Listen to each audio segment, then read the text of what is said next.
Made with Spoken. Unprecedented by C.D. Gill. Chapter 1. It took great courage to move toward the dying. For Gia Carter, love mixed with a small sense of lingering guilt drove her daily to Tia Carolina's sick bed at her home in New Orleans. Her second mom, the one who was there when Ma couldn't be, lay unmoving, covered in blankets. An IV tree towered above the hospital-grade bed, with bags of fluids dangling as a life-sustaining force. The nurse said Tia wasn't in any pain as the lymphoma shut her body down, which was good because Gia's heart hurt enough for both of them. To say goodbye forever to another person she loved so completely felt like performing surgery on herself without the benefit of anesthesia. Each workday, she took a late lunch so others in the family could have the hours at Tia's bedside that they wanted. The last few weekends, Gia had spent her days off in the house just to be nearby. Most days, she couldn't speak through the tears as her Tia's frail body gave up on living. Each rattling breath labored. Her skin coloring changed, and her skeleton became more prominent. The grief came in waves, despite her best efforts to maintain her composure. The lost time, the milestones they would all miss sharing with Tia, the agony accompanying her body failing, and the discriminatory way death claimed the best far too soon overwhelmed even her best moods. She'd stayed away for the last 3 years, believing it best to hide and atone for her part in Uncle Angelo's murder. Because of that, she'd needlessly missed out on so much. Joey had corrected her flawed thinking. Staying away had done more damage than good.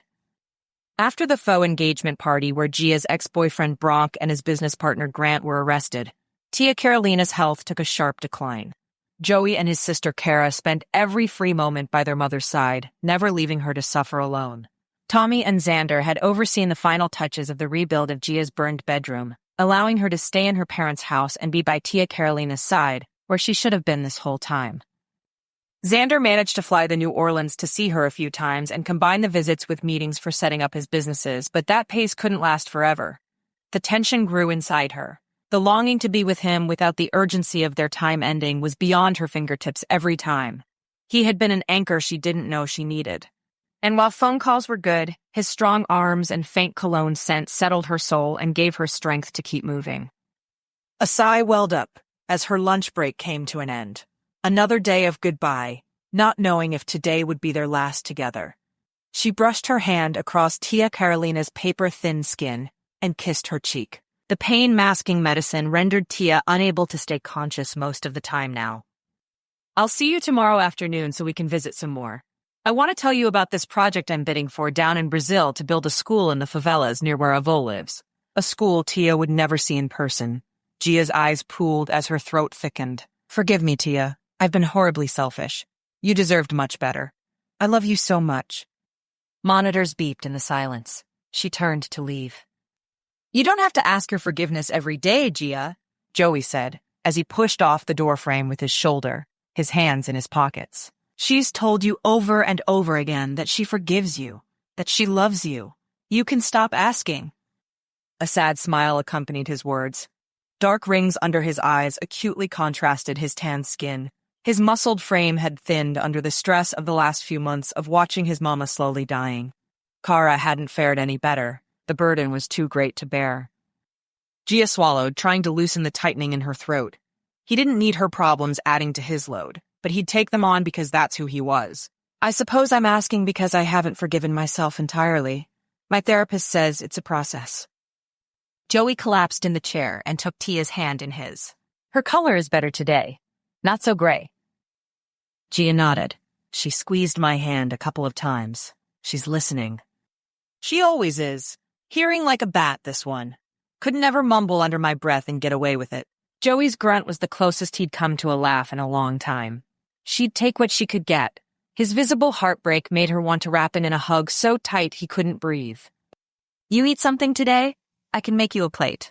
She knew his answer before she asked. He had no appetite. Neither did she. I'm good. Joey rubbed his eyes. See if you can get Kara to eat. Her protein powder and blender haven't been used in days. Gia laid a hand on his shoulder. Family comes in tonight. Don't forget the dinner at our house at 7. Joey nodded. We'll be there. Their extended family flying in from Brazil affirmed again that this was goodbye. They would stay until just after the New Year, which gave them about 3 weeks in the States. Each family had a suite in a nearby Venha hotel, courtesy of Ma and Daddy. On her way down the stairs, Gia opened her texts to Xander. Tia doesn't have much longer. His reply was instant. I'll be on the first flight out. Just say the word. She smiled. He wasn't bluffing either. He'd proven that to her before. Soon. Family comes in tonight. Wish I'd see them more often than at funerals. His answer came again. Looking forward to meeting them. You okay? No, she wasn't. She missed him. She hurt. The constant sadness and grief drained her, leaving her exhausted and unmotivated. But if she said anything to the contrary, he would be at the door tonight. She couldn't do that to him when he had so many important things coming up this week. She needed his support for the funeral. She texted him. I'm okay. Missing you adds to the heartache. She tucked her phone into her back pocket as she entered the sunroom where Kara had set up her sewing machine. She'd been working tirelessly to finish the quilt Tia Carolina had started before she couldn't muster the strength to get out of bed. Kara wanted to show it to her mama before she died. It's beautiful. Almost done. Kara looked up from the machine. A few more sections to add. Then, I finished the edges, and it's off to the auction. The Lymphoma Foundation is lucky to have it for the Christmas auction. If I'd been in charge of finishing it, they'd never have it. You're so good at this, Gia said as she ran her fingers across the soft fabric. The stitches were small and perfectly even. Tia Carolina was an expert quilter with many prizes to her name. She'd taught Caro years ago as a fun summer project. Selling off the quilt they'd made together had raised the money for Caro to take a school trip to Europe for a couple of weeks. Tia Carolina had also tried teaching Gia one summer. But Gia kept wandering over to where Uncle Angelo and Joey hunched over drawing boards talking architecture. Eventually, Tia Carolina gave up on Gia, but never scolded her for it. You eat recently? Gia asked. Every day she asked the same thing. Kara snorted. You're as bad as Joey. I'll tell you, I've eaten more in the last 2 days than he has in the past 2 weeks, and he has the nerve to get on me about eating. She glanced up. And you've lost weight too. Message received, loud and clear. I'm headed back to the office. Don't forget dinner tonight at our house at 7. Plane lands around 3. Kara waved her on. The machine's whir drowned out her response. When that quote was done, Kara would have nothing left to hide behind, and the emotions would hit full force.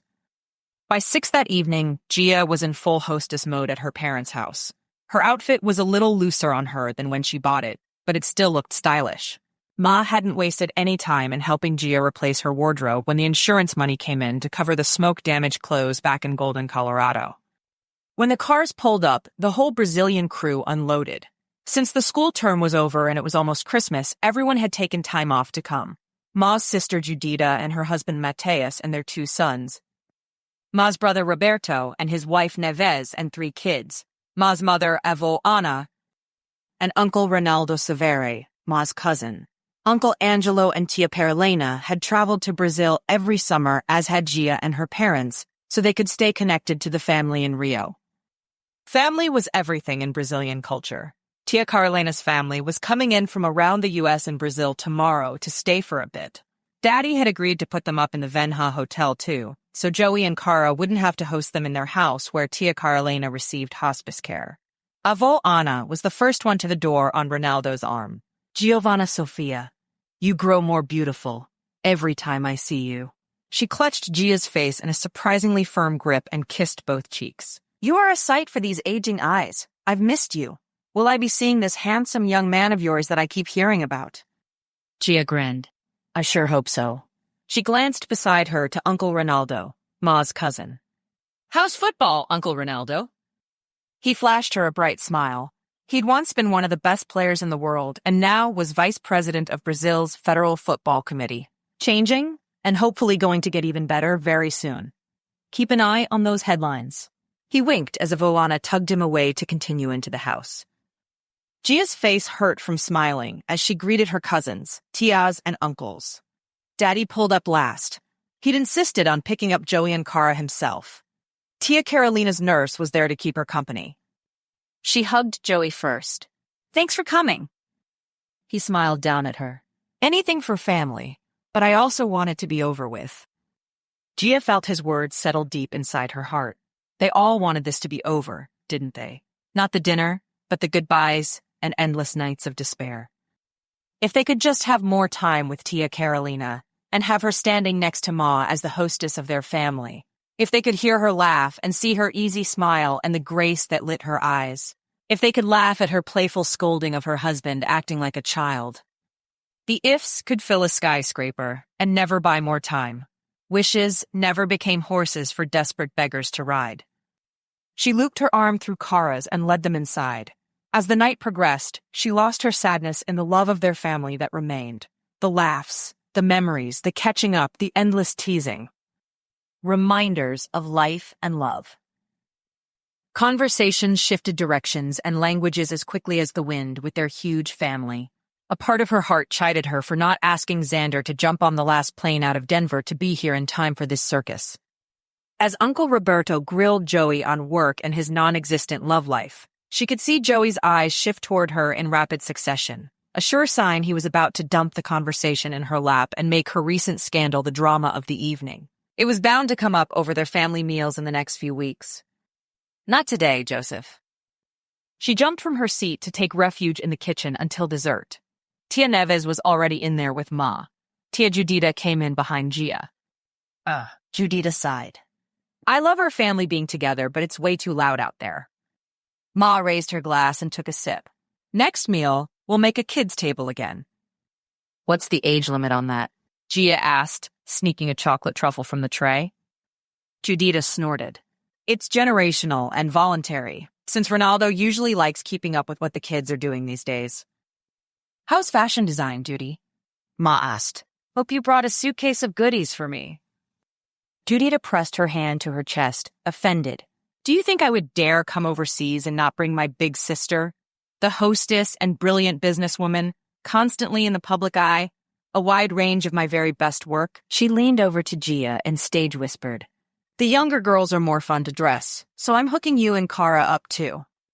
Neves smiled. That and chocolate will make everyone feel better. Judita stole a cookie from the tray. I actually could use all of you for models for a project I'm working on. Me? Neves said. I'm just a music teacher. I have no modeling skills.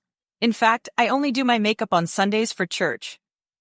Neves, you are tall and beautiful and willowy. You just need to stand there and smile. We can even have you pose against a piano, if that makes you feel more comfortable, Judita said. When Neves realized there was no way out, she muttered her agreement. Judita exchanged a grin with Ma when Neves turned her head. Their sister bond thrived on finding new ways to broaden Neves's modest horizons. Let's get the dessert out so people can feel free to leave the table, Ma said, picking up a pie. Your flight has probably left you ready for bed. Neves, Judita, and Gia each grabbed a dish and followed her into the dining room. Judita's son Silva was animatedly telling a story about a dental patient he'd treated in clinicals. The poor man had to be sedated to be treated, and when he awoke, he apparently announced in front of his wife that he'd never loved another woman like he did the nurse who helped him through his procedure. The whole room burst into laughter. Joy and Kara, too. Their smiles lasted the rest of the evening as the cousins ditched the adults and went to play video games on the big screen in the basement. The 8 of them were long-standing rivals on game nights. Z, Silva's brother, won the racing game since he was a video game designer. Kara won 4 rounds of Pictionary. Joey dominated Uno, and the girls beat the boys in the acting game. As they packed up the game, Breno, Neves' son, flopped back on the couch. I think it's time for Gia to spill the drama. The chorus of agreement pinned her into a corner. Joey sat back with a smug smirk on his face. Well, Gia cleared her throat. Once upon a time, I made bad decisions. They caught up with me. The end. A wall of pillows flew at her face along with loud boos and hisses. She laughed as she unburied herself. The door to the basement banged open, freezing the moment. Daddy's expression was tense. Everyone to the cars. Tia Carolina needs us. Joey and Kara raced out the door behind Daddy, and they screeched out of the driveway as everyone else loaded into the other awaiting vehicles. The car caravan to Tia's house was almost comical so late at night. As they parked and filed in, the air was hushed and somber. The ease of the last few hours disappeared, opening the floodgates of grief once more. Gia let the cascade of tears fall as she watched her family say goodbye to one of her favorite people in the world. It struck her that perhaps of all the people in her family, she had the hardest time letting go. Everyone took their turn at Tia Carolina's bedside. Joey and Cara begrudgingly gave them privacy. When it came her time, Gia tiptoed into the room with irreverence. A gravid foreboding blanketed the room. Tia Carolina's wheezing breaths shredded her to her core. The remnants of her composure evaporated. She ran to kneel at her bedside, pressing her forehead to Tia's hand. "I know you forgive me." Her words came in hiccups. "And I promise you, I will learn to forgive myself. No more running." She swallowed hard. "You were kind, gracious, and loving. Everything I want to be." She took a shuddering breath. It didn't feel like enough. "I love you so much." She kissed Tia Carolina's soft cheek. It felt impossible that she'd never see her again. And yet there was a growing relief that Tia's horrible pain would be over. The fibromyalgia and lymphoma could take her body, but they'd never take the love and memories away. "See you soon, Tia," Gia said. She steeled her mind, took one last look, and walked out the door. As soon as the last person came out, everyone crowded in with Joey and Cara next to Tia on the bed. The large room felt small with all the family stuffed into it. Exactly how Gia hoped the scene would be, if she were in the bed instead of Tia Carolina. They held hands and bowed their heads as Roberto, then Daddy, prayed. Neves led them in a quiet hymn accompanied by a chorus of sniffles. Tia was leaving a legacy of kindness and grace in her wake. If Gia could only be half as thoughtful and compassionate, she'd be happy. A few hours later, Joey came downstairs to where everyone sat talking quietly. His presence silenced the group. Gia knew what he was going to say, but it didn't prevent the devastation she felt when he said, "She's gone." Chapter 2. Xander Reinerman shoved his hands into his pocket, paced a few steps, and stopped. The upbeat Mexican music in the background strummed on his frayed nerves. Why had he suggested meeting over lunch again? It was a terrible idea. He couldn't possibly eat right now. His fingers toyed with his car keys in his pocket. The nerves would be worth it. Good or bad, he was here for closure. Or as the therapist had said, starting the journey to emotional maturity by breaking trauma bonds. What if she hated him? His deep breaths didn't slow his racing heartbeat. He'd gained a lot of control over his anxiety and panic attacks in the last 6 months, but it wasn't gone. And when the stakes were high, as they were today, a panic attack rushed him like a 300-pound linebacker. He couldn't help but feel a trickle of fear over how life wouldn't likely give him another shot at reconnecting with Avery. She was his youngest sister, but that didn't mean her acceptance was limitless, regardless of how much he wanted it to be. Link had given him her number, and Xander had finally worked up the nerve to reach out to her. She'd agreed to lunch, as it was her first day on Christmas vacation from physical therapist school. Whatever the official term for that was. Did they go to medical school? He'd find out. "Alex!" He jumped out of his skin. There stood his petite, brown-headed little sister next to him. He'd not heard her coming, what with the borderline panic attack in his mind. She opened her arms awkwardly and gave him an unsure smile. "Avery." He wrapped his arms around her, just as he had before his sentencing day. Her hair smelled just as flowery, and her frame still felt so small. Always his little sister. "It's so good to see you." "Do you hate me?" They both asked at the same time, then laughed. "Never," Xander said. "I've missed you. I've missed you so much. 5 years is an eternity," Avery said, gripping his arms. She exhaled hard. "I thought when all my letters came back that you wanted nothing to do with me. Wait, what letters?" Xander dropped onto the stone wall next to them, bringing her to sit beside him. "You sent me letters." Her mouth hung open a bit. She dug around in her extra-large animal print purse and pulled out a bundle of letters bound in a rubber band. "Return to sender" was scrawled in red. He took them from her. There had to be at least 20. Letters. Addressed to him. Letters that could have been a life raft while he treaded water in the ocean of despair. Except they'd be rejected. Carlson State Penitentiary? I was only there until my trial. I got sent to White River Correctional after my sentencing, Xander said. She gasped. "That's the address Dad gave me. I made sure to ask for your most current one. I'm so sorry, Alex." Dad knew the difference between jail and prison. He'd even asked Quinn, Xander's lawyer, for the address after the sentencing. Anger heating to rage swelled inside Xander's chest. He stuffed it down. Avery had done nothing wrong. She'd sent him letters. None of his other family members had done that. She dabbed at her eyes. I should have visited after those first few letters were rejected, but prison scared me. Yeah, me too. He grunted out a half-laugh. And I always talked myself out of it. I'm the worst sister. She threw her arms around his neck. Please, forgive me. Of course I forgive you. I am relieved to have you back in my life. I didn't realize how much Dad had been sabotaging me and my sanity from out here. He ran his hand over his hair. He was going to have a hard time forgiving Dad for this one. Can I keep the letters? She smiled and handed them over. They're yours. From what I remember, they are mostly full of trivial day-to-day happenings, or stuff I thought you'd think was interesting. Let's eat something, because I haven't been able to eat all morning. I was so nervous. After eating their weight in chips and salsa, they split the fajitas and caught up on life. Avery had a pretty boy for a boyfriend, Chad. But so long as there were more good times than bad, he'd keep his opinion to himself. As they left the restaurant, Avery stopped. You're joining us for Christmas this year, right? Xander scratched his neck. Actually, I might do Christmas Day with my girlfriend and her family. Avery's eyes widened.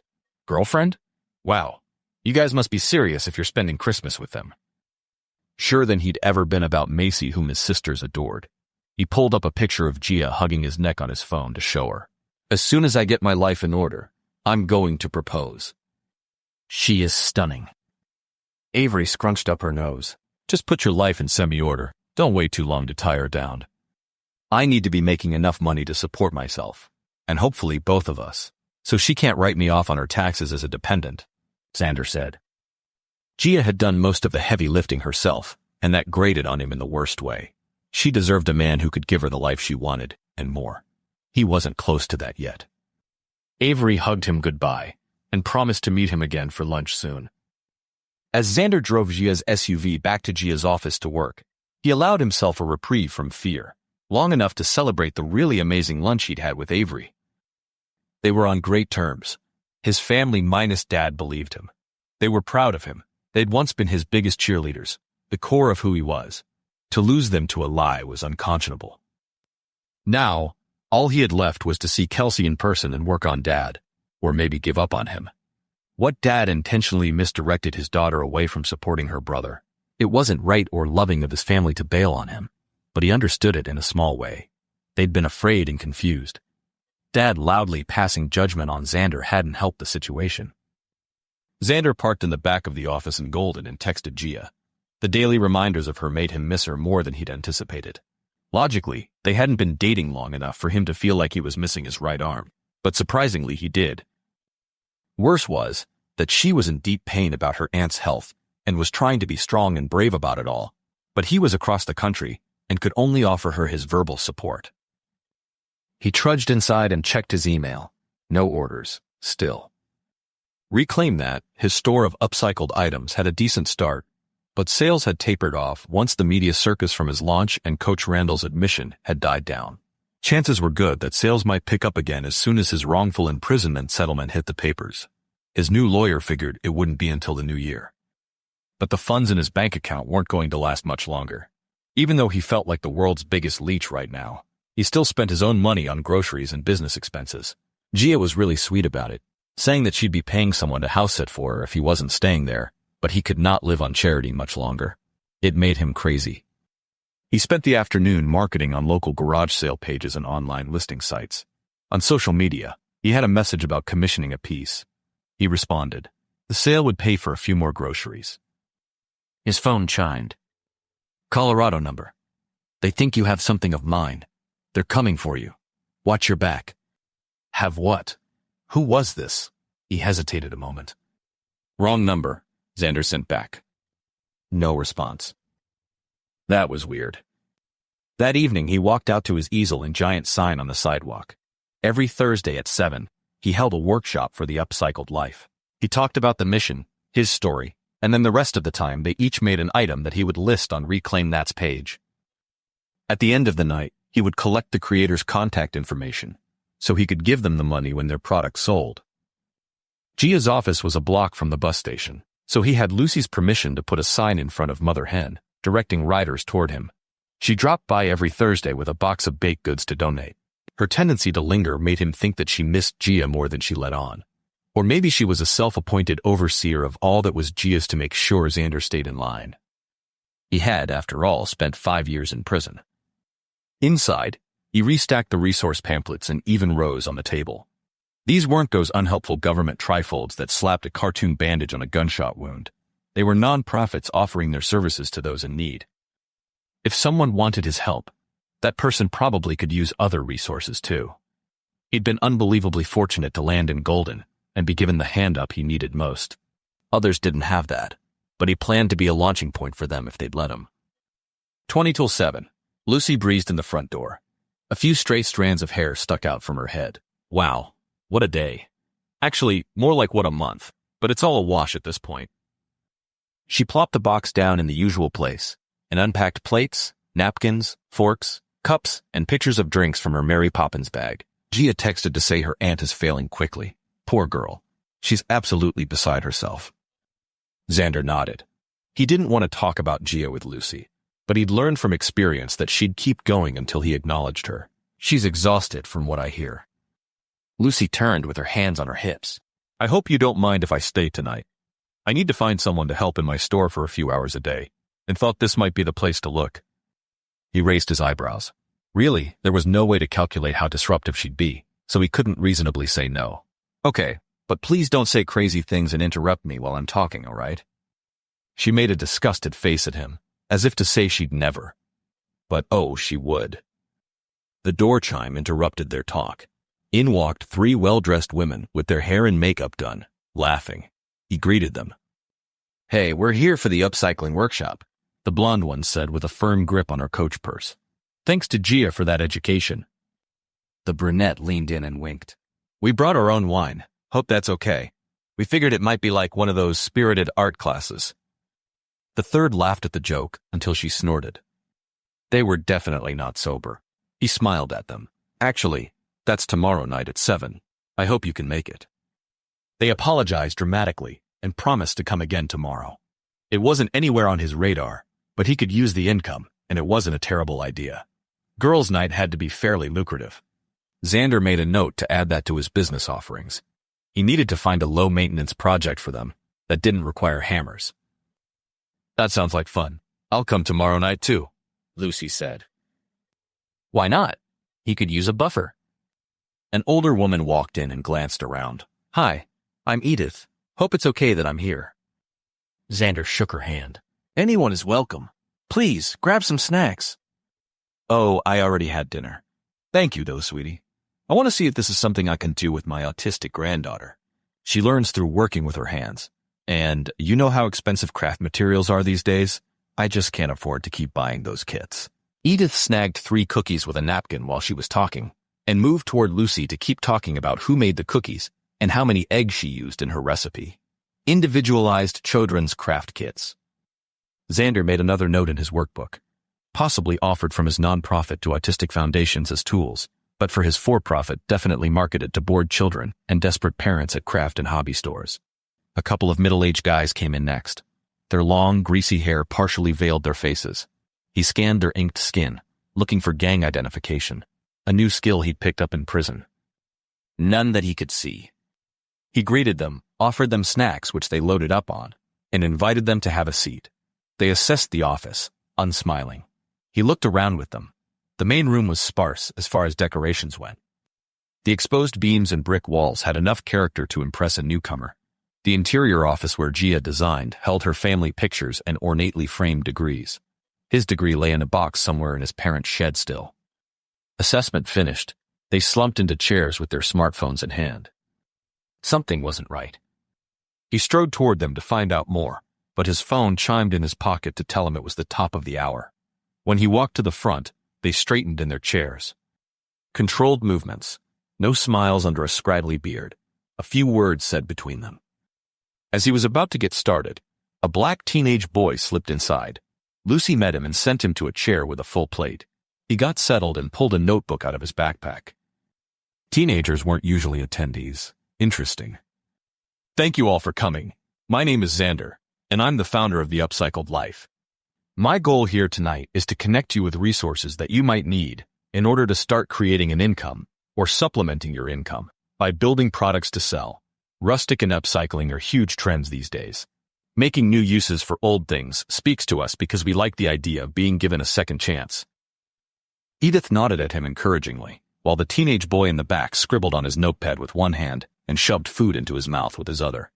Xander hadn't said anything worth noting yet. What was this kid doing?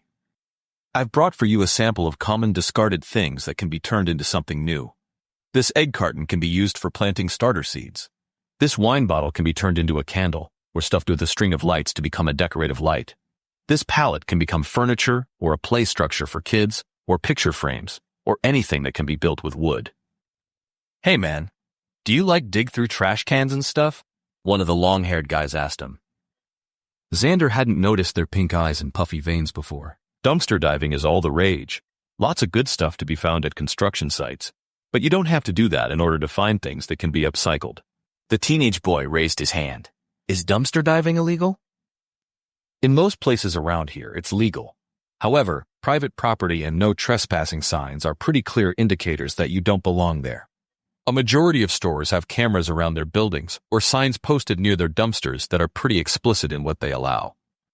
The boy nodded, writing furiously. The internet has a lot of tutorials and ideas on things to use and how to use them. I even have detailed instructions on the Upcycled Life's website to help build some basic items. We're going to get started on some simple things here in a moment. You can choose whether you'd like to sell it on my website. When it sells, I contact you and give you the money and a free Reclaim That t-shirt. He clapped once. Well, all right.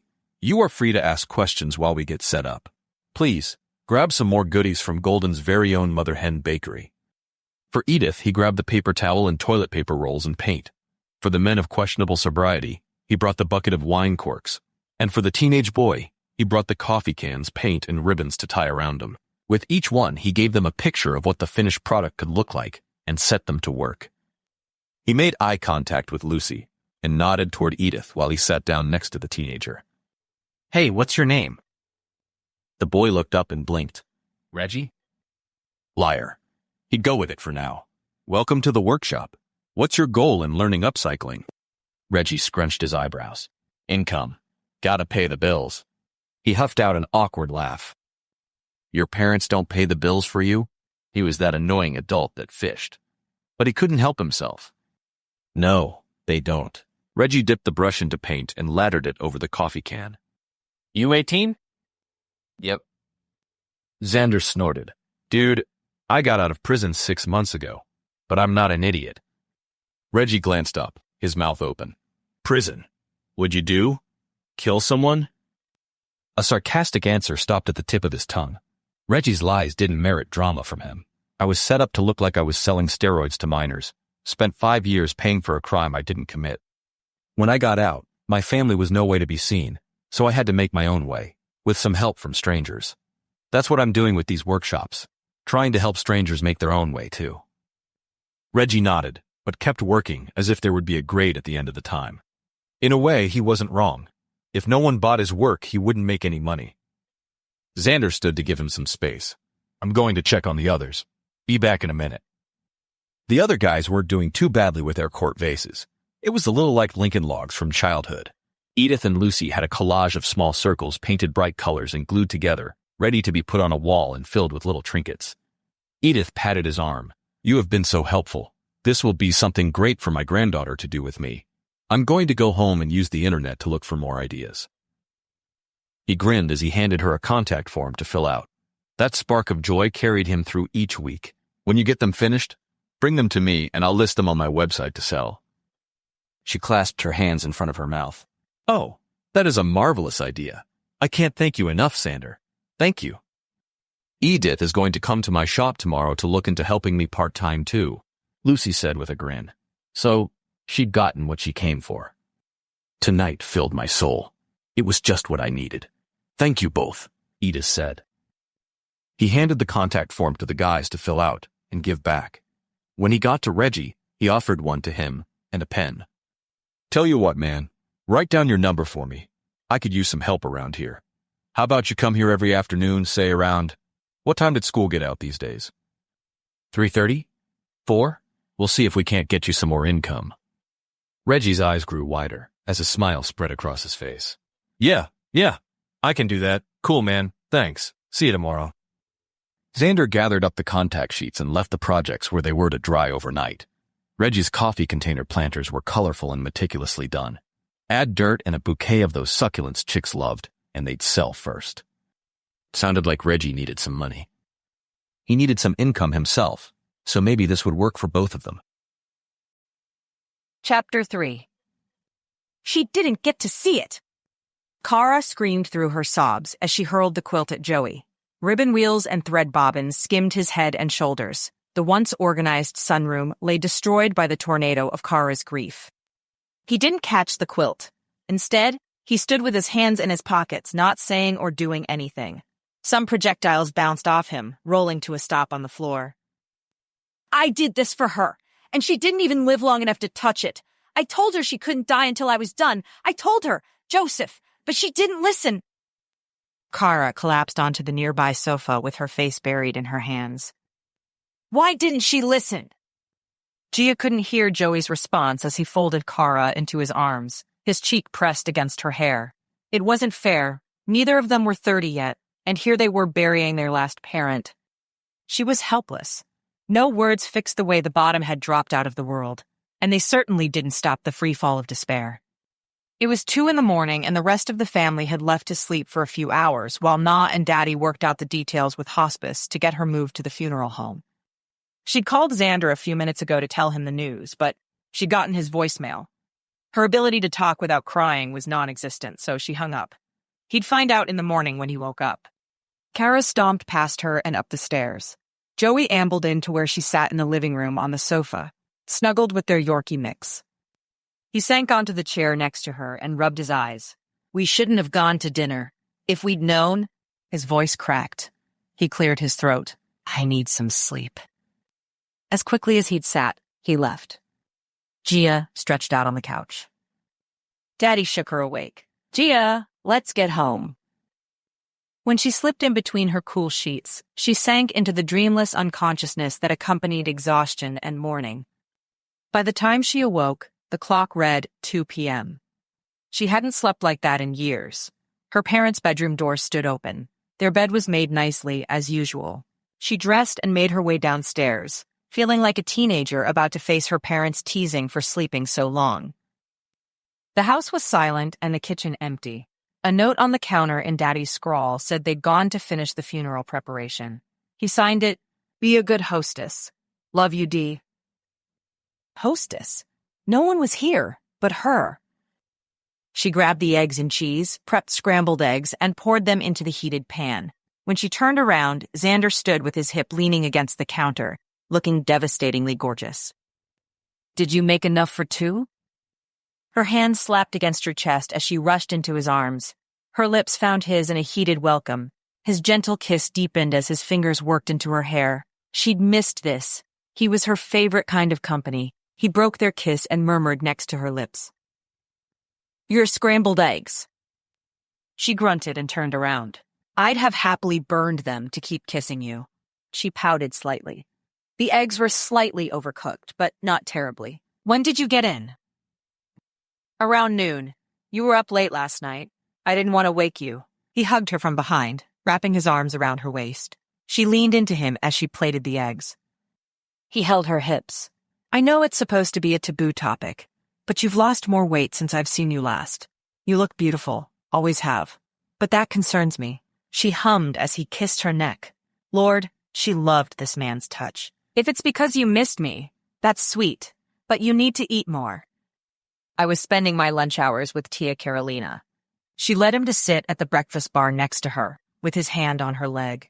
I haven't had an appetite recently. He nodded, quiet as she ate. When she'd finished, he took her plate to the sink. Your dad said the funeral is tomorrow morning. Tia Carolina's family should be arriving today. Breaks my heart that they missed saying goodbye by a day. The tears hovering near the surface welled up and streamed down her cheeks. Xander lifted her from her chair and set her on his lap. His arms enveloped her in his strength. She pressed her face into the soft skin of his neck as the tears came unchecked. He said nothing as she sniffled. He'd seen her in a lot of situations in the past few months, and he'd been a rock through it all. Last time she'd cried was after the fire in her house. She tucked herself away in her closet so no one would see her tears. And then she'd run. Again. This time, he'd see the tears. And there would be no escaping to clear her head. If he couldn't bear her tears, better she knew now than when they were in too deep. Who was she kidding? She was already in deeper than she'd ever been before. She knew it, he knew it, her parents knew it, but no one sounded the alarm. He swept her into his arms and carried her to the overstuffed chair, where he sat and lowered her on top of him. With a kiss to her forehead, he brushed the pads of his thumbs across her cheeks. "You're even more beautiful when you cry. Tell me everything I've missed." This was the time to tell him. "First of all, I love you. Time is too short for me not to say it freely." She kissed his cheek as he stared at her, a little bewildered looking. No, she wasn't going to be embarrassed about it. It wasn't too soon. Everything about them being together was right. Secondly, I have been thinking about our next steps a lot, and I want to wait until we're married to consummate our relationship. Not because I don't want you like my next breath, but because I gave Bronk too much too quickly, and I learned my lesson. Thirdly, I have a feeling my extended family is going to put you through your paces, so be warned. We can be loud and insane. He kissed her so hard and fast she didn't see it coming. She shifted in his lap. Guess he didn't want to talk. She loved not talking with him. This boy set every inch of her on fire. But then, he moved back a fraction so his lips grazed hers. "I love you, Gia." He looked her straight in the eyes. There was no awkwardness or hesitation present. I didn't want the moment to pass before I could express that too. We both have experienced our share of devastation and catastrophic damage. We'd be fools to let these moments slip by without being honest with each other. His lips met hers again. "Love is patient. No one waited for me for anything while I was in prison. It'd be a joy to show you my love by waiting. Hard, but a joy." His phone rang in his pocket. He shifted to ease it out, silence it, and set it on the side table. "As for your family, if they give me trouble, it'll be because they love you deeply. I'd be disappointed with less. It beats tense dinner conversations where everyone walks on glass shards, like how things are with my family right now." Her heart swelled in her chest as she ran her fingers through his short hair. She'd forgotten how soft it was. "Tell me how things went with Avery yesterday." He nibbled on his swollen lower lip as he shook his head. "She wrote me letters, a whole stack of them, but I never got them because Dad gave her the wrong address when he knew the right one." Gia lifted her eyebrows. She tried to stay neutral about Xander's family, but had secretly already made up her mind about his dad based on his behavior. Who treated their son like that? He intentionally sabotaged your relationship with your sister? I read a few of them. They had funny moments, poetry, song lyrics we both liked, things she thought would cheer me up. He huffed and shook his head. I haven't fully processed what I'm going to do about that kind of betrayal. Part of me insists that I be done and walk away. And yet there were all those times in prison that I vowed I would never turn my back on my family. I would never treat them like they treated me. Here I am 6 months out and ready to give up on my dad after being so persuaded that family didn't do that to each other. Ever. You're adults now, which hopefully means Avery sees his attempted control for what it is. You can't make someone love you, so be there for the ones who want you there. Not that I'm an expert on that, but I'm trying. Strange how easy offering advice was, but following it felt like climbing a mountain in sandals. He squeezed her thigh. And you're doing well. You've been here for months. After tomorrow, you can come home and put more bids in for international projects. And you and I can go on normal dates and see each other every day. She groaned. Things have been crazy since we met. I swear my life was semi-normal before. She waved her hands around. All this happened. I am looking forward to normal life with you. Her phone beeped in the kitchen. She slid off his lap to get it. Joey had texted her, asking her to come over whenever she woke up. Joey needs us. They grabbed their things and drove to Joey's house. When they walked in the front door, Uncle Roberto and Aunt Judita sat in the front room. She stopped to make introductions with Xander. Uncle Roberto shook Xander's hand and began to ask questions. She made eye contact with Aunt Judita and grinned. Have you seen Joey this morning? I think he's in his room still. The set of her chin made Gia think that they'd expected as much. She squeezed Xander's hand and gave him a questioning look. He nodded. He could hold his own. As she left the room, Uncle Roberto called Breno in to talk football with Xander. Her family would embrace Xander and his football passion wholeheartedly. Upstairs, everything was quiet. She knocked on Joey's door on the left. "Come in," came the response. The room looked similar to how the sunroom had looked last night. Clothes, shoes, and bags cluttered the floor. An almost full suitcase lay on his bed. Her jaw fell slack. "Are you just now unpacking from when you were at my place?" Joey's swollen face was a mix of desperation and misery. "I'm leaving after Mama's funeral tomorrow." "Leaving?" Her heart lurched. "Well, you need a vacation. You work too hard and never take time off." He pinned her with a stare that was hard to read. "I took time off to be at your place." He turned his back and added more items to his suitcase. "This is different. I'm going to be gone for a while." Her mouth opened and shut with the questions of why, with whom, and how long. Instead, she said, "Where are you going first?" "My flight leaves for Lisbon tomorrow night." Turning around, he sat on his bed facing her full on for the first time.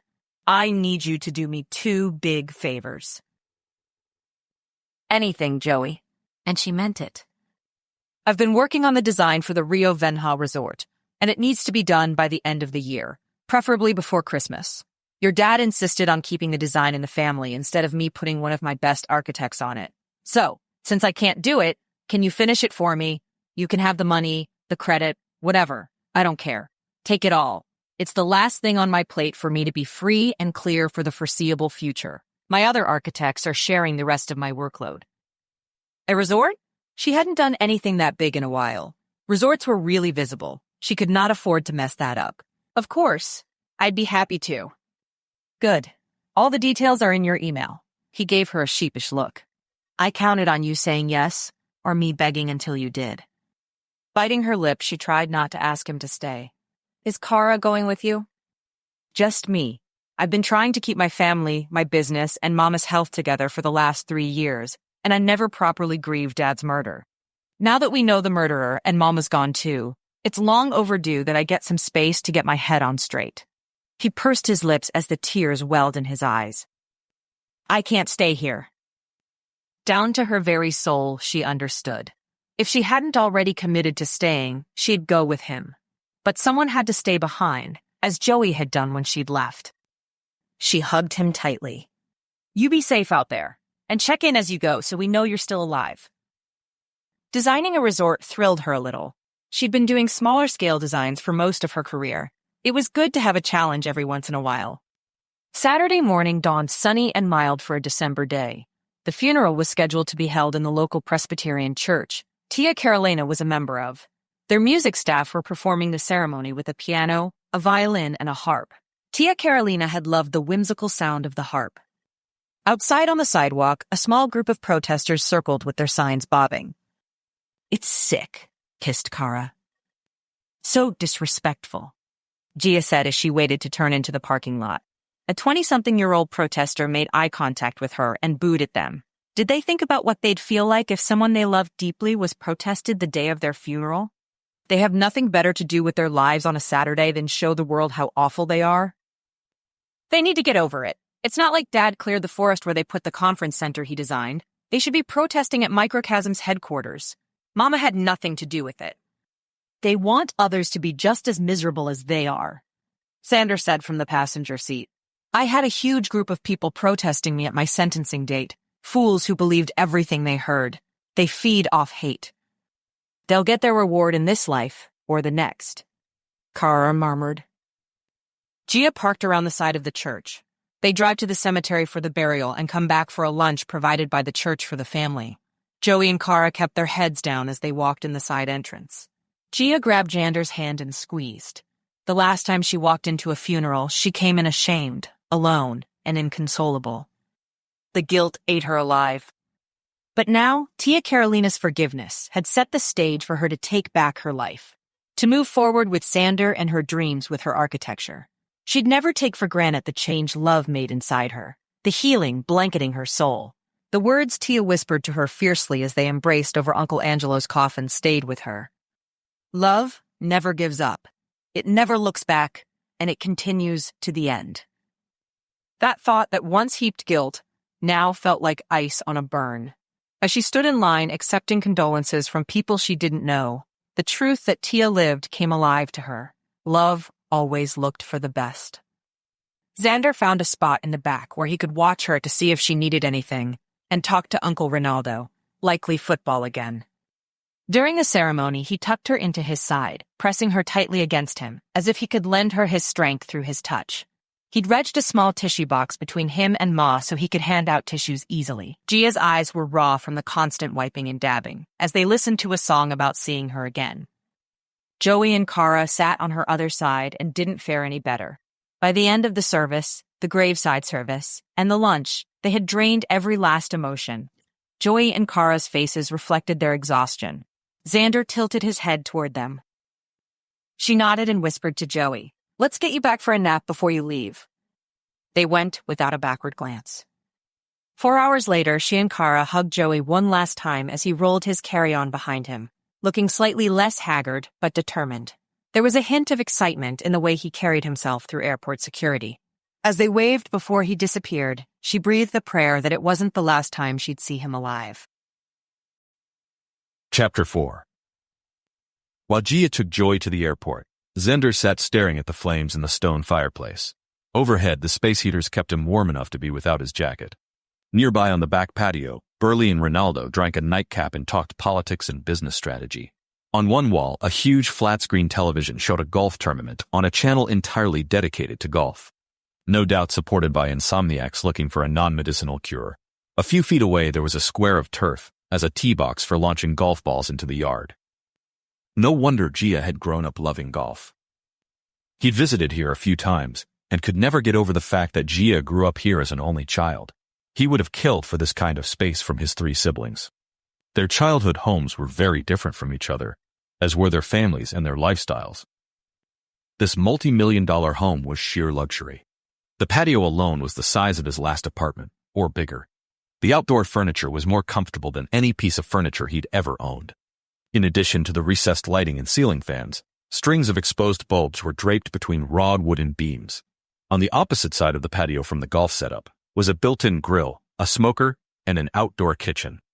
A huge table with a bench on one side and chairs on the other took up the space in the middle. It was all similar color tones and patterns, something he wouldn't have noticed before listening to Gia talk through her bedroom design decisions with him. "How are sales, Xander?" Burley asked when there was a lull in the conversation. Burley could sniff out lies like a hound dog, especially when it came to business, but nothing inside him seemed to think it was a good idea to tell Gia's dad the whole truth about how slow things had been recently. If he wanted permission to marry her someday, then he needed to stay in Burley's good books. "I'm hoping to see an uptick over the next couple weeks as we head toward Christmas. I've got a few new ideas I want to implement when I get back that could help revenue streams. Thanks to 3 women who had girls' night with Lucy last night. She'd collected $30 each for him, and they brought 2 additional friends," Lucy said. "When are you going to get back into football? I'm sure selling stuff is good for paying the bills, but football feeds your passion and a man cannot live a full life without that," Ronaldo said with a smirk. Xander rubbed his neck. "I thought I'd get back into it after my wrongful conviction suit is settled, so I don't have a black smear across my name legally anymore." Ronaldo shook his head. "You said the coach confessed on video. People want to see you win now. Everyone loves an underdog. Find a team looking for a good comeback story and forget about waiting." That was exactly what he wanted, but didn't know if he could have. Burley chuckled. "Might be more complicated than that, Ronaldo, depending on the legal system." His words deflated Xander's hope a bit. Burley turned to him. "That said, I agree you should get back into coaching soccer. Ease yourself into it. You might have some PTSD to try to conquer as you go." "I certainly won't be touching any food or drinks the team gets," Xander said. The men laughed. "Talk to Gia about locations of where you want to live and work long term. But I have a C-level contact in the U.S. national team's office thanks to Invicto, and Invicta being their apparel partner. I'm sure there's a U19 or U20 club around that could use an experienced coach, unless you're planning to get back in at the college level," Burley said. "Locations? As in Gia wanted to move from Colorado?" She hadn't mentioned anything. Somehow, he'd envisioned them in Colorado together. The thought stunned him briefly. In his cautious dreaming of the future, he hadn't included them moving. But it didn't really matter where they lived as long as it was the right thing for both of them. He shifted in his seat to extract his phone from his pocket. She'd been here for months with her family. Maybe she was considering moving back. He glanced at his phone as if she'd have texted him about it, then made a note to mention it to her when the time was right. You could spend some time at the coaching education center in Kansas City.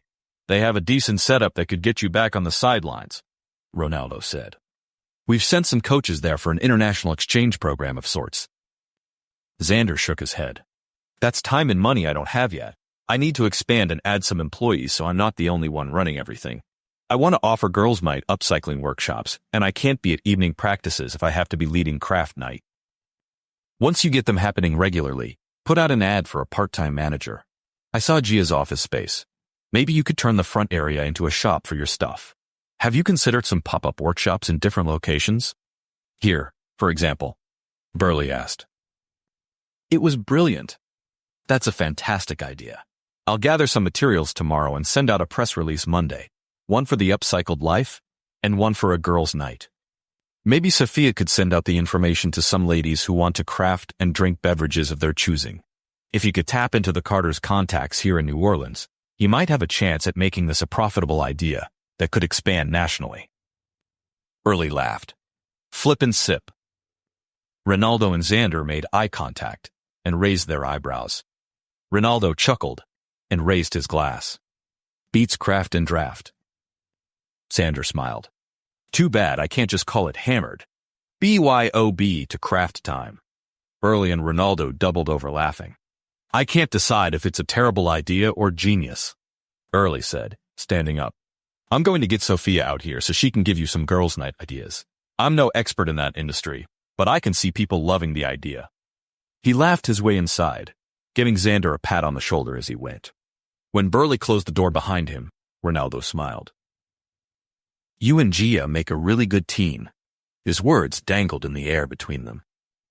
Permanently, I hope, Xander said. Is that so? Soon? Ronaldo asked. I've only been out of prison for half a year. I have goals emotionally, financially, and with our businesses on where I'd like to be when I ask her to marry me, so she'll know she'll be taken care of by me. I don't want to be depending on her family in those ways when we should be standing on our own feet. He gave a quick smile as an offering of no offense. Ronaldo nodded his understanding. Just make sure she's clued in on where the goalposts are set. Burley almost lost Sophia because he thought she'd love him more if he had more to offer. She about gave up on him because he couldn't see that he was enough.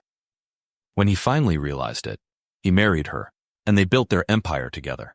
Way better than if he'd done it without her. With a short laugh, he shook his head. Those two are a force. And you and Gia are too. That's what you want your lifelong partnership to be. His words touched a part of Xander deep inside, a worry he hadn't named. They were good together, and she made him a better man. They'd need to have that chat soon, depending on her desire to move. Hey, I've got some football duties I decided to work into my leisure schedule while I'm here. Ronaldo shifted in his chair, his fingers grazing his trimmed goatee. If you're interested, I'd like you to join me, Xander. I am researching how others are running their kids' leagues that feed into their U clubs, and then into the national teams. Our Brazilian football infrastructure is haphazard. I can tell you how it all fits together. I spent a lot of time studying how I could place myself strategically when I was applying for coaching positions. Back when he had all the confidence in the world that he was going places. And he was, but to places he never wanted to go. Ronaldo sat back with a satisfied smile. Perfect. Next week I have a visit to make. Maybe you'd like to meet my former teammate? He lives with his family not far from here. Sure, if he's willing to entertain a third wheel. Anyone I would know? He shrugged. Cruz Mora thinks he's well known. But is anyone really as big of a deal as they think they are? Xander's jaw dropped a bit. The Cruz Mora? I didn't know he lived in the States. Ronaldo shook his head. He's only here on a visa. His daughter needed some specialized surgery to treat a rare genetic disorder she has.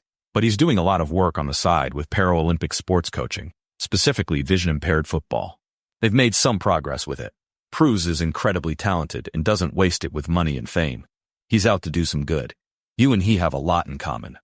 Blind football was a discussion for another time. Ronaldo thought he was talented? I appreciate the vote of confidence. I'll be honest, upcycling has gotten me mostly on my feet, but it's a bridge until someone finds me employable again in the coaching room. This case had to clear his name, or he'd be stuck indefinitely. You can always come to Brazil. I know a guy. Ronaldo winked. They laughed as Burley came back out with Sophia and Gia behind him. Xander uncrossed his legs as he snagged Gia's hand and pulled her into his lap. I didn't know you'd returned. His lips found the soft skin under her ear. She leaned in, a sure sign she liked that. We just pulled in. Tell you more later. That caught his attention, except Sophia settled into the chair opposite him and pronounced herself ready to talk shop. They talked out some of the finer points of his workshop ideas, like reservation only and a waiting list for the next workshop, so he'd know when he had enough interest to host another one. I'll book the country club and invite the neighborhood ladies. They were all growing tired of the same boring ladies' nights anyway. She grinned. If you don't mind, I'll send out a picture of you with your flyer. Young, attractive men always draw a crowd. Burley snorted. Ill, Ma. Gia covered Xander's eyes loosely. Xander is mine. Keep your cougar friends away. Xander gathered her in his arms and stood. On that note, I'm going to excuse us as Gia promised to beat me handily on Mario Kart. I think I just saw the cousins swarming into the kitchen for a late-night snack, so the gaming console should be open. Put her in her place, Xander. Burley called as Xander walked in with Gia in his arms. You have to stop carrying me places. She giggled as he banged her feet on the door jamb. I'm capable of walking. Xander grunted. But would that make you feel loved and cherished? With a heave, he tossed her on the couch and pretended to do a wrestling move, so she scrunched into a ball. When she looked up, he was sitting calmly next to her holding out a controller. He smirked. Get ready to be beaten. She was 2 laps ahead of him when he asked her how the airport run went. Kara was quiet the whole way home. Said she was tired, but I think she's sinking into a place she might not come back from. We all agreed Joey needed time away, and she'd never keep him from doing what he needs to do. But she's going to be lost staying in that house all by herself, after all these years living with family. I'm worried about her.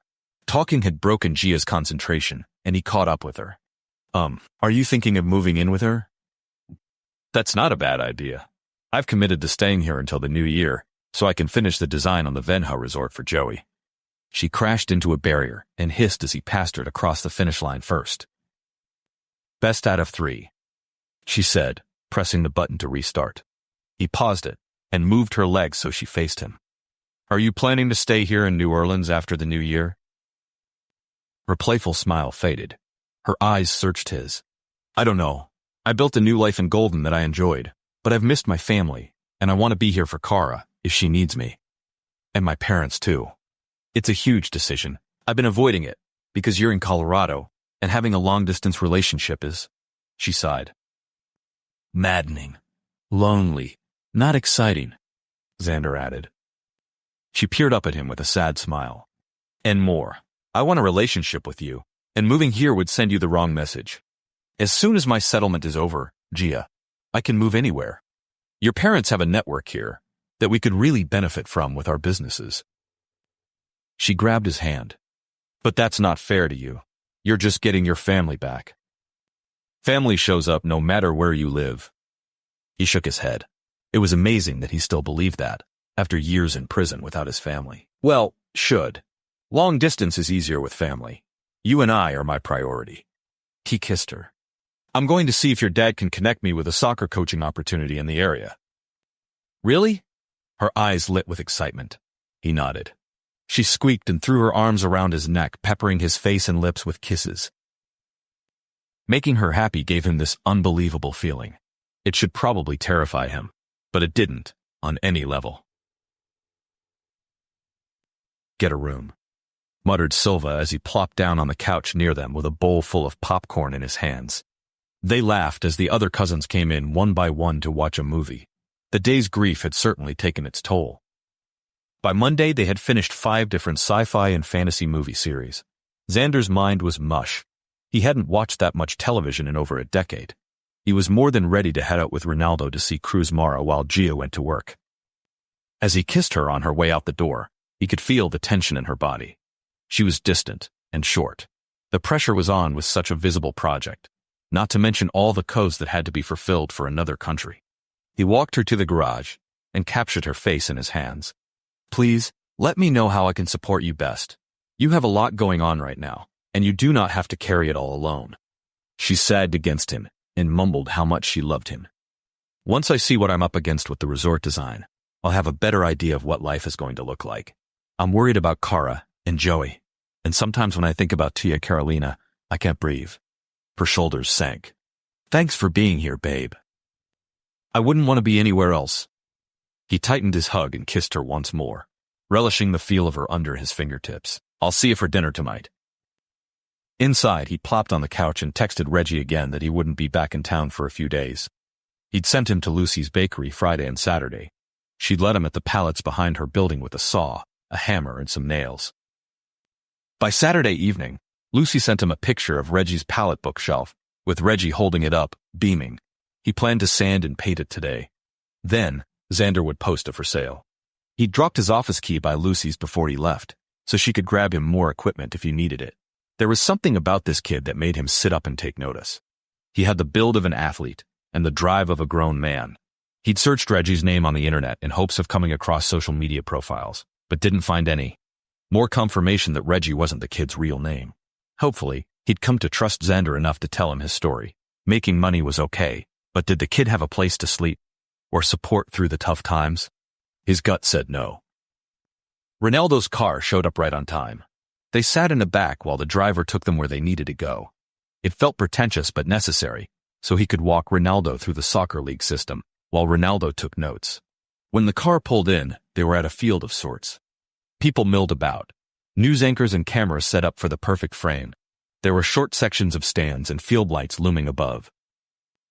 Ronaldo got out and shrugged on his suit coat. Xander was in the collared button-down and dress pants he'd worn for the funeral, but he hadn't expected this atmosphere. "What's going on here?" he asked, lengthening his stride to match Ronaldo's. "The grand opening of the blind football pitch, first of its kind here in the United States, and Cruz is giving the opening speech. Prepare to be amazed at their skills." A lady with a clipboard greeted them with a handshake and gave them both lanyards with VIP pass written on it. Ronaldo walked him over to the field. The sides were bordered with kickboard. It's 5-on-5. All the players are blindfolded. The ball jingles and the coach stands behind the goalpost and taps on the pole so the player can know where to put the ball. Ronaldo explained, tapping on a post so it rang. Xander couldn't really imagine that working. "Ronaldo!" A voice spoke in rapid Portuguese behind him, something Xander couldn't understand. Ronaldo laughed. "Watch your language, Cruz. There are children everywhere." Cruz waved him off. "None of them speak Portuguese, and if they did, they'd know I spoke the truth anyway." Cruz Mora. This is Xander Reinerman, a university men's football coach. Ronaldo motioned to Cruz. This is Cruz Mora, former captain of the famed Yellow Canaries, now a handsome relic. Xander shook Cruz's hand, pushing aside the starstruck feeling threatening to capture his tongue. "As a kid, I watched you and Ronaldo dance around opponents on the field in international matches. It's an honor to meet you." Cruz smirked. Ronaldo danced. "I was too busy carrying the team on my shoulders." He brushed off his suit coat-clad shoulders and faked an injury at Ronaldo's punch. "You did well here, Cruz. This place is first class," Ronaldo said. "It's a start. Wait until you see these players in motion. They're stunning. Sighted players should train with these guys to tune their senses. There will be a match after lunch," Cruz said. "Mr. Mora? A photograph?" A voice called behind them. Cruz turned, his dazzling smile in place. He stepped between Ronaldo and Xander with his hands on their shoulders. They smiled automatically. The photographer sidled up with his notepad out. "Who are your companions, Mr. Mora?" "Ronald Savera, former midfielder of Brazil's men's national football team, and now vice president of Brazil's Federal Football Committee. And Xander Reinerman, a university football coach." The word former stuck in his throat as the journalist backed away with thanks. It wouldn't take the journalist long to do an internet search on Xander's name and get the scoop on a good story. "Ronaldo, I'm not sure I should be in the public eye with you guys. It might tarnish your reputations," Xander said into Ronaldo's ear. "Your past is no threat to our present. Our careers speak for themselves, Xander. A newspaper's opinion in America does not change our expertise and what our platforms stand for, but your career is still in the making." When people go digging for dirt on you, they'll find some from the past. What you need now is to make sure they find enough gold of the present to ignore the dirt of the past. If you've moved on, eventually they'll look bad for holding on to the past, Romaldo said. How often did the media let past failures disappear in favor of present-day good? From this side of the scandal, it seemed redemption would always be just out of reach. Ronaldo had a point, though. If he held his head high, perhaps others would start believing in his innocence. Chapter 5. Gia's stomach lurched as she opened the file Joey had sent over to her, and 36 documents appeared. Her pounding pulse and tension headache were normal, right? She always had new project jitters. Except this one felt very different. She was psyching herself out. Abbott would tell her to come back to her place of control before teeing up the drive. But golf was her comfort zone. Luxury resorts were not. In fact, this was the first time she could ever recall being scared to take on a project. Even in college, she designed from a place of security and confidence, knowing she'd have a job after school whether she graduated with honors or not. Her portfolio was her showpiece, not a way to prove herself. She'd taken that for granted. She wouldn't have called herself spoiled because she worked hard. Her parents made sure of that. Nevertheless, Uncle Angelo coached and mentored her. His unwavering support freed her to learn, take risks, and try new things. When she chose to join the nonprofit side of his architecture firm, he'd celebrated it. Choose where you believe, you can design with your whole heart and soul, he'd said. The choice was easy. Now, years removed from that decision, she found herself cannonballing into the shark-infested waters of a luxury resort. Nothing about this felt safe. If she failed, she'd disappoint her family once again. Small steps. By lunch, she'd immersed herself so far into the requirements that she couldn't break away and lose her momentum, so she plunged on. She'd eat later. Joey had only a portion of the design done. The magnitude of what was left to finish bowled into her. Why had he done this to her? No, she wasn't going to think like that. He always put his family as priority, and that made him a superhero in her book. She pulled out her phone and texted him. They'd heard he arrived in Portugal safely, but not much else. Hopefully, he was grieving, resting, studying the ancient architecture how he'd always wanted to, and being very safe. If she lost him too, her heart might never recover. A picture of him, Uncle Angelo, Tia Carolina, and Cara sat in a frame on his desk. Rio de Janeiro made the perfect backdrop for their smiling family hug on Copacabana Beach. They rarely went to Copacabana when they visited, since Avaux had a place on the water further south. But Cara had wanted to silence a few of the jealous haters at school who didn't believe she had traveled to Brazil, much less spent her summers there. They'd taken a full album of pictures with recognizable landmarks in the background that trip. Uncle Angelo didn't put any stock in the naysayers, but he'd done everything he could to help Cara feel comfortable in her own skin. If she remembered right, the album silenced the haters and elevated Cara's social status for the rest of high school. Gia had no idea those were some of the happiest times they would ever have together. She sighed. One of Joey's other architects would probably love to have this resort. They did these huge projects regularly. But when she looked at the consulting list of engineers, interior designers, and landscape architects, they were all Brazilian and required a Portuguese-speaking correspondent. Trading was out of the question. She typed out a quick email introducing herself and letting the contractors know she was taking over the project and why. The rest of the afternoon fell into an easy flow of doing the preliminary work so tomorrow she could get down to the design. At 6:30, her phone chimed. Ma was asking when she thought she'd be home for dinner. She closed out her files and locked her computer. How was this her life again? It was incredibly easy to fit back into the routine of having someone else provide dinner and worry about the groceries in the house. Her swan dive into adulthood had been a bit of a shock after someone had cleaned the house, repaired the cars, tended the yards, and did the cooking for her since birth. She packed up her bags and made a quick visit to the bathroom. The office was quiet and empty. Everyone else had been smart enough to get home at a decent hour. When she got back, she leaned over to pick up her things and snagged her arm on the edge of a cracked open drawer. How long had that been like that? She pushed it shut. Had she used that drawer today? An eerie feeling crawled over her skin. What if someone had been in her space? She swallowed and checked the drawer. Nothing seemed out of the ordinary, but she didn't have the contents memorized. She'd used Joey's office today, since he had paper files in there she needed for reference. It had to be nothing. She pushed the door closed and locked it. Then she swung her bags over her shoulders and clicked the lock into place on Joey's office door behind her.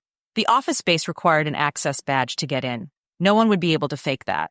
It was leftover paranoia from her bad patch with Bronk and Grant earlier in the year. Nodding goodnight to the building security guard, she strode to her car, checked the back seat was clear, and shut herself in. A drawer. She was panicking because of a drawer that wasn't completely closed. The stress was getting to her more than she thought. When she drove up to the house, a body lay on the other side of the driveway. She popped out of her car and jogged over, fumbling with her phone to get the flashlight on. A beam flickered across Xander's face a second before he yanked her into his arms. She yelped as she fell on top of him. "You've lost your ever-loving mind, Xander Reinerman." She slapped his coat-clad shoulder half-heartedly. The heat from his skin warmed her as she snuggled next to him on the concrete, looking up at the sky. This was the kind of thing none of her other boyfriends had done with her. The lights from the front of the house didn't quite reach out this far, so their view of the stars was stunning. They stayed in silence for a few moments, two tiny specks in a vast universe. "I considered astronomy as a major when I was in high school," Xander said, his voice a low rumble. "But I lost faith in the astronomy community when they downgraded Pluto in '06. Gia laughed. "As good a reason as any to become a soccer coach. That and high school physics absolutely sucked the joy right out of it for me." He pushed to his feet and extended a hand to Gia. "Your family went ahead with dinner. The grown-ups have a Christmas event to attend tonight." She gasped and walked faster toward the house. "They had better not be going to see Nutcracker or the Vienna Boys Choir without me. I told them I wanted to go." They were Christmas traditions she'd missed out on the past few years, but not this year. Xander laughed. "Well, there." He pulled back on her hand to slow her down. "They said it was a work party they needed to make an appearance at to shake hands and kiss babies before they went out on the town." "Oh." She slowed her gait. "Then that means my cousins are planning something too." And they were. The Christmas fest, complete with ice skating, rides, lights, and Santa. They laughed their way through the majority of the festival, taking pictures with Santa like the mature new adults they were, stopping to dance under the lights of the giant tree in the center, and sampling the overpriced snacks from the vendors as if they hadn't already eaten dinner. Happily, they saved ice skating for last. She was functional on ice skates because her parents made sure she was well-rounded. But Xander? Xander skated like he had always lived with blades attached to his shoes. He laughed when he saw her standing with her hands on her hips watching him. He twirled in circles around her. "You can't possibly be surprised. I lived in Colorado my whole life, and Link is a professional hockey player. How do you think he got so good?" She scrunched up her face. "Lessons, practice, games, like everyone else." Xander nodded. "Practice and games with me when he wasn't on a team. I played hockey too for a while. I just loved soccer more." "It's football," Breno shouted as he skated by. Xander sprinted over to him and semi-checked him into the wall. Breno wobbled frantically, laughing his fool head off. Boys never did grow up, did they? Gia laughed at the way girls turned to watch when Xander skated by, his 1,000-kilohertz smile on full beam. A surge of pride swelled in her chest. He was hers. Tall, or medium height in her cousin's cases, dark hair and tan skin drew lots of attention. It certainly did for her with Xander. She was so lucky. Her cousins were the siblings she never had. And watching Xander play and laugh with them gave her joy she had not expected. He served them, listened to them, and teased them as if he'd known them for years instead of days. Auntie and Sarah shuffled on the ice, clinging to the wall and insisting everyone skate on without them. Silva, ever the gentleman, skated next to them to help them. Truth be told, he couldn't afford to injure his dentist hands in an ice skating accident, so he had volunteered to stick close to the wall holders. Kara had opted to stay home. Z stayed to keep her company since he needed to log on to the video game system and get some work done. A part of her worried that Kara would be upset that they weren't staying home to grieve, as if they'd moved on already because they were going out. If Kara hadn't thought that, going out still felt a little wrong. Yet, Tia Carolina would have pushed them out the door to celebrate life, because she always had. She made a mental note to talk to Kara about it some night, and tell her that they wouldn't simply forget. As she skated slowly around the rink, dodging the kids, she found herself looking for Joey to make a comment about his recklessness on skates as a kid. Joey was the hurricane force that was missing. Her heart ached. She missed him so much. He'd always been the life of the party. Xander swung back around and grabbed her hand in his. He glanced over his shoulder and then flipped, so he skated backwards in front of her. Don't look now, but Breno's looking for payback. He bumped a kid into the sideboard because he was going for me and I got out of the way, but he couldn't stop. Gia gasped and craned her neck. Sure enough, Breno was holding onto the wall, helping a kid stand to his feet, while the mom stood on the other side with a scary look on her face. Should we go help him smooth things over? Xander shook his head with a grin. Breno's a big boy and responsible for himself on the ice. You are the daughter of a very well-known couple, and do not need someone recognizing you and concocting a lawsuit because they know who your family is. Gia rolled her eyes and yanked him closer. Let's go get a warm drink. You can tell me about your day. Xander's expression softened into a smile with a glint in his eye. Bigging his skates in, he swung Gia around so she glided directly at the exit. He skated next to her as they went. He hopped off the ice and extended his hand to her to help her off. She barely stopped before hitting the wall. She pinned him with a look she'd seen Ma give Daddy 10,000 times that she didn't appreciate his actions. His sheepish smile said the message was received. In line, he hugged her back to his front and kissed her neck. She smiled, tightening her grip on his fingers laced between hers. The settled feeling of belonging washed over her. She ordered a mulled drink and Xander got a hot chocolate, because it was absolutely unthinkable to ice skate without hot chocolate. He, the ice skating expert, would know. As they laughed and joked together, she could feel her body relaxing. She should have gone to the driving range tonight to work off some of her stress, but this was better. Her family needed her with them. Xander brought her drink and sat next to her where they could see the whole rink. You should have seen these blind soccer players. They were graceful and stunningly accurate in their passes. I've never seen anything like it in my life. I thought it was going to be a lot of ball chasing like how little kids play soccer, but it was precise and measured. Infinitely more challenging than actually using your eyes. They click so their teammates know where they are and shout when they are going for the ball. She could watch his animated expressions all day, and soccer was one of the only things he got animated about. Uncle Ronaldo probably loved seeing your surprise. Xander laughed. He and Cruz Mora spent more time laughing at my shock than actually watching the game. They introduced me to every person they spoke to. Said I was a university coach that had been shortlisted for the national team coaching staff. The New Orleans Jesters coach said he'd call to set up an interview soon, based solely on Cruz's recommendation. Xander crossed his ankle over his knee and took her hand. Jesters are major league? When she had time, she needed to study soccer. Semi-pro. Minor league. She raised her drink. Cheers. You deserve it, babe, to chasing that dream job again. Cheers. He grinned, tapping his hot chocolate against her cup. Speaking of dream job, how's the resort looking? She opened her mouth to say everything was fine, but the words didn't come. Joey got a decent bit done on it, all things considered. She shook her head. It wasn't his fault. But it's going to take a miracle for me to finish this before the end of the year. She sighed as she rubbed her neck. Xander brushed his thumb across the back of her hand. Can't you ask your parents for an extension? The knot sank further into her stomach. The opening of the resort is supposed to coincide with the International Beach Volleyball Championship that Invicto and Invicta sponsor. Really big names will be there. Any delay on my end wouldn't give enough leeway for the construction teams. Brazil isn't known for their punctuality. Not exactly the way you wanted to end a tough year. He stared off at the rink, his mood pensive. This man was gorgeous, smiling or not. It wasn't remotely how she'd envisioned winding down the year. My extended family rarely comes here, and we haven't had this much time off together ever. I want to be with them and show my cousins around, but I'm going to either have to disappoint them or Joey and my parents if this project is going to get done. 4 days since she promised Tia Carolina that she'd be what her family needed, and already she was failing, stuck between two impossibilities. She needed to accept that she wasn't going to be able to keep her promise. She couldn't magically change who she was overnight. Xander stood and offered her his hand. Let's make the most of your last night of freedom, then. If she wasn't mistaken, a shadow of sadness passed over his features before he sent his charming smile her way. He'd heard what she said without her saying it. She shoved the guilt aside. Xander was the most supportive person she knew. If they could get through this, she'd make it up to him. Chapter 6.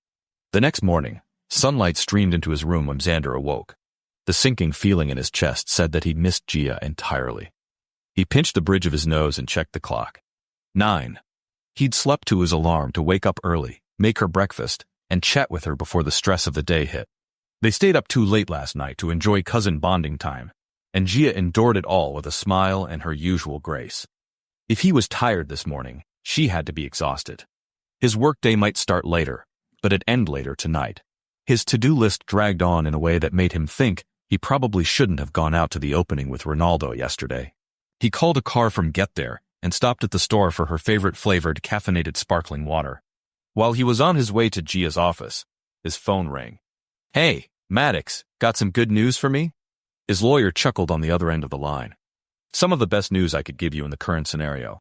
All that press from yesterday has renewed the media's interest in your situation.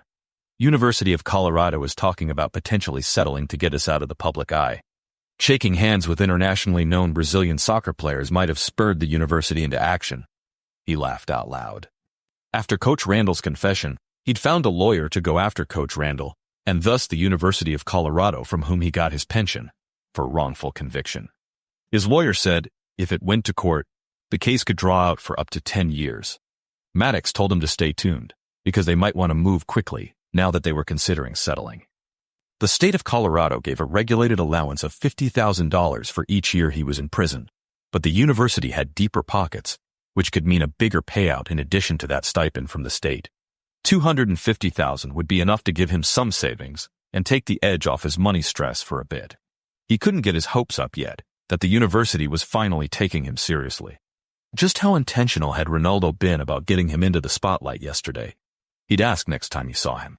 The man was a genius and knew how to work the system. Arms full of water and snacks, he jogged up the stairs to Joey's corporate office. But he got stopped at the reception desk. Gia had asked for calls and visits to be held unless it was an absolute emergency. He wanted to insist that her love life and her need to be awake in order to work was an emergency. But this wasn't a trivial deadline to her. So he left the six-pack, snacks, and a note so she'd get it when she surfaced. Tonight was the ladies' night at the country club. Sophia had insisted on writing him a signed note of permission so property managers would allow him to raid all their business dumpsters for things to upcycle. The ladies were bringing drinks of their choice, so the project needed to be something simple, but pretty. Women wanted to go home with a pretty decoration that they could brag about or re-gift without embarrassment. The pressure for tonight to go well felt astronomically high, since everyone coming knew Sophia, which by default meant they knew Gia. If they knew he was her boyfriend, they'd be assessing his potential as a husband all night long. A husband, fresh out of jail that went dumpster diving and polished up trash for a living. He already wanted to call tonight off, but that would be more humiliating than actually pulling off a fun night for some women who just wanted something new and fun to do. Trendsetters, Sophia had called them. Always the first to try something new and brag about it if they loved it. They could make or break his idea. By the time 7:45 rolled around, he had everything in place at the country club for 10 women to flip and sip, including cheap aprons he'd found at the craft store while he was buying cheap paintbrushes and glue. The entire day had passed without a word from Gia. She had warned him. Nevertheless, he'd hoped for a laughing emoji or funny gift to the joking texts he'd sent her as he collected trash. As the women started to trickle in, he stuffed his phone in his pocket and turned on the charm. Sophia came in second, donned an apron with a wink, and insisted on doing the introduction. By 8 o'clock, 9 well-dressed women with black aprons tied around their waist sat in their seats with a drink in hand. "Girls, welcome," Sophia said above the chattering and loud laughter. They quieted down quickly. "How long have we been talking about doing another girls' night? Thanks for coming. I know how much you all love being on the front end of trends, and this is one. We are upcycling ordinary items to make them as fabulous as we are." The group laughed. There wasn't a frown in the crowd. They were eating this up. "I'm going. We have founder and CEO of Reclaim That with us tonight to teach us how. Let me introduce our talented and charming host, Xander Reinerman." Everyone clapped as he stood and walked to the front. "Good evening, ladies. Thank you for coming out tonight. Keep those glasses full for our flip and sip.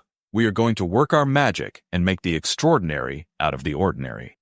Inside his pocket, his phone vibrated briefly. Here's hoping it was Gia texting him back finally. 4 lucky women will be turning these coffee cans into chic planters. He held up the picture of what the end result could look like, and the women began to buzz. 3 of you will be turning these boring plastic bins into pretty vases. Again, he held up a picture. 1 will be turning this small mirror into a sunburst mirror with these paint stirrers. And the final 2 will be turning 2 paint cans into fancy ice buckets. At this point, he expected a group revolution, when they clearly had the money to buy much nicer items at the store. Instead, their faces beamed with sheer delight. It was a miracle. I assured Sophia that no ages would be revealed tonight. So, all you 29-year-olds, check your apron pocket for a slip of paper with a number on it. And since bigger numbers always get a bad rap, we're going to let number 10 come choose her preferred project first. One of the ladies squealed and danced her way to the front, while the others laughed. The other 9 didn't waste any time forming a line behind her in their number order. He handed out pictures and supplies and reassured each of them that he'd stop by to help. While they got settled, he pulled out his phone and checked the screen. The random Colorado number from before had texted him again. "You'll be getting a gift soon." He deleted the text and blocked the number. Probably someone's grandma who got a digit wrong. Another text sat unread in his inbox. You look good tonight. You fit right in at this country club." Gia was here. Smiling, he pushed his phone into his pocket and headed for the first table of women, who already had questions. As he helped them, he glanced around the room. She wasn't standing in the wings, or in the hall that he could see. When the sunburst mirror lady finally stopped talking, he excused himself to check on the others. As he turned, he caught a glimpse of someone walking out the door that looked a lot like Gia. He maneuvered through the tables and out the door. She turned down the hallway to the right. He snagged her arm and backed her into a dark alcove as she giggled. Her kisses washed away his anxiety of the evening. Her love burned his fear to ashes. Gia pulled away far too soon.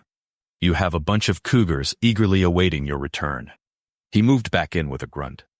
"The only woman I'm worried about is the hard-working, fun-loving Spitfire in front of me." Nevertheless, he stopped kissing her and slid his arms around her in a tight hug, as her head rested against his chest. "Busy day, huh?" she groaned. "Your gift was a lifesaver. I had to drink 3 to jumpstart me." With a sigh, she moved him into the hall. "I need to go before I fall asleep standing up. I'm headed to bed. Good night. I love you. Hate to see you go, but I love to watch you leave." He winked. Her nose scrunched. "Work on your lines, cowboy." They laughed as she waved goodbye and sashayed out the front doors. No one had seemed to miss him in the room. Many of them were almost finished with the painting. The quick-dry paint took a mere 15 minutes to set, so they would have plenty of time left to decorate their projects.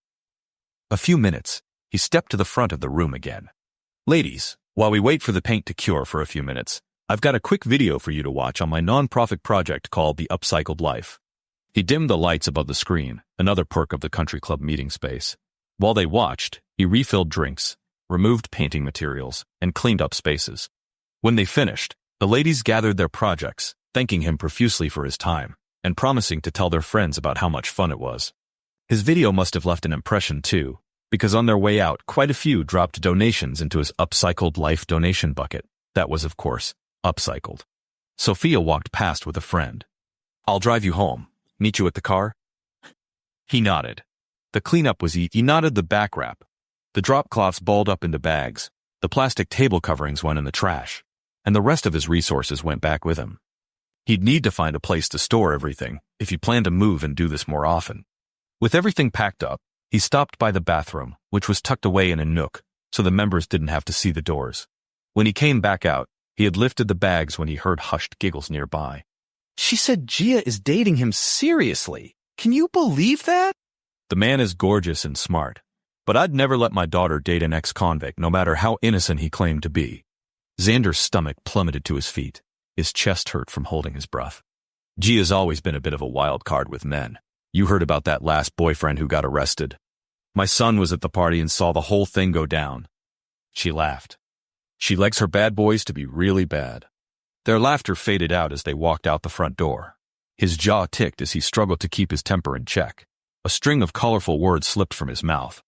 Their opinion didn't matter. They had no bearing on his life. Their words could reflect everyone's thoughts of him tonight, and it still didn't change the decisions he made. In the parking lot, Sophia stood talking to her friend. She unlocked her SUV and popped the trunk open for him. The contrast hit him in the chest as he slid the supplies into the back. What if Gia's parents merely tolerated him, and this embarrassed them? Sophia waved goodbye and ducked into the driver's seat by the time Xander got in. She beamed at him. Well, tonight was a hit. Congratulations. Was it though? Your friends liked it okay? Sophia laughed. Oh, those aren't my friends. Those were NOLA's top female influencers that you hosted tonight. They are catty sharks who thrive on drama. Businesses have skyrocketed or been nuked by their opinions. She waved her hand. I would never actually affirm that to their faces, because if they knew their power, they'd run away with it. Right now, they just suspect it. His temples ached from the tension in his clenched jaw. Her genius was admittedly astounding. What better way to test his new business idea than launch it into the stratosphere, or pronounce it dead on arrival? No need to waste time. Well, that explains it. Uh-oh. What happened? Sophia glanced at him, the streetlights reflecting the worry in her expression. A couple of them seem to think Gia has a thing for jailbirds, which reflects poorly on you and Burley in society. It doesn't help that I'm digging through trash for a living. A soft snort took Xander by surprise. That's rich coming from them. They're all talk. Sadly, half of their husbands should be in prison from scams they've pulled or insider trading, but they've bought their way out of trouble. Sooner or later, someone will blow the whistle, and the things they've done in secret will strip them of everything. Her hands were in full-blown Brazilian sass mode as she spoke. Yeah, so you dumpster dive for a living. It's almost non-existent overhead. The real difference between you and them is that you have integrity, which is an extremely rare commodity. Sophia let the silence rest between them for a second. You and Gia make a really solid couple. Not to scare you away, but I think you are exactly what she needs. Burley and I both do. Done with delicacy, he pushed forward with brutal honesty. I've only been out of prison for half a year. I have goals. When I ask her to marry me, I want her to know without a doubt that she'll be taken care of by me. Call me old-fashioned, but I don't want to be depending on you guys. That's as it should be.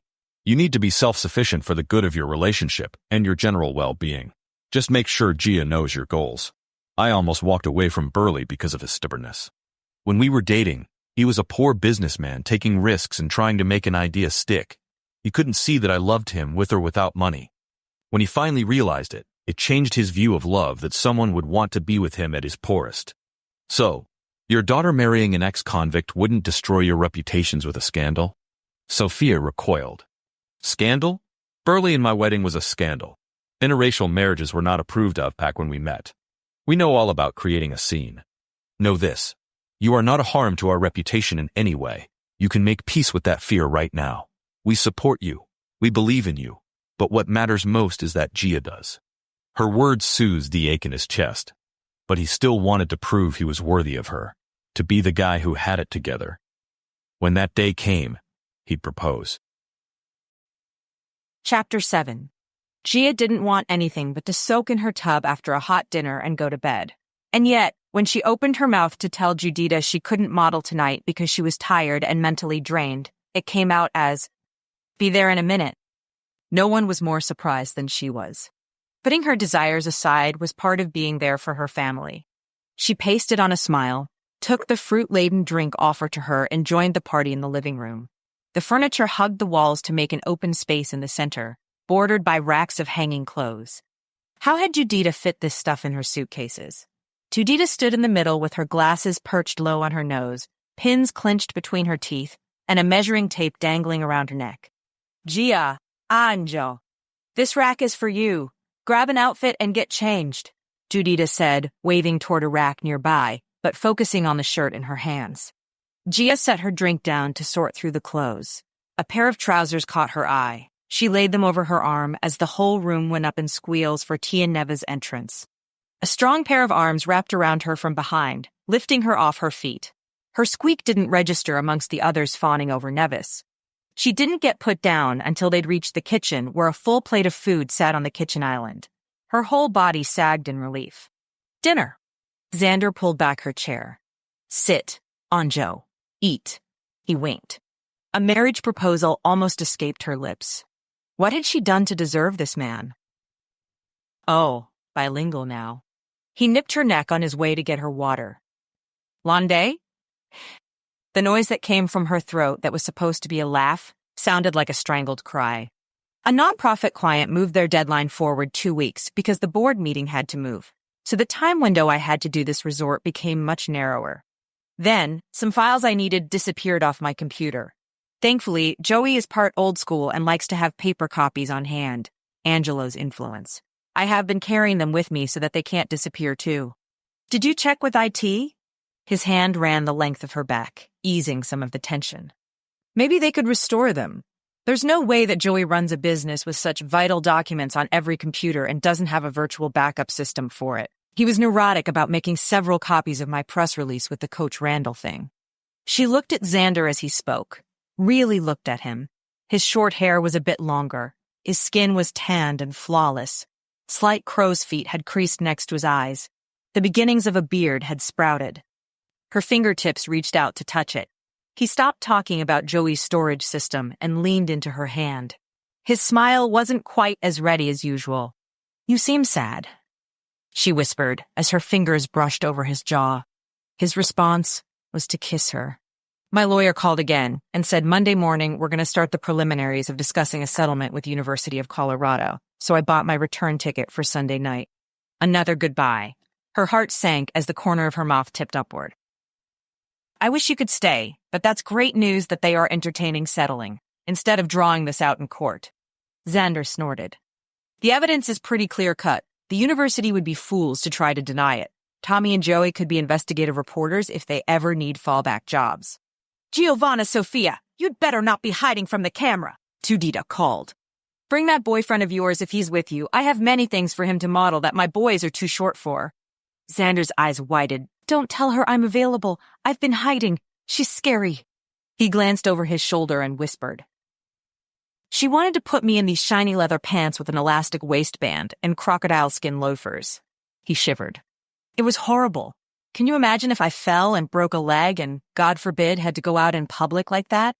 Gia laughed into her food. She needed that to be in photo evidence. "Baby, she is a world-famous designer. People pay thousands to get her clothes, and she clearly thinks you'll fit the stuff she brought. Maybe you should put them on and then tell her how you feel." It was bad advice from top to bottom. No one told Judita they didn't like her designs and escaped without a tongue lashing. But Gia absolutely needed to see Xander and the crazy things Judita cooked up. She set her dishes in the dishwasher and grabbed Xander's hand to pull him into the fray. He hid behind the doorframe as soon as she let go, so she strode over to the rack and picked out a flowy, short melon dress. Pressing it to her body, she twirled so Xander could see it. His eyebrows raised. She pointed to him and to his clothes rack, then to her and her dress. His shoulders sagged. He read her loud and clear. He'd only get to see her in the dress if he put something on from his rack. Huffing, he trudged over and made pained faces as he looked through the clothes. "There's nothing gray in here," he said loud enough for Judita to hear. "I thought rich people loved wearing neutrals." "No, just tech giant CEOs," Judita said. "And they don't shop with me." Gia changed in the bathroom, stopping to tame a stray curl. When was the last time she'd gotten her hair cut? She'd treat herself after the resort was finished. Every spare moment she wasn't working on the plans left her with lingering guilt. What if she couldn't finish on time? Her entrance coincided with Xander's as he debuted a navy polka-dotted shirt and slim-fitting yellow trousers. He looked straight out of a men's magazine. She blinked again. Xander sauntered over to her, clearly enjoying the attention. "Like what you see? Kiss me." Couldn't turn down a request like that. Pulling him to her, her lips collided with his in an emotional upheaval. Her sadness, exhaustion, happiness, and love mingled there. His hand skimmed her back where the dress had an oval opening. His fingertips sent chills skittering across her skin. He moved his lips a fraction out of reach, so she could see the heat in his eyes. "Can I keep this outfit, Judita? I think Gia likes it," he murmured. "Also, Gia would like to keep her dress. Her dress is dry clean only. Do not get your drool on it. Come into the light so I can see you better," Judita said. Trance broken, they held hands into the family room. Arms up. Judita immediately went to work on Xander, tucking the shirt further into the waistband and pinning the waist so his lean abdomen was accented. Xander watched her, mouth open, as Judita fluttered around him, stabbing pins here and there. Finally, she stood back. Good. Heading to the photographer. Oh, Gia, I love this color on you. Your skin tone is perfect. Forget architecture. Come live in Rio and model for me full-time. Most of the models for my upcoming show are going to be your skin tone or darker. Her eyes sparkled. We're going to annihilate the fashion world's norms by having a largely black and biracial lineup of models. It's divine. A few more pins, and Judita nodded her off to the photographer. As she walked through the front hall, a faint orange light glimmered through the decorative front door windows. The white light from the photographer exploded again and again, snagging her attention. The core photographer shouted directions at Xander, which might have been second nature to models, but was probably infuriating him. She grinned, peeking around the corner. A huge light setup swallowed the formal living room whole. It almost never got used, so this was as good of a use as any. The white backdrop draped from a black stand. His case with cameras and accessories sat on Ma's expensive glass coffee table, where coffee mugs were hardly allowed. Instead of going into the front room, she tiptoed over to the dark library across the hall to look through the telescope at the stars. It'd been a really long time since she'd stared at the skies through it. Except the library wasn't dark. A bright orange light danced over the furniture. Fire. She ran to the window. The front lawn was on fire.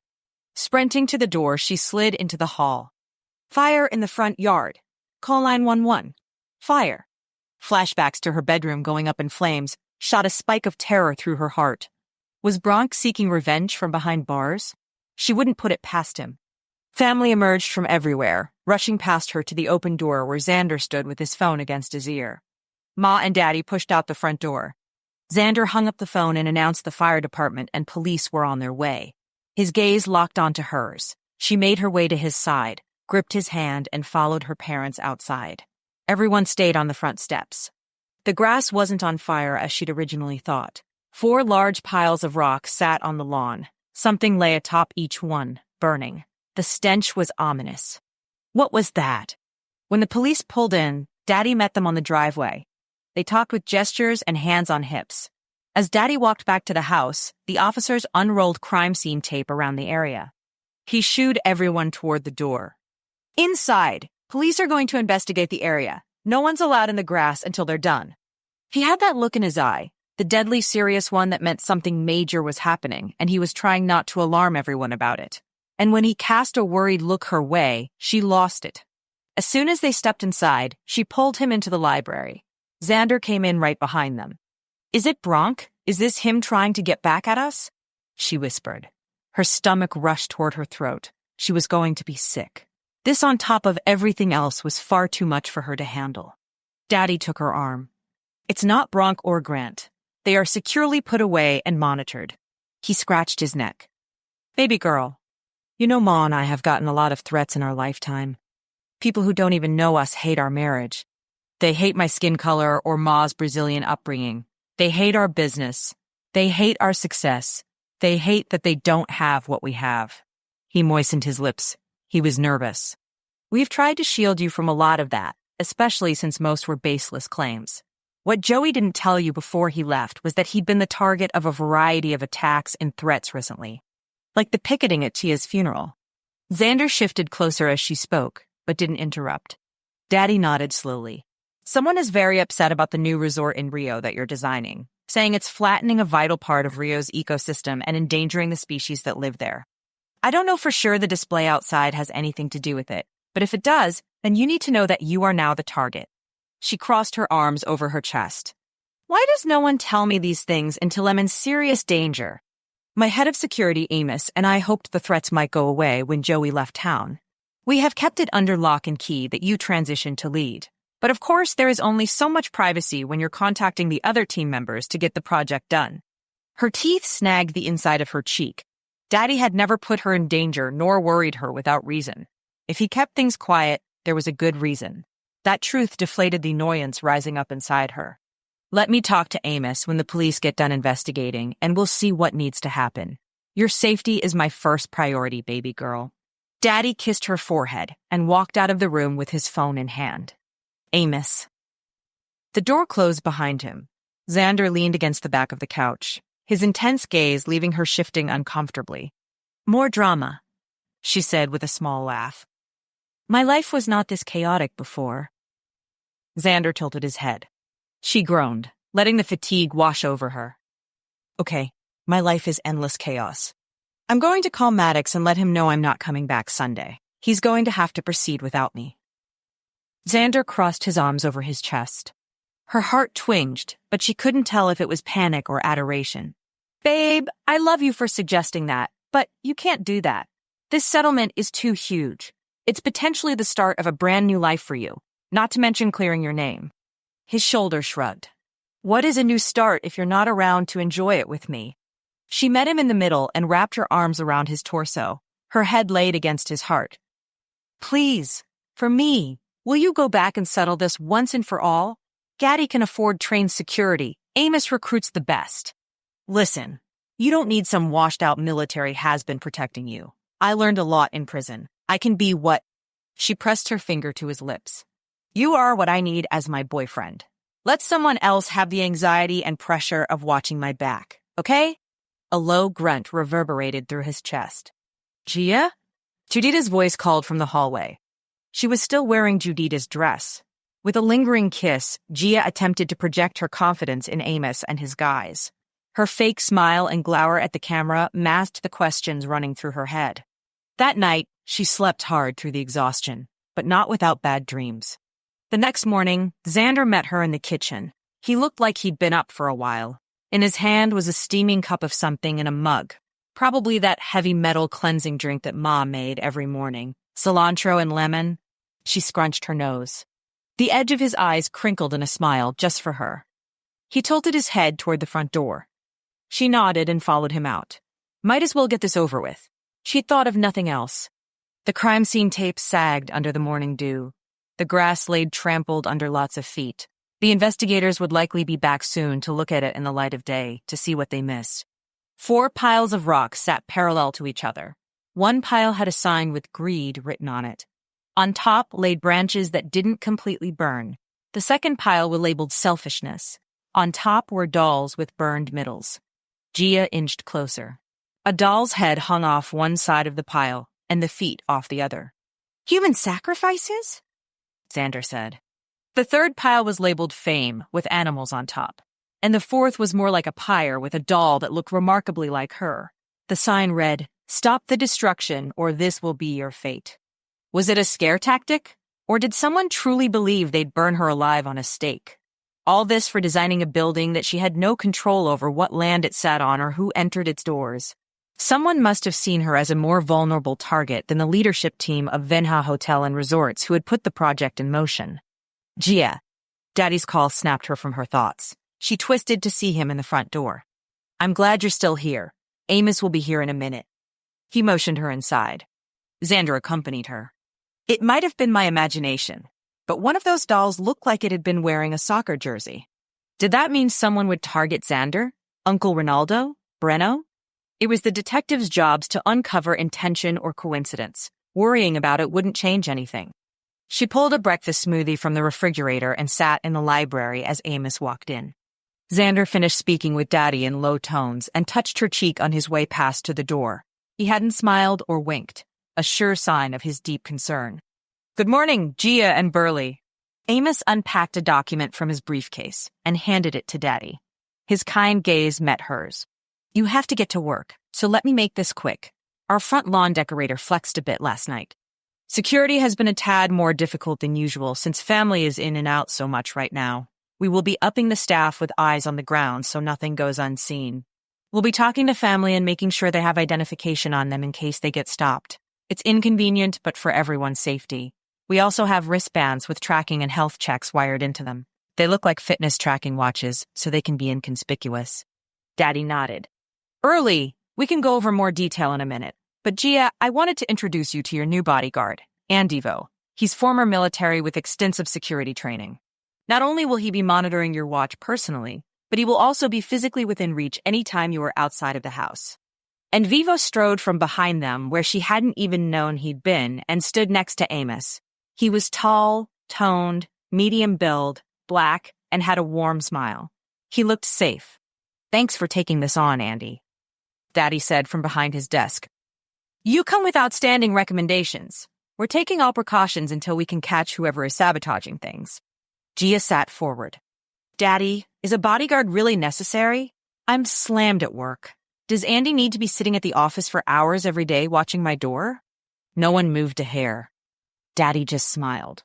Yes, we're confident this is the right call. Whoever it is has access to the office. Well, that did not make her feel any better. Andy is, and will remain, fully briefed on possible suspects. Rest assured, he will not be staring at your door all day, bored. You can go about your life as usual, and forget he's around until he needs to check something. We'll be introducing him as your new personal assistant. How long would it take before the rumor mill assigned her a boyfriend and a side piece? She sighed. The people who mattered would know the truth. Xander would understand. Chapter 8. Of course, Xander understood Burnley's decision to assign a full-time professional bodyguard to Gia, but it ruffled his feathers more than he would have liked. In prison, Jerry had taught him a lot about how criminal minds worked, and the thought of losing Gia to a psycho who watched her every move and planned his accordingly like a twisted dance of fate made Xander furious and, most importantly, helpless. He'd had years of experience with the target painted on his back. Now, the best he could offer the girl he loved was long-distance moral support. The words from the horrible woman at his New Orleans' workshop echoed in his mind. Was he good enough for Gia? Or a placeholder until she found someone more put together? How put together was Andy? Private security paid pretty big bucks. Xander slapped his expense receipts into a folder in his golden office. More money than a startup with trash. Overhead costs were low, but sales were lower. He needed a fresh angle to get a handle on this. After the hearing, though, with his keys stuffed in his pockets, he closed up the office for lunch and headed to Lucy's to collect his mail. A line curled around the inside of her shop. Lucy and her new hire Edith weaved around each other as if they'd been working together for years. Mother Hen featured a new full coffee shop setup, with all the syrups and whistling machines, and the display case had every tray full. He'd been gone a little over a week. It felt like months, because everyone's life had picked up its pace, or reached a new level of success, while he floundered in frustration. Xander, come on back. Lucy waved him behind the counter. Edith nodded and smiled as she dished up baked goods with both hands. He wanted to ask about her granddaughter, but he'd have to wait for rush hour to be over. On the prep tables, balls of dough on tin pans waited to be shoved into the oven. Pastries and sweetbreads filled the cooling racks. It wasn't the same mess he'd seen in the past. Edith's influence, perhaps. You look swamped, Luce. Business is really going well for you. Don't jinx me, you fool. Yet she beamed at him. Things couldn't be better right now. Tucker is around the most he's ever been, and we're really happy. Her expression softened into something more vulnerable. This doesn't make up for all the junk that's happened in my life, but it's a start. Xander nodded. Gia hadn't gone into much detail as to what difficulties Lucy had endured, but her flouncy, flirty side wasn't all there was to see. Your place seemed really quiet. She unburied a plastic bag and handed it over. Propping her hands on the table, she leveled to look at him. Now, tell me in detail how Gia is. His murmured thanks bought him a few seconds to think over what he should say. She's as strong as ever. Lucy's eyebrows shot up, unamused.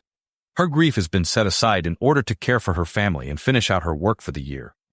What he didn't say was that she now had to also avoid an outside threat of a stalker. Of course she's putting herself aside. Lucy thumped the table with a fist. That's who Gia is at her core. I knew she would. A fact that Gia would likely dispute, because she didn't see herself like that. She's underwater at work trying to help Joey out, so if you don't hear back from her right away, don't panic.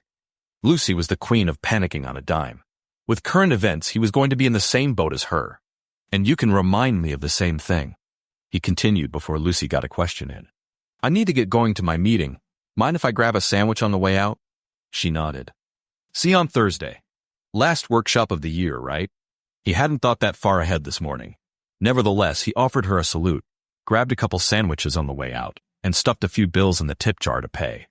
After the meeting this afternoon, he'd hit the planning hard. At a stoplight on his way to the mediator's office, he leafed through the mail. Bills, ads, mail for Gia, a coupon booklet for services he'd never use, and a plain white envelope with his name handwritten on it. A car honked behind him. No time for that now. He focused on the road and swung into the parking lot a couple of minutes before the hearing started. His heart raced at the sight of the brick building. 5 years ago, he said if he never saw a law office again, it'd be too soon. Yet here he was voluntarily pursuing a settlement in hopes of avoiding a lawsuit. He stuffed the envelope into his bag, in case he had a second to look at it. As he walked to the building, he shrugged on his suit coat. The moment he stepped inside, someone ushered him to the conference room where his lawyer and the mediator waited for him. The middle-aged man shook Xander's hand. Maddox introduced him as Chris Hudson. All those years ago, he'd imagined being on the offensive came with a hurricane of more confidence in the outcome than he felt right now. While his entire life's direction didn't dangle on the sharp cliff of this mediator, the weight of desperation pressed in on his sternum. His reputation, his exoneration, his exhumation, relied on a rescue mission to move the mountain off of him. Even if this case didn't clear him, he'd never stop trying to move the mountain himself. They settled into the well-depressed leather chairs. Mr. Hudson leafed through the papers in his thick folder. Mr. Reinerman, I've reviewed the details of your case and former conviction. Since this is the first meeting in the settlement case, I would appreciate it if you told me in your own words what's brought us to this point. Feel free to include the mention of any evidence you have submitted or may submit. Maddox nodded his permission.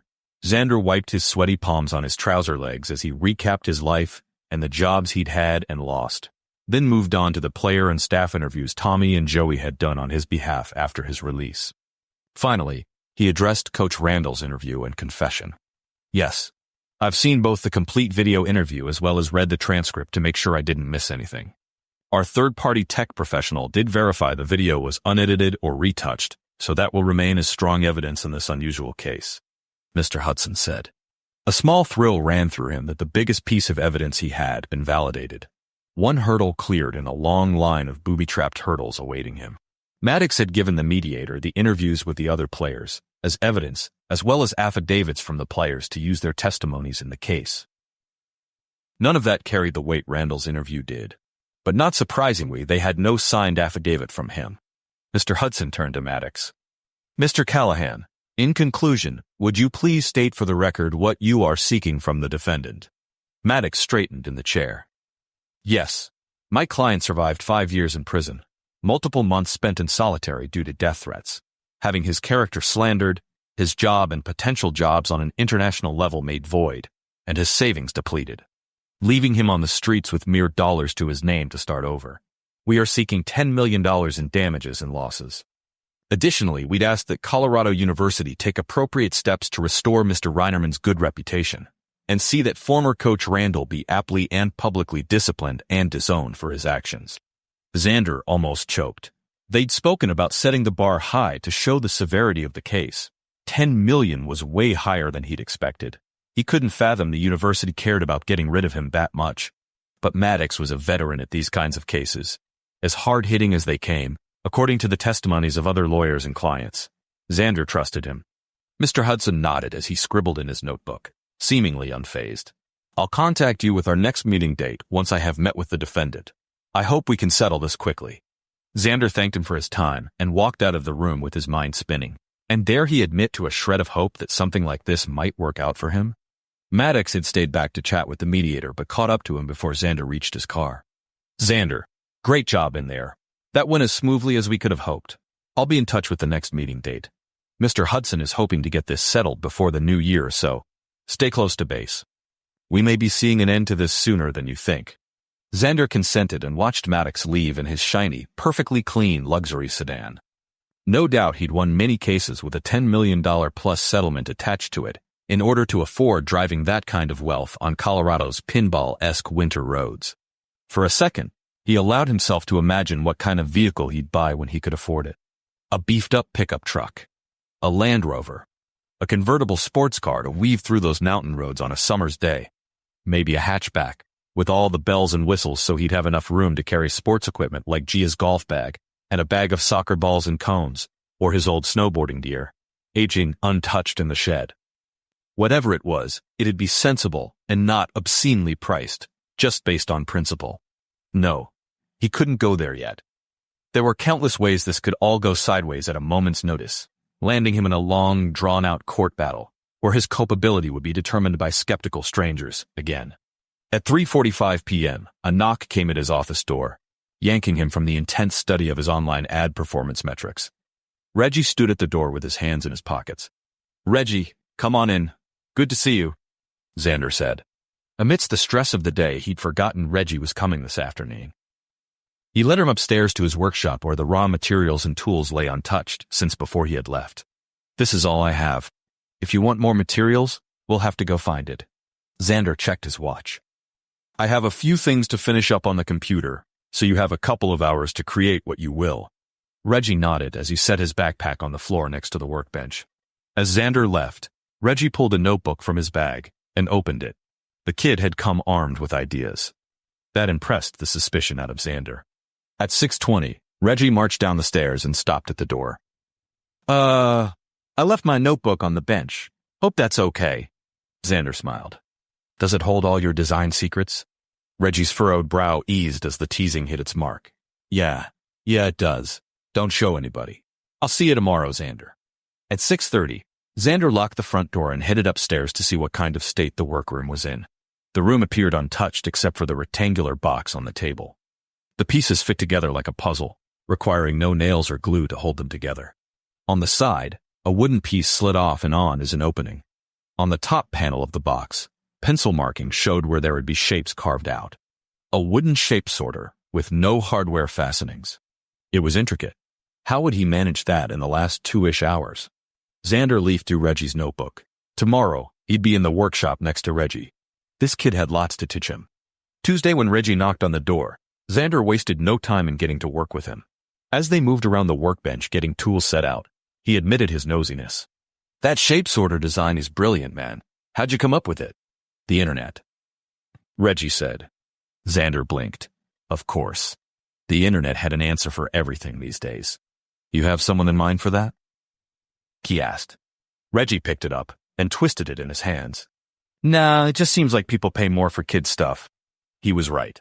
Kids and special occasion items made way more than the average product off the shelf. Product design research. Market research. Is there anything you don't do? Xander laughed. Reggie didn't look at him. "Make enough money to survive on my own, but I'm hoping to change that." "Right there with you, man." And he was. Strangely enough, this kid with his secrets and half-truths had Xander desperate to see him succeed. He knew from experience an ally could make all the difference with survival. He let Reggie take the lead with the conversation as they worked on their separate projects. Reggie's influence had given him a boost of hope and entrepreneurial energy he hadn't tasted for a few months. By Wednesday, 2 items had sold off his website. Reclaim that. His Christmas advertising was working. One item was a wooden kid's shelf, and the other was the set of cork vases that a set of long-haired guys from his last workshop had made. He called the phone number they left on file and left a message that he'd have their check and t-shirts at his office any time during business hours. Gia had been able to video call the last 2 days and fill him in on her day of work and how irritating it was being followed by Andy. Her annoyance gave him a small hint of reassurance that she might keep Andy at arm's length. She hadn't been told about any definite leads on the stalker, but Burley would keep information like that very close to his tailored vest. Thursday morning, he went fishing for a power cord in his work bag and came out with a letter. The handwritten note he'd forgotten about on Monday. The Xander Reinerman scrawl on the outside looked even but unfamiliar. He tore it open. "You're being scouted when you least expect it. Keep everyone under suspicion. The scope is on you from afar, but the crosshairs never leave center mass. Do not let them get you alone." The first letter was easy to shrug off, but this letter was much more unsettling, more direct. Considering he now spent the majority of his days alone, the chances of someone cornering him are pretty high. Everyone under suspicion? Physical harm? Assault on his businesses? Death? What if this were a code of some kind? The more pressing and probable answer was that this was related to Gia's situation. Burley had insisted Xander save every possible contact point of Amos's. Did he really want Burley knowing about another threat? Not when he'd put his bid in to be her protector and got denied. He'd handle this on his own. He logged into Gia's video security feed, scrolling back to the Thursday night he'd closed up after the upcycled life workshop. She'd upgraded her package to retain a month's worth of video feed, so he should have access to see whoever slipped the envelope into the mail slot on the front door. At first, he watched at 1.5 speed. Once he got into the groove, he sped the video up much faster. Only Lucy and the mailman approached the front door. No one passing by spared a glance.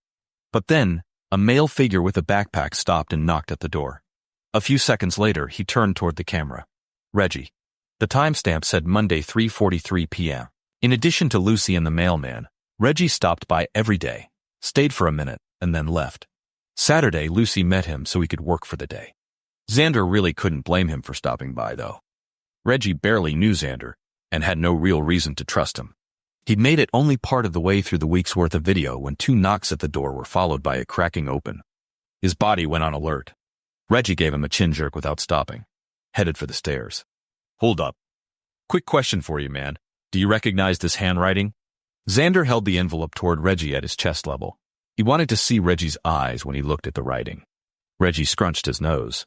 No. Sorry. Can't say I recognize anyone's handwriting except maybe from my teachers. The truth was there in his face, plain as day. Another dead end. Thanks. Got this in the mail and no one signed it.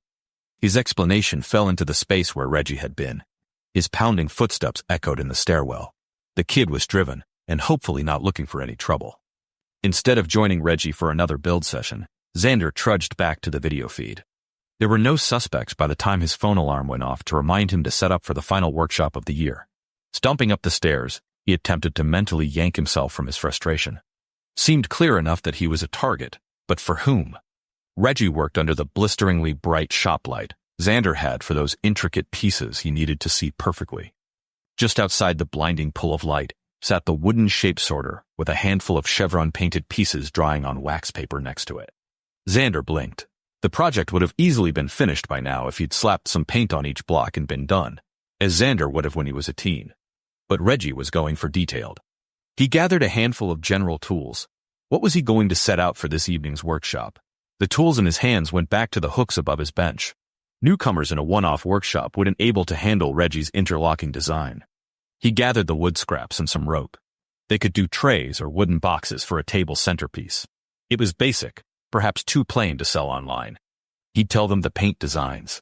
His mental funk was clearing as Lucy stormed into the space that he had just gotten set up. I'm testing out a new cupcake flavor on the crowd tonight, Lucy said. I love the taste of them, but they were my grandma's recipe, so I may be partial. And I can't tell if Edith is being honest with me, or saying what I want to hear so she can stay employed. She loaded the plates, stood the signs up next to each item, and backed up to survey her work. If she'd said which one was new, he'd missed it. He snagged a coconut butter pecan cupcake and took a large bite. Unexpectedly magnificent. Lucy's wide eyes stared at him. And? It's incredible. Xander mumbled around a mouthful of cake. Her ponytail slapped her cheeks as she bounced happily. Hopefully, others will agree. When he leaned to ditch the cupcake paper in his trash, the envelope caught his eye. Hey, Luce, do you recognize this handwriting? Again, he held the envelope up. She glanced over and barely took a second. Her nose scrunched. Yeah, that was the envelope that was sitting in the middle of my floor when I opened one morning. I stepped on it and almost slipped and died. Xander froze. The middle of your storefront floor? Or your backroom floor? Storefront. His nerves tingled. Do you have a mail slot in your door? No, but the seal at the bottom of the door gaps if you get close enough to see it. It wouldn't be hard to shove that under the door. Lucy shrugged, as if it were old news. His head spun. Someone had analyzed his life enough to know that Lucy was collecting his mail, or close to him and Gia. Gia hadn't been back in months for her protester stalker person to connect her with Lucy. Whatever it was couldn't be involving Gia. The timeline didn't fit. But who else was targeting him? And why? Chapter 9. Having a bodyguard was turning out to be a good mood killer. It's not that she resented having someone protecting her. It's that she feared what he represented, someone who wanted to hurt her for their ridiculous notions. Not to mention, reporting her every move to Andy reminded her a lot of her days of dating Bronk and the abusive power he wielded. As she had then, after 2 days, she minimized her daily movements to what was absolutely necessary. To stay safe, she needed to do only what was required. Her stress-relieving runs now happened on the treadmill in the early morning in the basement, not at all the fresh air therapy she craved. She didn't have time for the golf course, and she missed it more than anything.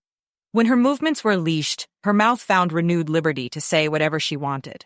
Her sass got the better of her in her normal conversations now more than ever. Thankfully, Xander enjoyed her attitude, because Ma did not, and reminded her of that in every language she spoke. Daddy just smirked and kissed her forehead. Gia hung up from her call with Xander as she pulled into the driveway. Another night of nothing exciting to report. Work and home, and work again. But Xander's huge news had her clutching her steering wheel with a gasp. The lawyer sought $10 million for the settlement. Money like that would flip his world upside down. If there was anyone who deserved to have their life back with interest, it was Xander. Half that would allow him the ability to comfortably hire a solid team to run his new businesses while he pursued coaching again. She could hear the longing in his voice. At dinner, she sat next to Antia. "What'd you guys find to do today?" It pained her greatly to ask because they told her, tag team, about the fun day they'd had touring historic buildings and eating gumbo. Sometimes, depending on the cousin, they'd try to downplay it to keep her from feeling like she was missing out. Antia did try. Of course, that was the biggest farce because she knew, they knew, everyone knew what she was missing, and that she pretended to not miss it. With every twinge of guilt of her absence with her Brazilian family, the mental reminder came barreling in behind. This was for Joey, to grant him time to grieve properly, wherever he was. Another part of it felt like penance to her parents for not stepping into the gap during her time in Colorado. Who knew how many family projects she'd missed out on because of her insistence on paving her own way after escaping Bronx abuse? After dinner, she found Kara alone in the front room. She sat by herself a lot, staring at her phone or disappearing to run errands, unable to stay with the family for longer than politeness required. Gia couldn't shake the feeling that something dark had stolen in. Since Tia's death, Kara's schedule, which should have been empty, had become jam-packed. Gia plopped down beside her on the couch, tucking her feet under her. "How was your day?" "The same." Her voice was monotone as she brought her phone a little closer to her face. How had they gone from sisters to strangers in a week? "I didn't get to say bye last night. You left really quickly. Everything okay?" "Yeah, I just didn't feel well." Gia already knew, thanks to Antia, that Kara had excused herself from another day of cousin fun. "Did you sleep it off today?" Kara's hand flapped limply. Yeah, I'm much better." She let the silence lapse, then sighed. "I miss Joey and Tia so much." In a blink, Kara stood staring down at Gia, her phone at her side. "No, I can't do this. Not with you." Gia's mouth hung open as she frantically searched for what to say to make things better. "I'm sorry. I can't. Okay, Gia." Kara whirled around so fast, Gia almost missed her saying, "I have things I need to do." What things were those? Kara had given up her job to care for Tia Carolina. Ma and Daddy were in charge of settling the estate, so if anything needed tending to there, they'd do it. What exactly was she doing with her time? Wednesday at noon, she sidled up to Andy's desk outside of her office with her bag of celery in hand, ready to badger him into helping her. Crunching celery loudly could be very useful in getting what she wanted in a timely manner, but the silence of the cubicles around them quickly dissuaded her. Anyone could have been listening in. "Andivo, good sir, can I see you in my office for a moment?" She shuffled back into Joey's office and leaned against the edge of the desk while Andy's lanky form filled the doorway. He shut the door silently, looking at her with his hands shoved in his pockets. A smirk toyed with his lips. "What can I do for you, Miss Carter?" His low voice reminded her far too much of the authoritative males in her life. He was her employee, technically. "You seem like a man who has great taste and discernment in life. Would you say that of yourself?" His expression didn't change, but he nodded slightly. "I would use synonyms of those terms, yes." "Would you also say that you do your homework on the people you are assigned to, knowing them in and out, their schedules, routines, wants, needs, innermost loves, passions?" The corner of his left eye twitched. That was all that moved, as if unaffected, collected and calm under fire. A worthy opponent. She almost growled in frustration. She'd wanted him squirming in discomfort. He took a step toward her. "It's what makes me an expert at what I do and keeps people and myself alive. And you've studied everyone around me to ensure my day-to-day safety." A dark eyebrow arched. "Is there someone you've noticed acting suspicious?" She feigned a look of what she hoped appeared to be slight fear. "Yes, but if I tell you their name, I'd like your promise that you will report to only me on your findings." His back stiffened as he cleared his throat. "I can't do that, Miss Carter. I report any findings to Amos directly. We're a team here." With her head cocked, she took a step toward him, willing him to feel intimidated. Unless, he dragged out. She waited. Unless you aren't talking about suspicions directly related to who might be targeting you. Bingo. And if I were, then you'd be sending me chasing a red herring while anyone could be ready to pick you off. It'd be signing your own death certificate. His voice raised a fraction. When he put it like that, it did sound ridiculous to send him after Kara to find out what she had gotten herself into recently. There had to be another way. What turned Kara into an overshare usually? Being super caffeinated, enjoying really delicious food, and cuddling baby animals. Okay then. Unfortunately, I'm going to have to ask you to accompany me on a girls' night out sometime in the near future. Be prepared. She flipped her hair and sat back in her chair. This would require advanced planning if she wanted to get on Kara's calendar these days. I've been on more than you know. Andy laughed. Oh, the secrets I could tell you. Now, he had her full attention. But I won't. He winked. Tease. I'll be a fly on the wall, not even listening to your inappropriate stories and disrespectful girl talk. Sure, he wouldn't. She humphed as he walked toward the door but stopped. If I may, Miss Carter. His voice softened. I know it's a huge drag to have me knowing your whereabouts constantly, but please don't let it stop you from living your life. She lowered her chin to look at him. And what makes you think I have more of a life than what you've seen this week? It was idiotic to ask. He probably had pages of reports on her normal comings and goings. Daddy wouldn't have held back, and Amos knew a fair bit. Andy shrugged. I've seen fear crush the life out of my former clients, stealing from them what no stalker should ever be able to take. And I would hate for that to happen to you. As he left, she called, You're getting bored with my schedule, huh? When the door closed behind him, she muttered, Yeah, me too. Living her life would have to wait until after she got feedback at Friday's blueprints and design check-in with the engineer team. With 2.5 weeks until the end of the year, the pressure sat on her like a 2-ton boulder. She had made amazing progress. Things were going much smoother than she'd anticipated, but still the performance anxiety set her senses on fire. The whole space needed to have the open flow that allowed claustrophobic guests to see the ocean on one side and exit out the other to a majestic view of the mountains nearby. Shade from the heat, but plenty of exposure for the sunseekers. She'd planned for infinity pools on every side of the U-shaped building, with a few luxury cottages down closer to the water's edge with private beach access. Joey was a pro at these things, but he was no romantic. She, on the other hand, had envisioned her honeymoon at this place with the potential to take her future children back and still have them enjoy it. One side of the resort boasted green space with nooks to tuck into for privacy, while other sections of the resort had clean fields of vision with low greenery and wide open spaces for families to be near each other without being on top of each other. The family space featured a kid-friendly food hut with shorter tabletops and lots of colorful animals and fairly easy access to the beach. The other food shacks boasted a variety of colors, food options, and TVs for those who didn't want to miss the games. The romance side had no such distractions. Instead, it offered intimate dining spots, adjustable lighting, and acoustic ambiance. The amenities offered babysitting services for when parents wanted to steal away for a dinner alone. A dream vacation. She stared at the renderings, imagining herself newly married walking along the quiet pathways hand in hand with Xander. No work pressures or endless survival demands. Waking up with the sun and dozing in the shade of the trees. Calling room service late at night to their romantic hut with a dessert tray or local seasonal fruit. Just the two of them, chasing their passion wherever it led them. It'd been far too long since she'd been back to Rio. Next year, she'd make it a priority. The clock on the desk, once Uncle Angelo's, unobtrusively passed the time with a quiet clicking. She wasn't happy with her design. Something was off. Saving her project to 3 different places, she then printed off the mock-ups to take home and run by her family. Someone would see what she couldn't. The blue water taunted her. A piece out of reach. Restless, she packed her bag to leave for the evening. How much would a flight to Denver cost her if she booked one for this evening? But Andy would still follow her.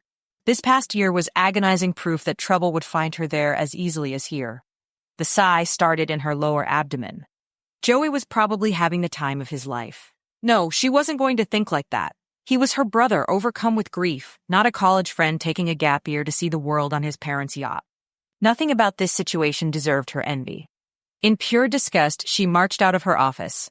waited a few seconds for Andy to scramble to get his things together, and drove straight to the driving range.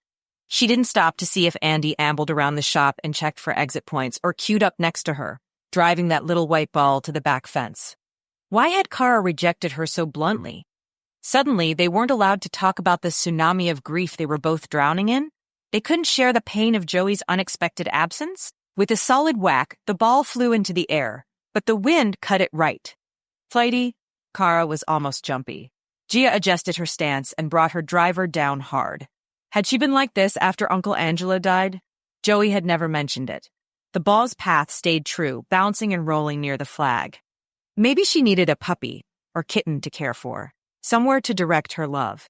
Gia yanked out her mobile and shot off a few texts to Kara's friends she'd hung out with a few times. They might know where Kara disappeared to. A few more balls disappeared onto the range before she switched clubs and worked her irons. She penned a frustration to every little white missile. One for the intense pressure of this resort project. One for the underlying fear that Joey wasn't okay. One for Kara cutting her out. One for the stupid stalker. One for the hole that distance left in her relationship with Xander. One for the dream of wishing she could figure out how to be what her family needed for once. And the rest for the endless need to run away from her growing problems. Her bucket of balls had run out when a server approached her with a drink. "Excuse me, this is for you from Mr. Mallington. Says you're the best with irons that he's seen in years." The server placed a fruity-looking drink on a table near her bag. Mr. Mallington was the flirty old golf pro shop cashier who worked there to keep busy in retirement. He regularly asked her to marry him. She laughed. No one had ever bought her a drink here before, thanks to you and Mr. Mallington. She polished her irons and dropped them into place in her bag. It'd be nice to sit here, sipping a cold beverage versus running home. There was a coconut scent to it. She brought the glass to her lips, but a pair of arms wrapped around her middle as the force of a body hit her from behind. A warmth pressed against her neck. The liquid sloshed over the rim, spilling near her clean golf shoes. A squeal of annoyance came unchecked. "Excuse me." The hands gripped her waist, steadying her. Her heart lurched. The cologne was not Xander's. A low mumbling filled her ears as Andy twisted her toward him. "Hey, baby," he said in a too loud voice. "Oh, your drink. Sorry. He had napkins, patting at her hands, feet, the ground. In an almost whisper, he said, "But I know you were not about to drink without any hesitation something a virtual stranger bought for you." His glance up at her was a scolding in itself. "Please, tell me you were putting on a show." Plopping the glass onto the table, the heat burned in her cheeks. 100 retorts whizzed through her mind.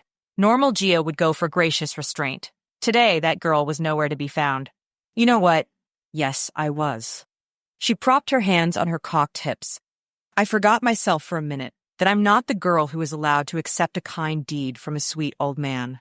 In my thirst, I almost ingested a cold beverage from an unknown source. What a fool." When Andy stood, his face was inches from hers, so she had to do no more than hiss. "I spent the last hour trying to forget and instead feel something that wasn't guilt or confusion or grief or pain. I guess it worked." She looked him up and down. "At least enough to scare the likes of you into reminding me of who I am with a body check." Sliding her golf shoes off her feet, she stuffed them in her bag. What was she doing here, messing around? The glass of cool liquid sat on the table sloshed but untouched otherwise. An embarrassing reminder of what happened when she tried to free herself from her present restraints. "Thanks for that," she said to Andy as she shouldered her bag. The shaky exhale came in the car. Such carelessness amidst the feeling of peace. When she drove past the driving range on her way out of the parking lot, the glass had disappeared from the table. This was exactly why she'd not gone anywhere for the last 3 days. Where would she be if Andy hadn't been there? If Xander wasn't there to help her keep her mind on straight? If someone wasn't always keeping her between the lines? Dead. Or worse, married to the biggest abuser east of the Mississippi. At home, she cut straight to her bedroom's ensuite to wash off the day. By the time she came down, dinner had been cleared and the family had dispersed to their nightly entertainments. She raided the refrigerator for cooling leftovers. As she sat down to eat them, Abo Anna shuffled over to the sink that was piled high with dishes. Ma left yellow plastic gloves out for her to protect Avo's frail skin. After years of persuading, Ma had finally convinced Avo to only work on the big dishes that couldn't easily fit in the dishwasher. Although she was an 83-year-old guest in her daughter's home, Avo still refused to let the dishes sit unwashed for any length of time. Ma said it stemmed back to her childhood in Brazil, when flies and ants would swarm into the house to get what was available, if traces of food and drink were left out. Avo didn't like to talk about her childhood much because she said it was very difficult. If anyone asked, she'd clam up tight. If anyone knew hardship, it was Avo. Gia finished her dinner and grabbed a rag to dry what was on the rack. With the family eating here every night, the dishwasher ran overtime, but the nice serving platters and pans couldn't go in. How did you do it after Vovo died? Gia asked her in Portuguese. How did you raise 2 kids by yourself away from your family? Avo said nothing for a bit, except for the quiet clicking of her tongue as she thought. Her careful words pulled no punches. Gia admired how much weight her words carried, positive or negative. After 2 more dishes, Avo hung the gloves to dry. There were still dishes to be washed, but Avo didn't seem to notice. That's enough for tonight. Let's sit on the patio. Avo grabbed a tonic and lime to pour in her glass and followed Gia outside. They sat under the heaters as the night came to life around them. Warm and comfortable, Gia felt the drowsiness hit her square in the chest. For years when the kids were small, I struggled to keep us alive. Bento felt that trusting others would force us to be dependent on them, and then they'd pull the rug from under our feet when we weren't watching. In those days, women dare not speak against her husband's leadership. We were married so young that I had become accustomed to living that way. And others had let us down time after time. So when he died, I continued to feed that lie in my mind, justified when someone took a misstep. I was so sure if I was to be a real adult that I needed to be independent, stand on my own 2 feet. There were countless times I wanted to drop the kids off on a church's steps and start a new life alone. My independence suffocated me. Avo took a long pull of her tonic drink. Gia had heard about Ma's birth father, Bento, a handful of times, but he died when Ma and Uncle Angelo were very little, so their memories were restricted to the few things Avo had told them. After a few years, Avo remarried Grandpa Ignatius and had Roberto and Judith. Avo Anna coughed. See, it's a lie we're conditioned to believe, that we don't need community to stay alive, physically and mentally. Self-sufficiency is as much a poison as codependency, but wounded hearts struggle to believe that. When I stopped thinking of my needs as a weakness and an inconvenience, that is when we started to thrive. I met Ignatius through that community I'd held at arm's length, and I can say I know what true love is because I stopped blinding myself. Gia swallowed the lump in her throat. Was it a lie she'd been believing? Listening to Avo's story brought up the ugly reality that Bronk and Grant had really messed with her ability to trust people. But could she afford to stop shouldering all these burdens alone? Could she afford not to? There would be pain either way. Chapter 10. He found what? Xander growled into the phone. You need to listen better. Arsenic. Gia stated it again so calmly that he wanted to reach to the phone and shake her, or hug her and never let go. He couldn't decide. Andy took the drink with him when we left the driving range and had it tested for any possible traces of a contaminant. How did the person get it into the drink without the bartender seeing? Xander asked. Bartender was working alone since it wasn't a peak hour. One of the waiters tripped on the way to deliver drinks to high-profile clients. So the bartender prioritized their beers, giving whomever it was time to drop enough liquid arsenic in the glass to shrivel my organs in minutes. Her voice wavered, but she paused and cleared her throat. She was crying. He put money on it. Pulling the phone from his ear, he let out a shaky exhale. Andy did his job, and might have even earned a small Christmas bonus.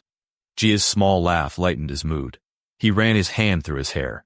This attack accentuated his envelope issue. They might not need to get him alone if they could get to his food or car. Andy. He was a hero. Xander might even send him a personalized thank you note too, but the admiration in her tone made him unreasonably jealous. It was proof that 5+ years without a mature adult relationship had him fighting the same immaturity he thought he left behind in his early 20s. Gia wasn't like other girls, falling for the shiny armor nearest her. How did the last workshop go tonight? She asked. Oh, aside from Reggie, there were 2 others who had come before. It was a low attendance night, but that was okay because his mind had been elsewhere. However, the video feed was no longer relevant since the envelope had come under Lucy's door. Lucy's door. He shot off a quick text to Lucy, asking about seeing her video feed. Well, I need to go. I have a big design meeting tomorrow. I sent the plans to the engineers today. Tomorrow, they'll let me know how much they don't like and what I need to redo. She huffed out a laugh. They said goodbye. Lucy responded to his text as he hung up. Perfect timing.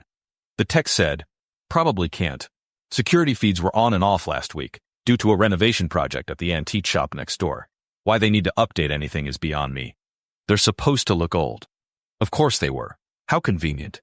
Someone was spending a lot of time doing the footwork to keep secretly informing him of other people covertly watching him. The thought kept him awake for a while, as he turned over the possibilities, regardless of how ridiculous they seemed. It was no comfort that whoever was watching him would come out of hiding eventually. The next morning, he dragged himself into work. He'd wasted time on the security cameras yesterday, but today was his day for profitability. Tomorrow, he and Reggie were scheduled to go out dumpster diving to get whatever they could get their hands on. There were at least a half a dozen new housing developments to explore, within a 30-minute radius. He compiled lists of the supplies he'd need to collect in order to put together these children's kits he wanted to put out to stores and non-profits.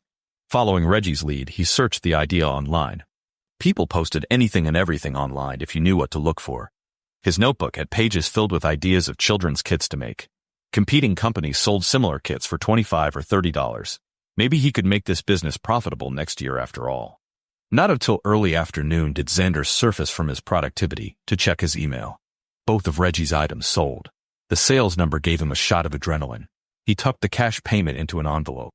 Buried in the middle of 77 new emails was an email titled, "Invitation to Interview." Those job search websites never gave up. His mouse hovered over the delete button, but he opened it instead.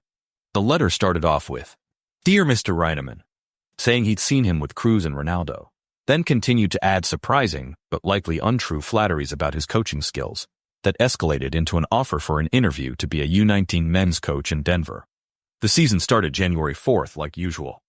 Would he be available for an interview December 22nd? Xander sat back against his chair hard. It wasn't semi-pro like the Jesters, but coaches from feeder teams for the Major League Soccer teams often recruited from the 19-year-olds league. The job would give him a national platform. His heart raced. This could be the breakthrough he needed to get back into the coaching world. He paced around the room, his hands on his head. How mad would Gia be about him considering this? She had been so excited about him looking for positions in New Orleans. The thought made his stomach turn. But this could be his one chance. What if he missed it? Surely, she'd understand the year-long commitment as a stepping stone to get him where he wanted to be in New Orleans, or traveling with the men's international team. She loved Colorado, and it'd take her time to wrap up everything she had going on to move to New Orleans anyway. Once she finished with Joey's project, she'd be free to come back, so they weren't doing long distance anymore. Not to mention, he wasn't going anywhere until his settlement closed out, or, God forbid, went to court. The more he rationalized it in his head, the more positive he was that Gia would see their very near future needed to be in Golden. Together. He clicked reply and wrote out an email accepting the interview. If they offered the job, he wouldn't have to take it, but this would buy him time to talk to Gia too about their future. However, after today's high-stress meeting was not the time. He opened a text to her. "Thinking of you. How did your meeting go?" He sent the text as fast as possible, so he didn't have time to wonder further if he should tease his big news. Instead, he buried himself in creating a campaign for launching a regular craft night, Flip and Sip. If he got the coaching job, he'd be able to hire someone to run the nights without him, since he'd have games and practices. He couldn't stop thinking about how much he wanted this coaching position. A knock on the door followed by its opening pulled him out of it. Twisting in his seat, he faced Reggie, who stood with his hands stuffed in his pockets, shuffling his feet. "Hey, Xander?" Reggie licked his lips. What had this kid so worked up?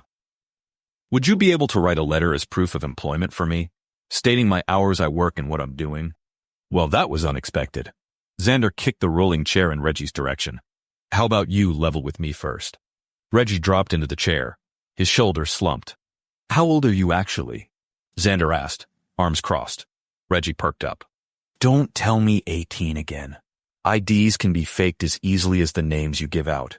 I want to help you, so give me the respect of your real information." He sighed. 15. "Your real name?" "Bernard Reginald Harrison." Yeah, he'd go with Reggie too. "Who's asking for the letter?" Reggie rubbed his face hard. My foster parents think I'm out doing drugs or part of a gang. I told them I have a job making stuff. They said no one would hire a 15-year-old. I said I'd prove I was working after school. Look, these people are the first foster parents that haven't abused me in some way in the last few years. They aren't great, but I need to make it work there for as long as I can. Last night, they threatened to call social services. What happens if they do that? I get sent to a group home for kids. Reggie shook his head. I'm not looking to be in a gang or stuck in juvie. I want a legitimate start to life when I turn 18. That means working now. Please? His words took Xander's breath away. This was the very reason he'd started the upcycled life. Yet, he couldn't push the anonymous warning from his mind. Are you telling me the absolute truth? Reggie pulled out his wallet and shoved a handful of cards at Xander. His ID, his social worker's information, his school ID, and a picture of him standing with his arm around a little boy. It didn't seem to be a con from whoever was out to get him. If it was smart to use a kid to get close. Okay, I'll write your letter, Xander said. On one condition. Reggie spread his hands. Anything. I drive you home tonight and meet your foster parents in person. A letter, certified or not, can be faked. I'll take everything I need with me to show them who I am and what I do. The smile that spread across Reggie's face was pure excitement. That'd be perfect. Thanks, man. They'll believe me then. Write the letter to Regina and Carl Destarni. He grabbed his bag and headed for the stairs. Wait a second, Reggie, Xander said, extending the envelope with the cash in it. Here's your payout. You wear a medium or large shirt? Medium. Xander strode over to his box of shirts and yanked an M from the pile. Congrats on your first sales. You do really good work. It's no surprise your stuff sold already. Keep it up. Reggie took the shirt, still grinning. He pulled a dorky teenage dance move, then he jogged up the stairs to the workroom. Xander laughed. As much as he wanted to suspect Reggie, his gut trusted him, but not enough to go to Reggie's house alone tonight. He needed a plan. Who could he call that wouldn't require lots of explanation, but would back him up? The phone told him his call was connecting as he lifted it to his ear. He closed himself into Gia's inner office. Already his mental defenses were up, assuming it'd be a no. Hey, bro. Link answered. Link, hey, you busy tonight? Because I have a favor to ask. It's Friday night, so I plan to go out around 8, which you're welcome to join.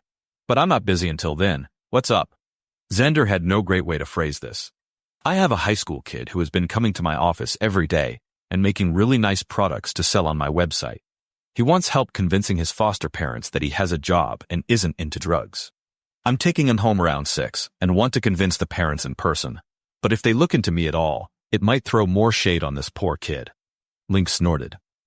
I'm a great wingman and have a very honest face. I'll be there at 5:30 to introduce myself to the guy first. A cooling sensation ran across his chest. Since walking out of his parents' house on Father's Day, Link had taken every effort to make their relationship better and be there for him, the way things used to be. Thanks, Link. And can you bring your personal protection just in case this guy diverts us to somewhere we don't want to be? Sure thing. As a thank you, you'll join me and the guys for a night out, right? No doubt. The guys would be Link's hockey teammates, rowdy, immature, and eager to waste their money on a morning hangover and curdled stomach. The decline sat on the tip of his tongue, but he'd been out of prison for 6 months now and had a mere handful of friends to show for it. Xander blinked. It beat sitting alone trying to find something on TV or feeling like he should be working. Yeah, I'll join you. Thanks for the invite. When he hung up, a text buzzed through from Gia saying, survived the meeting. 6 days to get the revisions done. If I want to relax on Christmas Eve, call you tonight.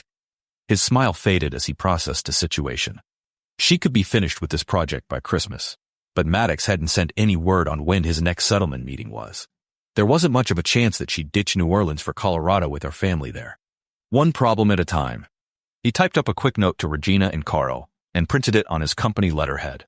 It sounded plenty official for what Reggie had asked for. His long legs easily took the stairs 2 at a time to his workshop. They had an hour before Link showed up. If he didn't do something with his hands, his anxiety would get the better of him in a heartbeat. In the workshop, he waved the paper toward Reggie. Here's the signed document. Reggie's bag sat open, so he tucked it inside. Thanks, Xander. I really appreciate it, Reggie said. His phone sat on the workbench beside him, playing songs Xander thought he might recognize as pop. Those window flower boxes weren't going to sand themselves. Xander set to work on them with the sandpaper instead of the electric sander. We still on for material collecting tomorrow at 9, assuming all goes well with Carl and Regina tonight? Reggie nodded. I made a list of what I want to look for. He hummed along with the song. I respect your plan. You seem like you know what you want from life, and knowing how to get there is half the battle. Staying out of one of those group homes sounds like priority number 1. The humming stopped. Took one of my foster brothers getting killed on the street during a drug deal to wake me up. Until then, I didn't care that I had 1 strike left. Screw the system. But now I see the best way to stick it to the system is to succeed, to do the best for myself despite them. I feel that, Xander murmured. There it was. His life ambition laid out by a 15-year-old. No time at all passed until Xander got a text from Link saying, Here. I'm going out tonight with my brother after we drop you off, so he's going to ride along, if that's all right, Xander said as he walked to the door. Who? Xander opened the front door to Link, then locked it behind him. Link's casual glance around could not have been more obvious. On a scale of 1 to 10, how concerned are we about personal safety with this kid? Link whispered. My gut says 0, but my mistrust of human beings in general puts it around a 4, Xander said, walking to the stairs. Hey, Reggie, you ready to go? 1 minute. Reggie called. I've got my reloadable taser in my pocket in case. At one point, Link had told him it was frowned upon for athletes of their status to go out without personal protection of some sort. They weren't the pros, so it was hard to imagine who was going to recognize them and pick a fight, but he was grateful for the backup all the same. Your hockey meatheads meeting us out tonight? Xander asked as he closed up shop. Link laughed. Yeah, but we've got practice at the crack of dawn, so they'll go easy tonight. From Link's stories, his teammates didn't know how to go easy doing anything. It was face mask to the plexiglass 100% of the time. Xander could already feel the headache forming. Reggie trotted into the room and followed them out to the SUV. Xander drove, Reggie got the front, and Link tucked into the back. As they went, Link introduced himself and asked a few questions. I'm not far.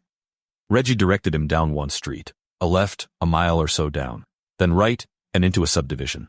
The knot of tension in Xander's shoulders eased. The homes were mid-sized for families with kids' gear in the yards.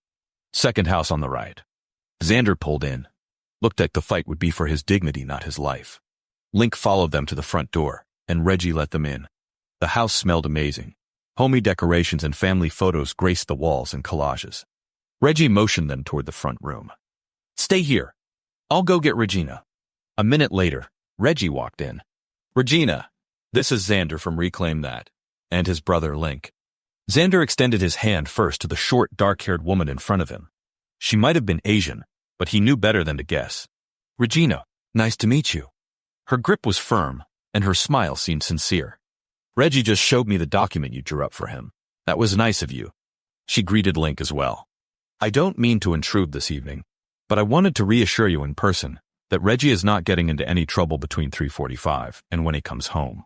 He's the hardest working kid I've met in a really long time, and he's great at the designs he does. Xander scanned Regina's face, waiting for the cynicism and doubt to come. He's very good with his hands, Regina said, patting Reggie on the shoulder. Thank you for your reassurances. Maybe after Christmas, Carl and I can peek in on your workshop and see exactly what it is you do.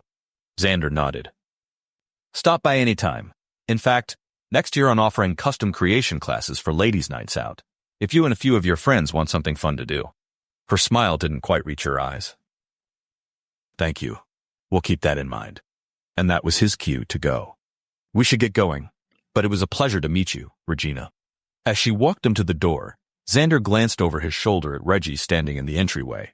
Reggie's thumbs up gave him permission to breathe easier as they ducked into the car to drive to dinner. He had a good feeling he'd see Reggie tomorrow morning at 9 a.m. They stopped by the office to pick up Link's car and drove to a place called George's that boasted live music, gourmet desserts, 8 p.m. Friday nights. By the look of it, there hadn't been anything gourmet in there in decades, much less the desserts they'd probably accurately misnamed. Desert. Inside, the energy exploded. TV showed sports, and overhead music played loudly enough that they had to yell. Link motioned to a high top near the pool tables. The menu was sticky with a film on it, and the table surface wasn't much better. Why had he agreed to come out again? Because you missed this part of humanity for the last few years. Link shouted as a new song started up. Guess you'd ask that out loud. Xander laughed. 30 spaces and crappy food. We had plenty of. You were the missing link. Grinning, Link slow clapped at his play on words. They ordered drinks and an appetizer from the very young-looking waitress and claimed the pool table to wait for the others. At 7:15, the guys showed up. The music started at 8, and by 9 p.m., Xander was tapped out on the loud, obnoxious, incessant competing of Link's teammates, who were several drinks up on the going easy promise. Hey buddy, I'm headed out, Xander shouted into Link's ear. Link said something, but Xander couldn't hear it, so he waved. He paid his bill and walked into the freezing night air. Partway to his car, his feet went out from under him. His face landed hard against the gravel parking lot. A heavy weight pressed into his back, squeezing the rest of the air from his lungs. His shoulders screamed in pain as his arms twisted behind his back. Been waiting a long time to get you alone, pet. A low voice growled in his ear. The stench of sour whiskey on his breath made Xander's nose burn. Where did he hide it? Even if Xander knew what he was talking about, his lungs still weren't getting enough oxygen to stop the gasping and black spots in his vision. We know he told you where it was. Now, play nice and tell me before I snap your arms off. Fighting the adrenaline, Xander relaxed his whole body, creating a bit of room. The knee moved off him as he flipped onto his back. Cold metal pressed against his forehead.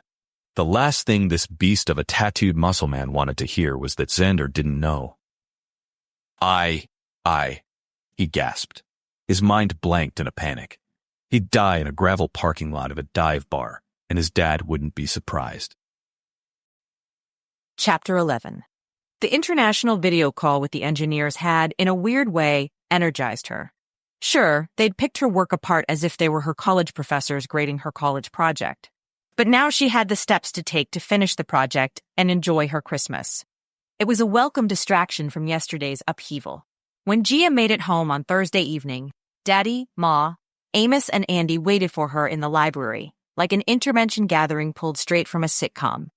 She asked them to wait for a quick minute while she dashed up the stairs to change into a sweatshirt and leggings. If she was going to get bad news, she needed it to be while she was comfortable. When she returned, hidden away behind her layers of protection, she gave them her bravest smile and braced herself for the worst. Andy started. I drove the drink directly to my contact at our nearby lab, and they graciously agreed to expedite processing it. He paused, rustling his papers. I'm guessing there was something in it, or this meeting would have been an email. Gia's words earned her an arched eyebrow from Ma and a half smirk from Daddy. Condensed fertilizer, enough to poison you in minutes or worse. Gia nodded, but her mind dropped in a free fall. Careless, foolish. The words scrolled across her mind in a string. Her fingers massaged her temples where the pounding took residence. What had she been thinking to almost drink that? Amos finished the meeting with how they were trying to track down the people the bartender had seen at the bar. Mr. Mallington was as innocent as he was a flirt. Someone had told the bartender Mallington had asked to send it to Gia. Amos said they'd seen plenty of hate spouted online about how the resort would poison the area and the environment. Apparently, it was fairly common for this level of antagonism to accompany a new build with international recognition. That didn't make her feel any better. Then, when she relayed it all to Xander, she felt even worse. Although understandably livid, he had seemed distracted during their conversation. She'd been hoping for solidarity of some sort. His distance hurt. She pushed his attitude aside in order to focus on the corrections meeting. She and Xander had plenty of tiffs in the last 6 months. Enough to know that distance greatly exaggerated issues. When they could video call, they'd work through everything. She helped. A tiny thought had sprung in the back of her mind. Did they need to take a break until she could work through her current life messes? Not because she didn't love him, but because her overloaded plate weighed heavy on her, and something needed to get the pause. For right now, her relationship concerns moved to the bottom of the priority list in favor of hitting her Christmas deadline, one stress at a time. A knock came at her door.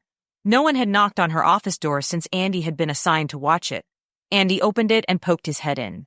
Gia, save your work and bring your files with you. We have to get out of the office now and won't be back today. He glanced over his shoulder. Loud voices filled the hallways that were usually quiet, even on a Friday. A shriek echoed off the walls. Fear punched her in the gut. What is it? She saved her document and stuffed her paper copies into her work bag. To be safe, she added a few more folders to the stack. Rodents are loose in the office, Andy said, looking both ways as she followed him into the hall. Also, 3 dead opossums with mutilated corpses were delivered with the Daily Mail. Pictures of employees with graphic, threatening messages also showed up. Looks like we're going to need to vacate the office for a while. They jogged down the back stairs to the parking garage. Her paranoia got the better of her. She glanced around, clutching her bag to her side as Andy did his routine car checks on her vehicle. The garage seemed emptier than usual. He started her car with her keys and walked around the outside of the car to open the passenger door. His deep brown eyes caught her wide stare. He motioned her toward the seat. The man thought he was going to drive her somewhere. She was perfectly capable of driving herself home. This was his job. Her protest died as a sigh on her lips. Andy's head never stopped its swivel as they drove through the parking garage. Her heart raced. What kind of threat was he expecting? She was afraid to ask. By the entrance, Andy slowed. He reached into his bag and pulled out a hat and sunglasses. Put these on and keep your head down. They crept past the gate into the sunlight where a huge line of picketers pushed signs into the air in time with their chants. Gia slouched in her seat. The picketers stared at her car while shouting as they passed. Andy turned up some pulsing music as someone stepped right up to peer into her window. He pulled her torso across the armrest, brushed his lips across her cheek, and laughed with a deep rumble as if she'd said something funny. She laid her hand on his chest, keeping her head tucked into his shoulder. With his arm around her, he pulled into traffic. 2 turns later, Andy exhaled hard, retracting his arm back to his side. We're in the clear. That was tense. I thought that guy was going to try to open your door or break your window. Gia sunk further into her seat, her hand on his arm, which rested on the console between them. Andy, I can't thank you enough for keeping me safe this past week. It's been eventful? He asked. A nightmare I never saw coming. Gia groaned. I'm going to beat Joey up so hard when he gets back here, leaving me in this mess. Andy chuckled, his warm laugh a balm to the constricting in her chest. You should have seen Mallory standing on her desk in her flowery skirt and white socks with tennis shoes when those rats went by. She shouldn't laugh, but the absurdity of it struck her hard. And you know how Jim is always subtly flexing around the office? He was chucking chairs at the wall, completely missing the rats, and then he went sprinting out the office door. And I'm 98% sure I saw a rat chasing him. Andy and Gia laughed together until they couldn't breathe. In a week at Joey's office, Andy had picked up what Gia had observed in the last 6 months. With her own office in Golden, she didn't miss the awkward smiles in the kitchen or the random pop-ins from people who wanted to waste time chatting. But she did miss the consistent comfort of knowing someone was always around if she needed them. Such a shame that I missed this while on the phone today. My headphones block sound out really well, I guess. Andy turned into the driveway. I tried not to bother you until I saw the Do Not Disturb light go off your desk phone. He swiped at his nose. Those carcasses were starting to stink up the room. We shoved him in an office for the police to investigate when they arrived, but that smell filled up the whole place. Gia met Andy's dark gaze. Thank you for getting me out of there safely. This rescue thing is becoming a little too frequent for my liking. Whoever this is needs to stop.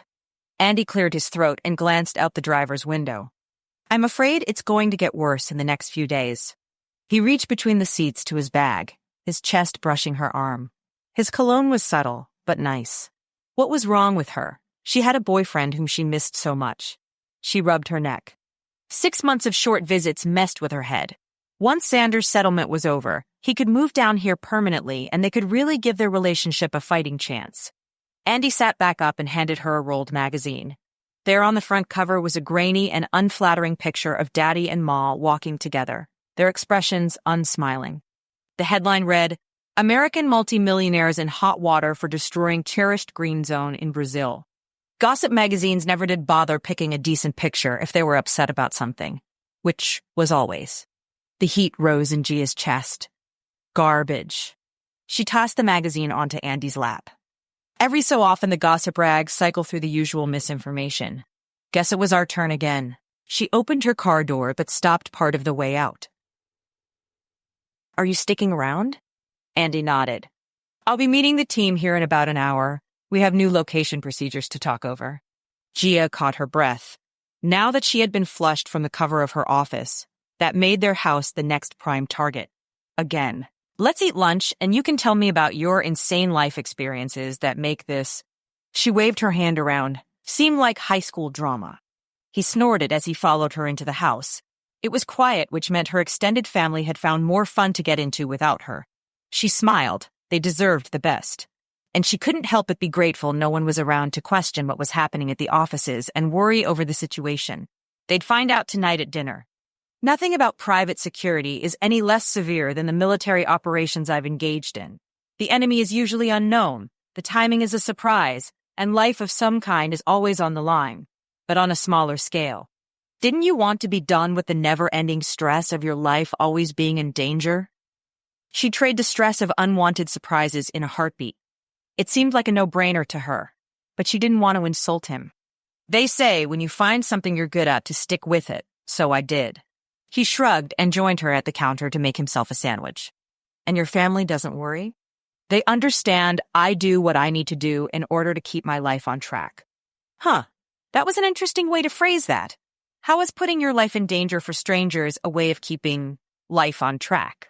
Of the far-flung places you have no doubt traveled to in your career, what was your favorite? Andy plopped a slice of cheese on top of the pile of lunch meat. An island unavailable to tourists in the French Polynesian archipelago called Mayo. They are deeply suspicious of foreigners, and very few outsiders are ever invited. When anyone pops up, the whole island knows instantly and tosses them out. One of the easiest security trips I ever took, because everyone on the island was doing my job for me. That kind of life was another world away. Gia pressed her sandwich together, then took her plate to the table. Bet they didn't eat cold cuts there. World travel was on her bucket list. She and her parents had mainly spent their vacations in Brazil, apart from the odd cruise here and there. Since neither of them preferred cold climates, they'd never spent any time in the snow and ice. That had been part of the appeal of Denver. It was so opposite to New Orleans. Everything about her life in Colorado was meant to be a diversion, a life separate from what she'd known and became entrenched in. Xander wasn't that, was he? She shoved the thought from her mind.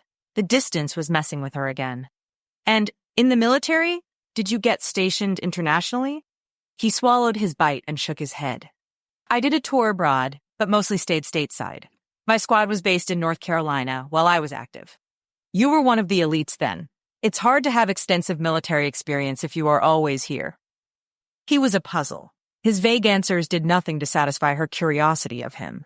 He'd endeared himself to her at the driving range and confused the mess out of her with his display in the car. It had been him acting, she was sure. She wanted to know more. Give me something, Indivo. It's okay to let people get to know you, isn't it? Andy studied her. Yes, I was on an elite squad, which is why I'm very good at what I do. I have a special skill set in intelligence, and I'm lucky that I've found a place for it outside the military. My job is to assess risk and avoid it, or stop it. If I do my job right, it's not supposed to be dangerous. Lives are only in danger if I trust or assume too much.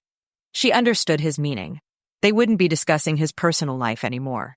In your professional assessment, how long do you think this is going to go on? He sat back, his broad frame making the chair look small. Your deadline is soon. Then, the fight heads overseas.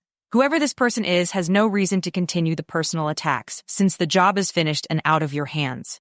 The relief felt good. The sooner I'm done, the better. His head cocked slightly as he said, theoretically. And the dread came back with force.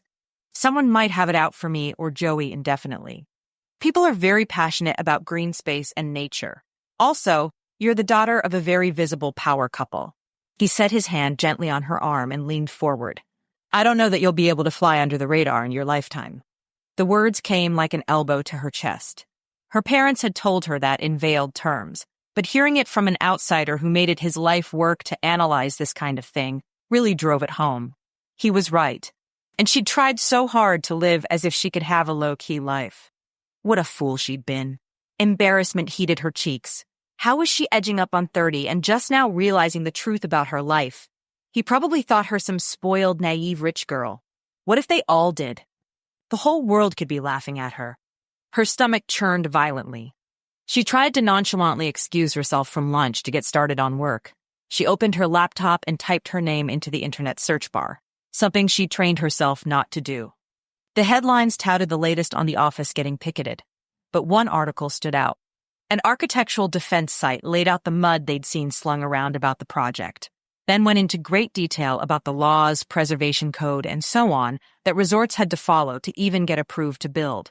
Finally, someone who was knowledgeable. The author finished up by saying Venha had a history of deeply respecting the area they moved into and hoped with this new project in Rio that they would continue to show the cultural insight they've been known for. Wow. Did Joey know about such high praise? She copied the link and emailed it to him with a quick note asking how he was. She abandoned her usual attempt to shield him from her emotions and told him she missed him so much. Inspired, she pulled the paper plans from her bag and laid them on the drafting table. The light above shone like a spotlight on the page. She'd felt for a while that something was missing. Something was. In her fear of getting it wrong and messing up the resort, she'd stuck to what she knew of other resorts and how they did things. But that wasn't what Venha was known for. That wasn't what Rio needed. It needed a retreat that preserved as much nature and cultural history as possible. The resort shouldn't be a hub of Western culture with a hint of Brazil. It should be all Brazil, with enough conveniences to make visitors from around the world comfortable. She ripped off a fresh piece of paper and smoothed it onto the board. After a moment of acknowledging the excitement of a blank page, she hunched over the board to bring a new concept to life. When she was done, no one would be able to complain that Rio's culture had been abandoned. Time to let her creativity run wild. Chapter 12. Finally, he regained his mental capacity, an ability to breathe. His prison training kicked in. Everyone wants to know where it is. If I hand it over, what do I get out of it? The pressure of the done eased a fraction. To live. The guy barked. Xander clicked and said, "But if I die, the information dies with me, and that wouldn't work in your favor. Just tell me where the hard drive is and the boss will give you 3% of the cut." The man said, "A hard drive? Okay, now they were getting somewhere." Xander countered and said, 10. A loud whack was followed by the big guy dropping to the ground.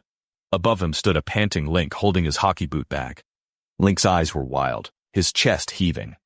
"You forgot your phone on the table," Gia called. Xander shot to his feet. "Link, you're a lifesaver. Thanks for not using the taser." He leaned over the unconscious guy and snapped a few photos of his face and tattoos. Then he fished in his pockets and grabbed his wallet. ID, cash, credit cards. The phone wouldn't be of much use since it was locked with a number code, so he smashed it into the gravel. When he looked up, Link stared at him open-mouthed. "I have so many questions." Xander glanced around. "I don't know that I have any answers, but we need to get out of here in case this guy has a buddy nearby." A few more questions might have gotten him the answers he needed, but he had more information than he started with. The idiot had gotten impatient and made the mistake of jumping him in public. Seemed too amateurish for a hit. Whose hard drive would he have known about? He told me?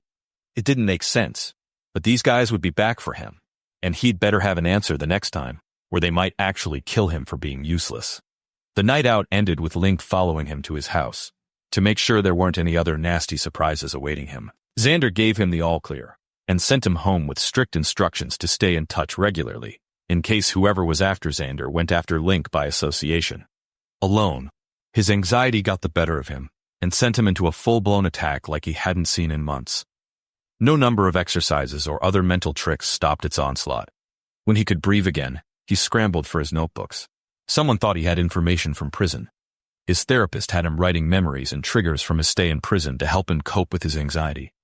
The only person he'd really formed a relationship with had been his first cellmate, Jerry Sorrentino. Abandoning the notebooks, he searched Jerry on the internet.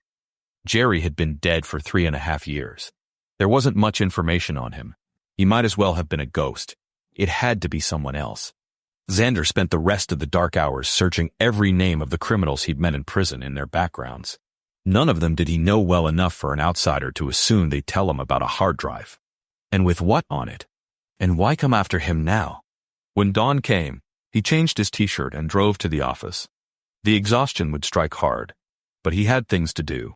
His work email had a response from one of the long-hair guys who had taken his workshop earlier in December. He wanted to stop by this morning. Xander texted him to say he'd meet him at Mother Hen's at 8:30 a.m. At 8 a.m., he got a text saying he would be there. The meetup went quickly, and the guy was gone with the money and 2 shirts in minutes. Xander grabbed a couple muffins for Reggie on his way out the door. The longer he stayed, the more likely Lucy was to engage him in conversation. She'd already asked him why he looked so bad. Reggie showed up 10 minutes early, talkative and ready to dumpster dive. Carl and Regina had agreed to let him continue working so long as he stayed out of trouble and his grades didn't fall. They visited 4 different work sites and had the back of the vehicle packed full by lunchtime. They dropped all the supplies off at the office and, on a whim, went back out to 2 more dumpsters so they'd be well supplied for a couple of weeks, at least. By the time they reached the office a second time, Xander couldn't clear the fog from his brain. He sent Reggie home instead of accepting his offer to build the kids' kits together.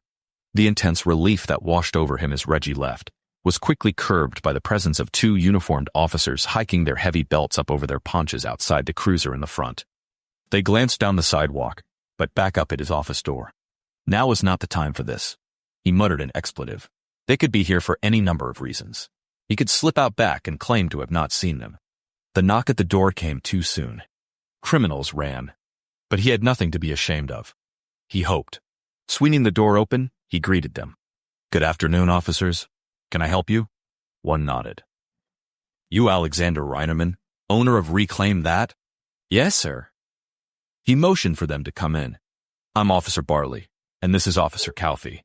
Someone broke into and vandalized the Newman's men's mission over in Lakewood last night." Officer Barley said. "I'm sorry to hear that," Xander murmured. It had nothing to do with his current issues.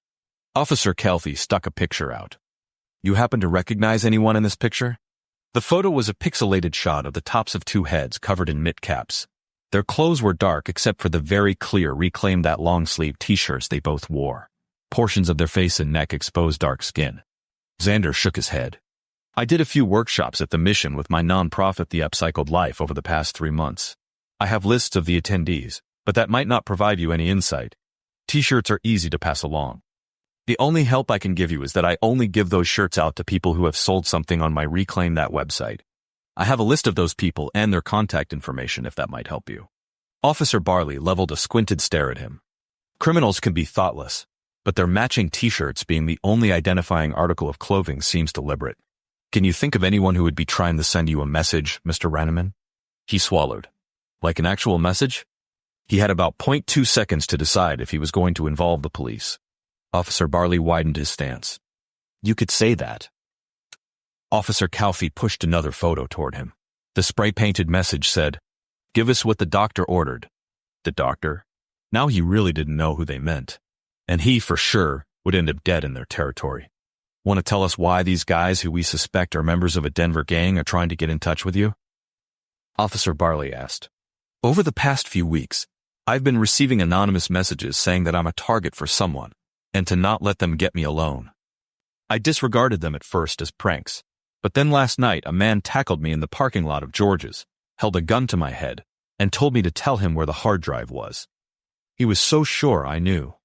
Xander scrubbed his eyes that burned with a lack of sleep. Officer Calfee folded his arms. "And you didn't report this, why?" This seemed very obviously about something that happened in prison. There wasn't an actual crime, just a threat about something they thought I knew from my time in prison. What are the cops going to do about it? Officer Barley grunted. "Well, there's a crime involving this homeless shelter and it seems someone else wants to know what you know, so the police are involved whether we can do anything or not. Now, you can make sure I don't turn up dead for something I don't have any clue about." He was needling these cops, but he also did want them to look out for him if they were going to mess around in his business. Calfee raised his eyebrows. "Give us all your contact information, and we'll be in touch. We'll need for you to stay in the area, so we can call you into the station for more questions when they come up." Reassuring. They turned to leave his office. A niggling thought wormed its way to the surface. "Hey, do you guys have any information on Jerry Sorrentino? It'd be really helpful in keeping me alive a little longer." Barley jotted the name down. "We don't, but we'll look into it. Thanks for the lead." As they ducked into their cruiser casually, Xander bent over his knees. All the air in the room had gone out with them. More than one group of what looked like gangs was after him. An explanatory note from his anonymous overseer would be nice right about now. A clue of some sort to keep him from reliving the hell he experienced in prison, of trying not to get killed for no good reason. He regained control and locked up the office. By the time he set the door alarm at the house, he had just enough energy to stuff some food in his mouth and fall into his bed. In his dreams, wave after wave of criminals came after him. He narrowly escaped. In a panicked sweat, he woke up. Give us what the doctor ordered. His thoughts raced. He hadn't seen any doctor but Ed, his mom's psychologist, which had been highly coincidental. The one time he visited a therapist for himself in the past few months hadn't been anything to speak of, a favor to Gia who went regularly. The prison infirmary had checked on him once or twice the whole time he'd been there. It couldn't have been that. Except when he'd been sliced open from armpit to hip, about to be gutted like an animal. One minute he was in the prison yard enjoying the fresh air, back to the fence, as far away from the staked-out groupings of the prison gangs as he could be. Then something outside the fence drew his attention away from carefully watching the orchestrated dance. Suddenly, he was pinned on the ground by heavy hands and sharp knees, the guys on top of him shouting about invasions and tyranny. Bodies bounced against each other, shouting, screaming, a blistering pain that made him black out. That's when the panic attack started in earnest. The infirmary staff stitched him up to save his life, but the pain of being sliced open and sewn back together blinded his other senses, scattering his memories. Had he been conscious? When he came around, he was in the infirmary for all of an hour or two, before they discharged him to sleep on his wooden plank of a cell bed, bandaged and sore.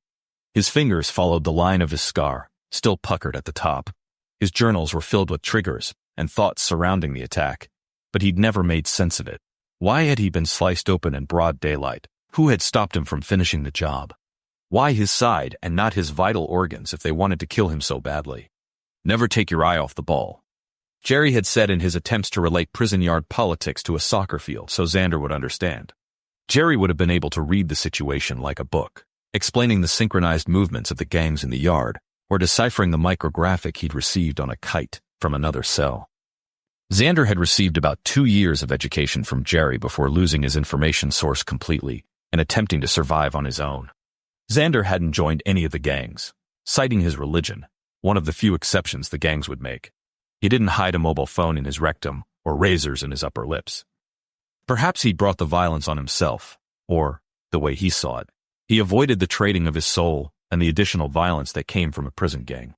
In a way, he'd suffered without the protection of others, but he'd survived, though not without scars. Hauling himself from his bed, he showered and ate again. The house was so quiet without Gia, he couldn't stand it. Her presence empowered a room. His chest ached for missing her. When he dialed her number, it went straight to voicemail. The distance felt too great between them.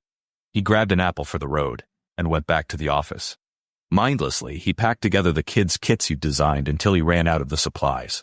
His computer sat, taunting him. Surely, there were answers in the depths of the internet for his predicament, but he didn't even know where to start. He was the cartoon staring up at the piano falling on his head, and he hated it. Chapter 13. It was Saturday, but that did not stop Gia from copying the new plans she'd finished late last night and sending them over to the rest of her team. They wouldn't see them until Monday, which gave her too much time to second-guess her decision.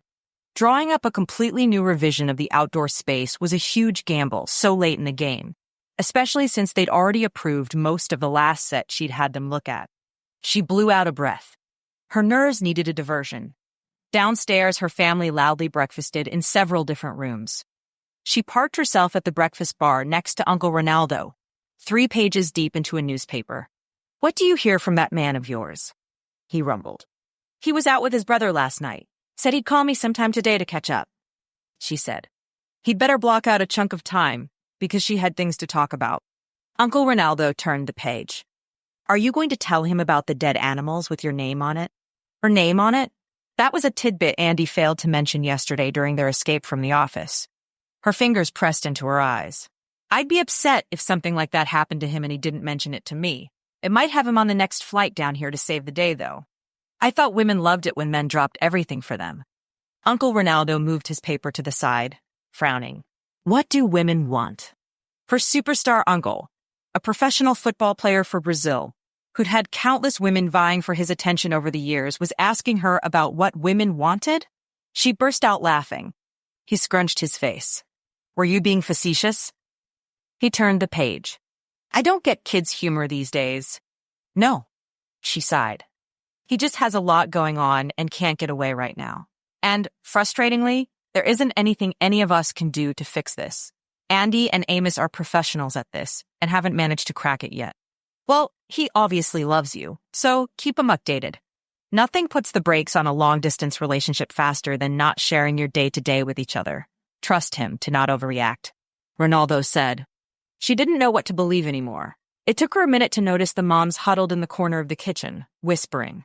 Dread sank from her heart all the way through to her stomach. She called over to them. "What is it, Ma? Bad news?" Ma glanced at her and offered her a worried smile, then looked behind Gia to the family room where Cara, Breno, and Antia worked on a puzzle. Ma motioned Gia into the group. Joey called. He was robbed at knife point in Portugal. They took his credit card, cash, and passport. Thankfully, he's unharmed. Ma leaned in. Car doesn't know, and I don't think that she should. It'd just make her more depressed. Nevis crossed her arms. Auntie and Sarah say she's never around. She says she will meet them, but flakes out. Tia nodded. I've been thinking about setting up a girls' outing. Sounds like tonight needs to be the night. Gia bit her lip. Wonder how much notice Andy needed to work an evening shift. She hasn't really seemed to want to let me in on how she's feeling. I'm not sure I can help her. Judita rubbed Gia's arm, the warm touch a comfort. She may not need help. She may want you there, sitting with her in her grief and happiness. You can't understand entirely what she's going through having lost both parents too early, but you can listen. Having you be fully present can be the best show of love. Girls' night, it was. Maybe a few bowls of queso and chips would loosen Cara up. As Gia walked over to make herself a plate for breakfast, the realization hit her. She'd never truly believed that being there was enough for her family, not deep down. Love had a price tag, a to-do list attached to it. That was why she'd always lugged around the endlessly heavy guilt, wasn't it? Something inside pushed her to try to fix the situation. It's all she'd ever done. That wouldn't change overnight. She yanked out her phone to text Andy about him watchdogging their girls' night. Then she took her plate over to where her cousins hunched over the puzzle table. Cara, Antia, girls' night, tonight, 6:30. Brenna walked to the top of the basement stairs. Girls are out. TVs are ours tonight, brothers. Shouted cheers echoed up the stairwell. Breno smirked. Have a nice time, ladies. Antia snorted. Like you guys haven't been dominating the TVs and game consoles every night. Cara smiled at Breno's offense. Too easy a target, she murmured. I can't come tonight, but you girls have a great time. No, you can't back out. Auntie and Sarah leave a few days after the holidays. This is our only chance. Gia wasn't sure that was entirely true, but she was desperate to keep Cara on the hook. Antia threw a grape from her plate at Cara. No backouts. Family first. Cara's argument scrolled across her face. Gia cocked her hip and the protest died on Cara's lips. Okay, family first. Good. You can wear something from my closet so you don't have to go home. Gia planned on keeping her busy as much of today as possible, so Cara's disappearing act couldn't get center stage tonight. When Cara focused on the puzzle again, Gia motioned to Antia and mouthed, Watch her. Antia nodded. A few minutes later, Gia's phone vibrated. Andy's text read, Name the time and place. Gia replied, The house at 6. We'll leave at 6:30. She didn't have any good ideas for what they would do yet, but she had the day to think about it. Roger, was his reply. She spent the rest of the morning moving from room to interact with her family.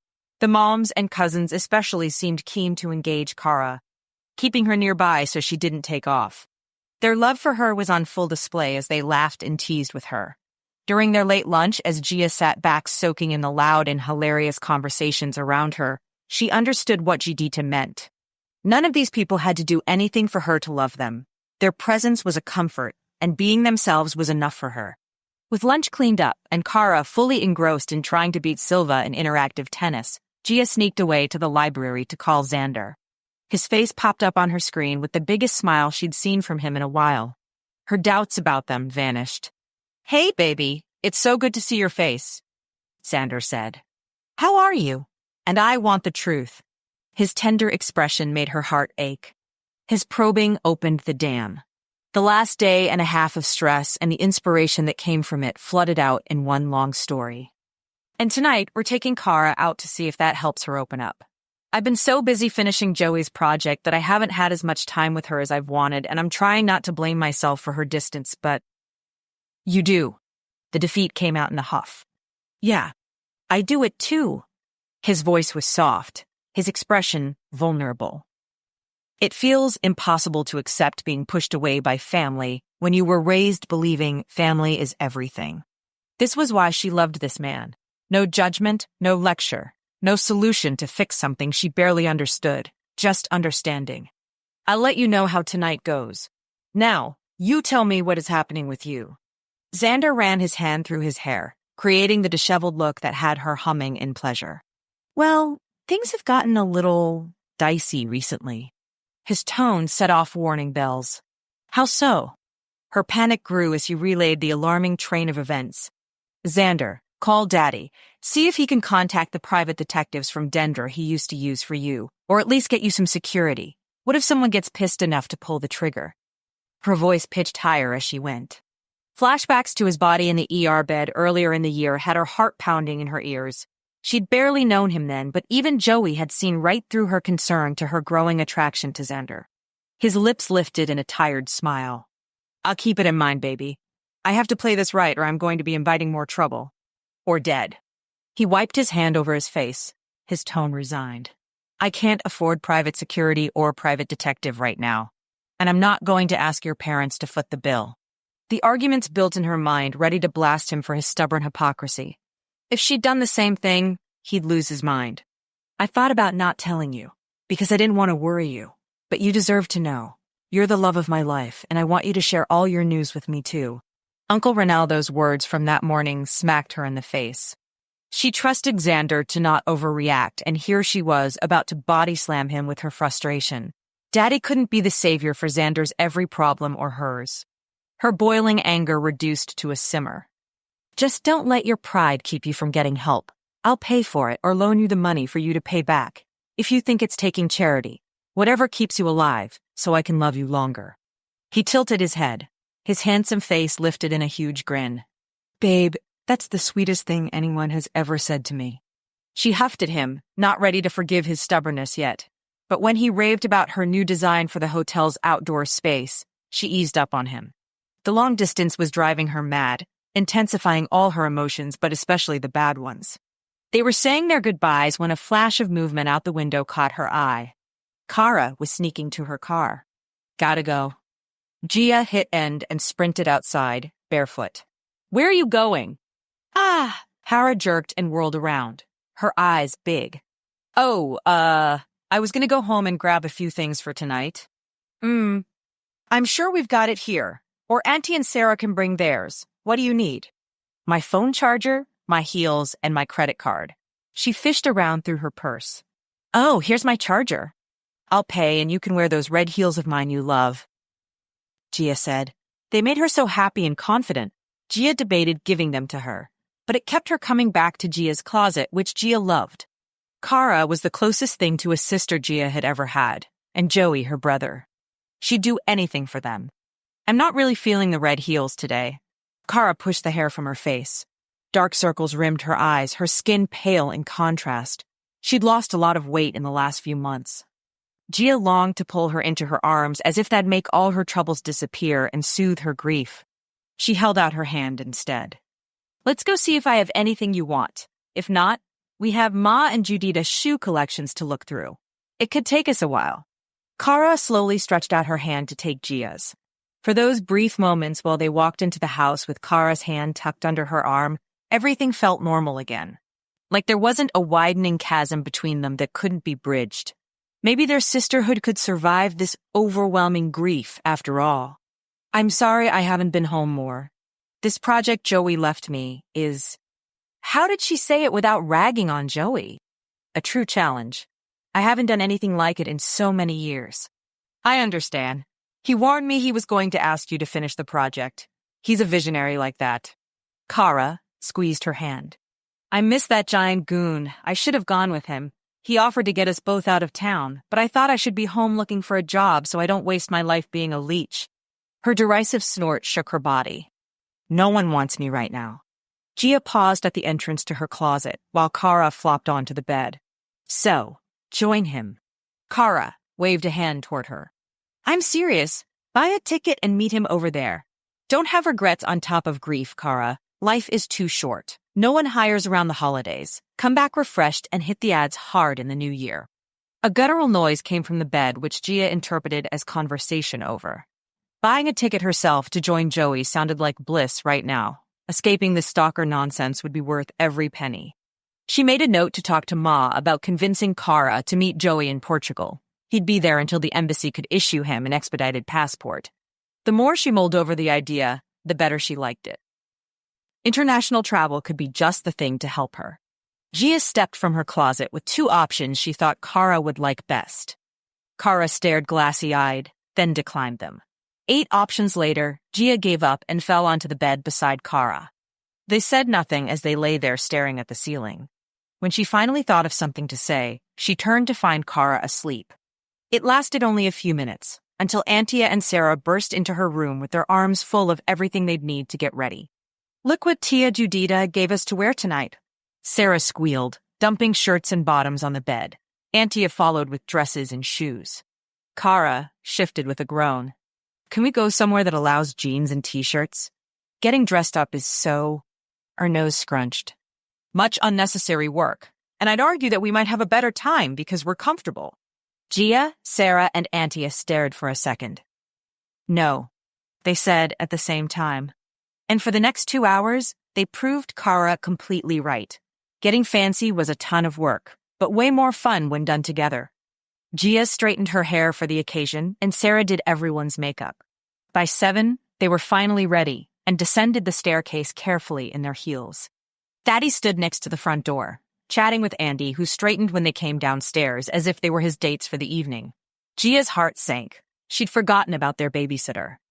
For a brief second, she wanted to shake him into telling her what she needed to know about Kara, so they could actually enjoy their evening and be done with the secrets. The others rounded into the kitchen. Wow, Andy is a beautiful man, Antia said in Portuguese to their group. A grunt came from Breno, standing in front of the open refrigerator. Please wait until I leave the room before you lust out loud. Antia wiggled her fingers at her brother as he disappeared into the other room with a cold drink in hand. The girls said their goodbyes to the rest of the family and piled into a get-there vehicle with a driver. While they'd gotten ready, they talked about the plan for the evening.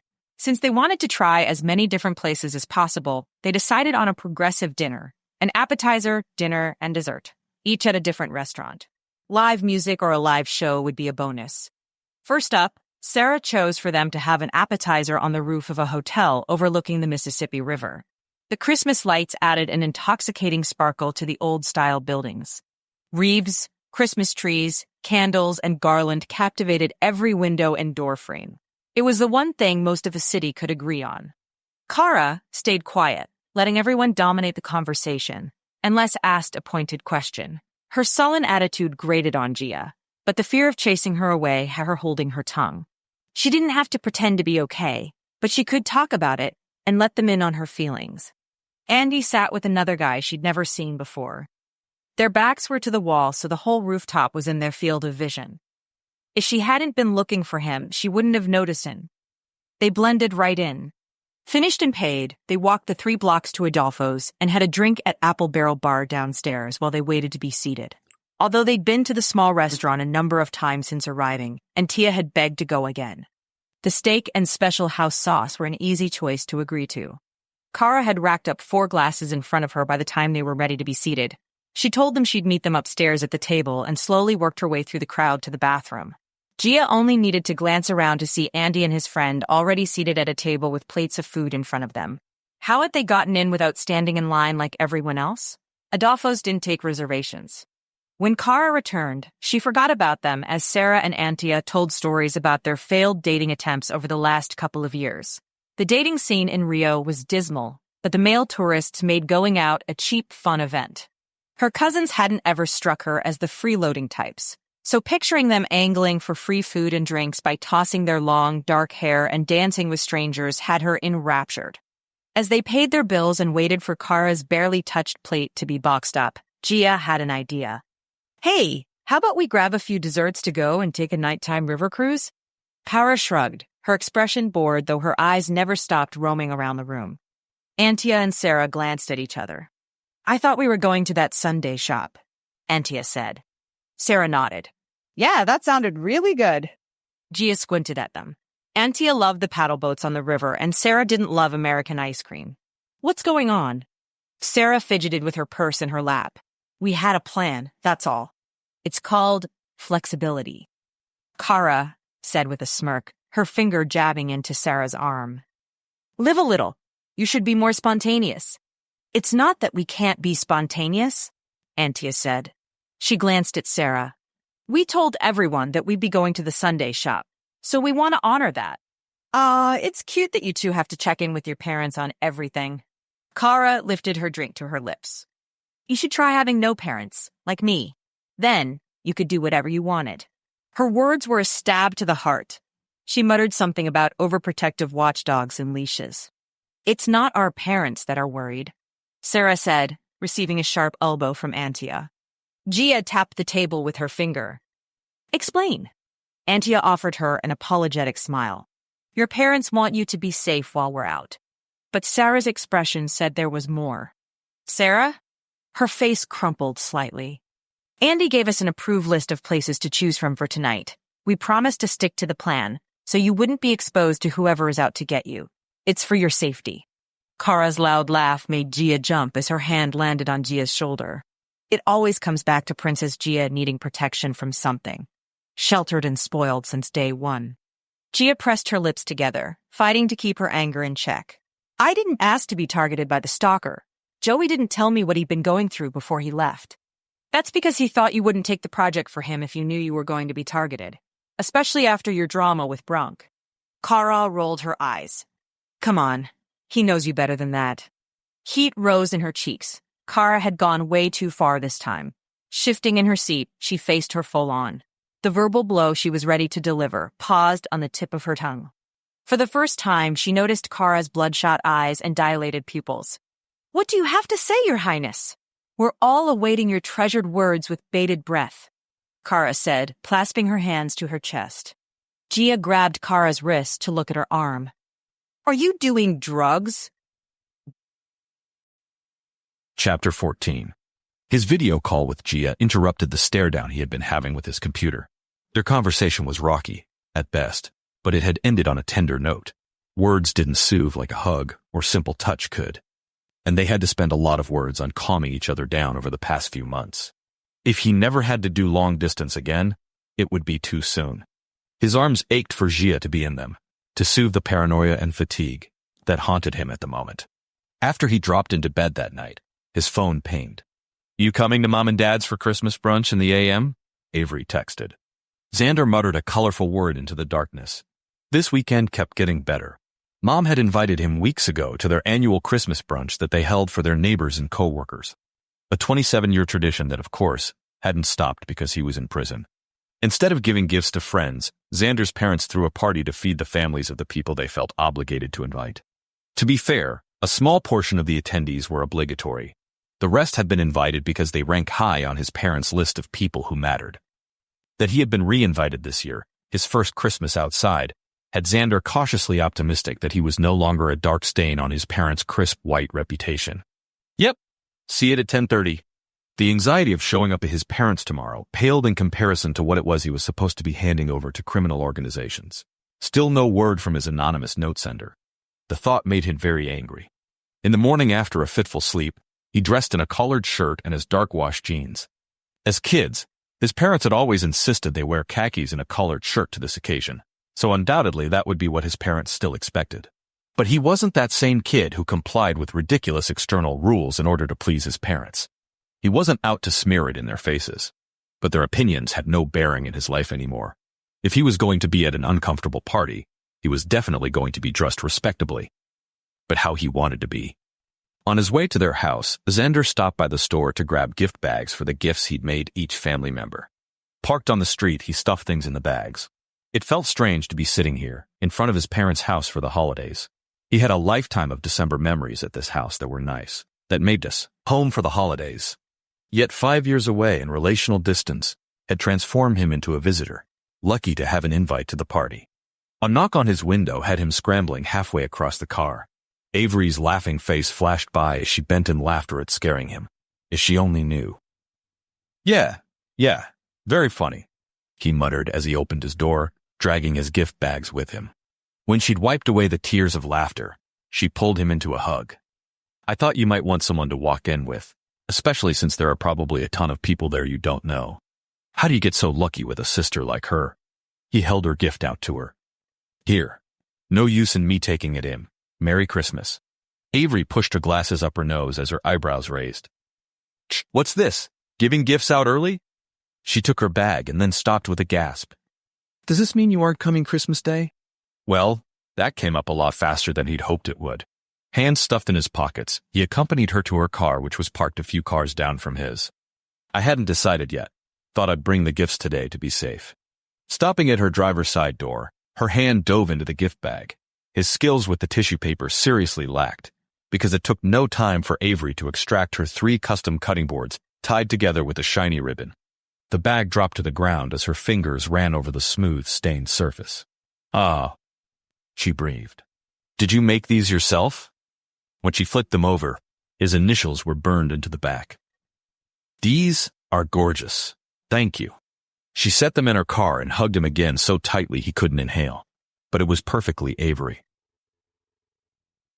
A string of shrug-offs came to mind about how he didn't know what girls her age liked, or that it had been a long time since he knew what to get anyone as a gift.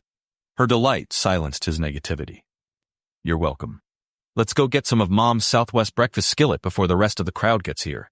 She tucked her arm under his and ushered him safely into the dining room, where the feast of 100 colors and as many flavors crowded the tabletop. None of the faces he'd spotted were familiar. The din of talking and laughter was still relatively low since they had arrived 10 minutes early. Avery left him in charge of getting her a drink while she went to the restroom. When she returned, they wandered into the kitchen together. Mom glanced up from plating little egg tarts, fresh from the oven. She yanked off her oven mitt and glided toward them with open arms.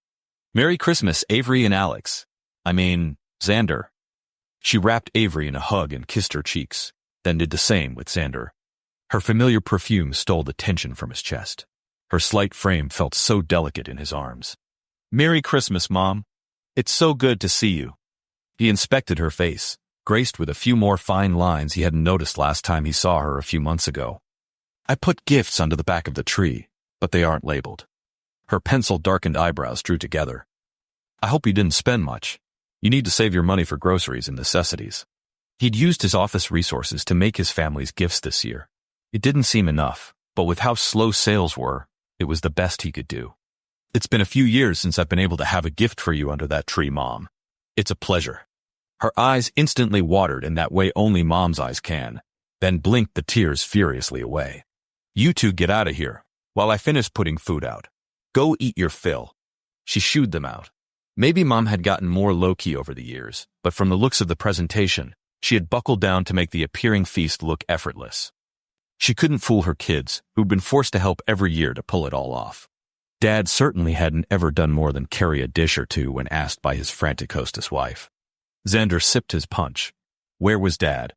Avery politely made introductions as they conversed their way towards the basement stairs, where, as kids, they'd hid away from the stuffy adult conversation and the pretentious laughter of their parents. They'd almost made it when the back door slammed, closing Link and Dad into the hallway. Dad made a sharp gesture as he whispered into Link's ear. Neither really seemed happy. Link nodded hello to some people nearby as he wiped his boots on the door rug. Dad started into his presidential routine of shaking hands and welcoming the crowd. He could turn it on a dime. Everything inside Xander wanted to slink away lest Dad see him and his smile evaporate. Link's eyes scanned the rooms. A huge smile took over his dopey face when his gaze landed on Avery and Xander right outside the basement door. He motioned toward the food and then nodded back at them. He'd meet them in the basement with his plate of food. Avery and Xander laughed as they cleared the stairs. In their 20s and still stealing away from the crowd, some things didn't need to change. You guys been hiding in the basement every year in my absence? Xander said, sinking onto the couch. Avery shook her head. With just the two of us, it was harder to hide from Mom and Dad. They liked to have us around as buffers to talk about our exciting lives.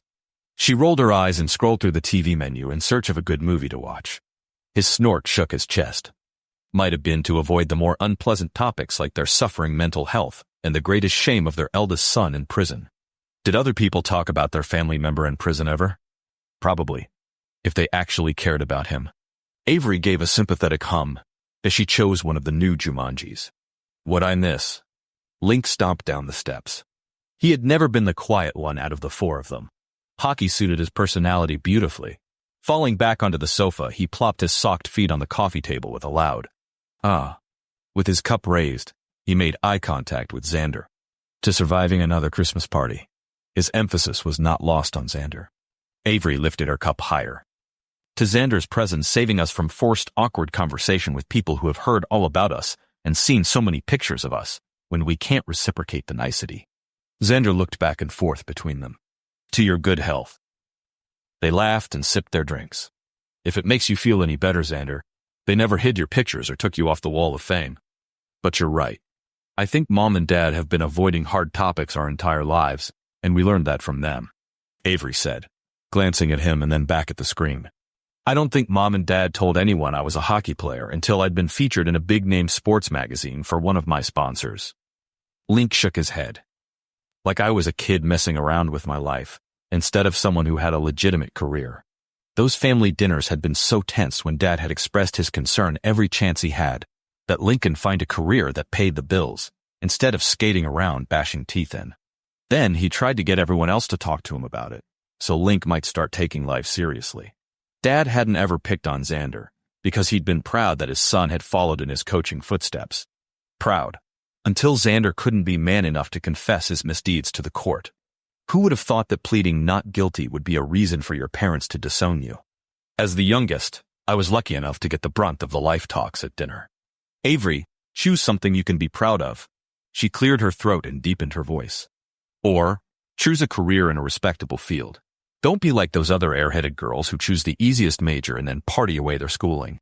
Really, it was an honor to listen to all the inspirational speeches. They laughed, but Xander felt the pain stirring deep down. Pain he'd ignored for most of his life. Had any of them really ever been good enough for their parents? For anyone? Making it to the men's national soccer team coaching staff was confirmation that he was on the right track with his career. His life. Looking back, it was a crutch. He was the oldest and supposed to have his life together.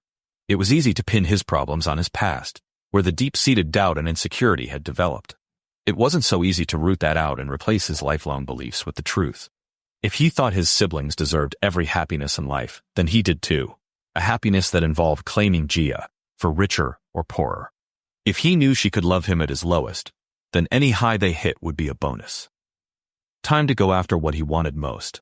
So Avery, he said. She looked alarmed. What do you think about solitaire settings for engagement rings? A squeal accompanied her bouncing to his side, the movie forgotten. I've dreamed of this day. She pulled up a well-known jeweler on her phone so fast it was as if she'd had it bookmarked for the occasion. And, if he wasn't mistaken, Link moved in a little closer too. Interesting. That'd have to be a topic of conversation soon. By the time they'd surfaced from engagement rings, his earlier confidence was a mere flicker in his mind. He needed to do more research, sell more products, and overall have way more money in his account than he did right now. Let's go see if there is any dessert. We should probably show our faces again, so they don't think we ate and bailed, Xander said. Together, they waded into the crowded upstairs. What are you doing about the thing you were supposed to have? Link asked in his ear amongst the din of the party. I told the cops. Now I'm just waiting for a revelation. Link shook his head. Did they agree to protect you? Not even a little bit, Xander said. The subject sent his heart rate into overdrive, and he did not need a panic attack in the middle of his parents' party. What were you and Dad disagreeing about earlier? Money. Xander motioned for him to continue. He's overextended his refinance on the house, and wants a loan for some high-risk stocks to invest in that would help pad their retirement. He used a lot of their savings for Mom's mental therapy appointments, but didn't tell her. She's planning on retiring from teaching next year, without any knowledge that they are essentially broke. He's trying to make the money back with some high-risk moves that I don't agree with. And Dad had been preaching the importance of saving for retirement since he could remember.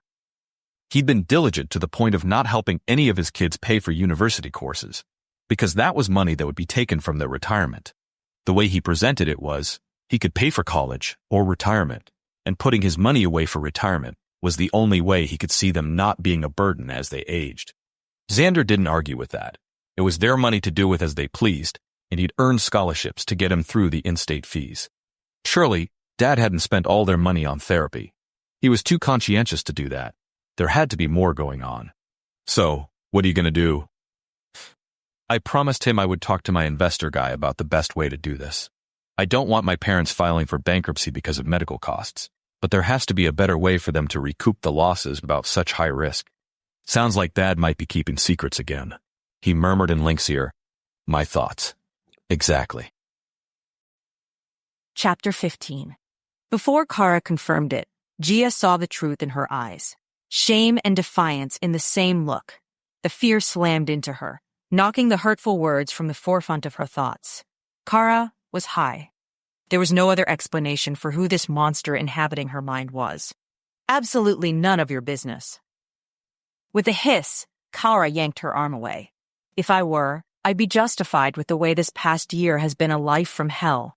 Okay, you're right. The ground Gia tread was a thin sheet of ice. If anyone understood the consequences on the body and wouldn't judge, it was her. And Kara knew it. Gia nodded. It has been one of the worst years. The pieces fell into place, why Kara had been disappearing, not showing up when she promised to, continuing to lose weight, not having much of an appetite. It wasn't grief alone, as she'd suspected. Antia recovered admirably. Let's go get that dessert and go somewhere we can dance. I'm itching to go deaf while I inhale alcohol-tainted body odor and sweat. As they walked from the restaurant into the cold night air, her mind reeled with one question. How could she be there for Kara best? When she'd been dating Bronk, under his thumb, she dabbled with smoking weed socially and experimented with some pills that scared her so badly she never tried them again.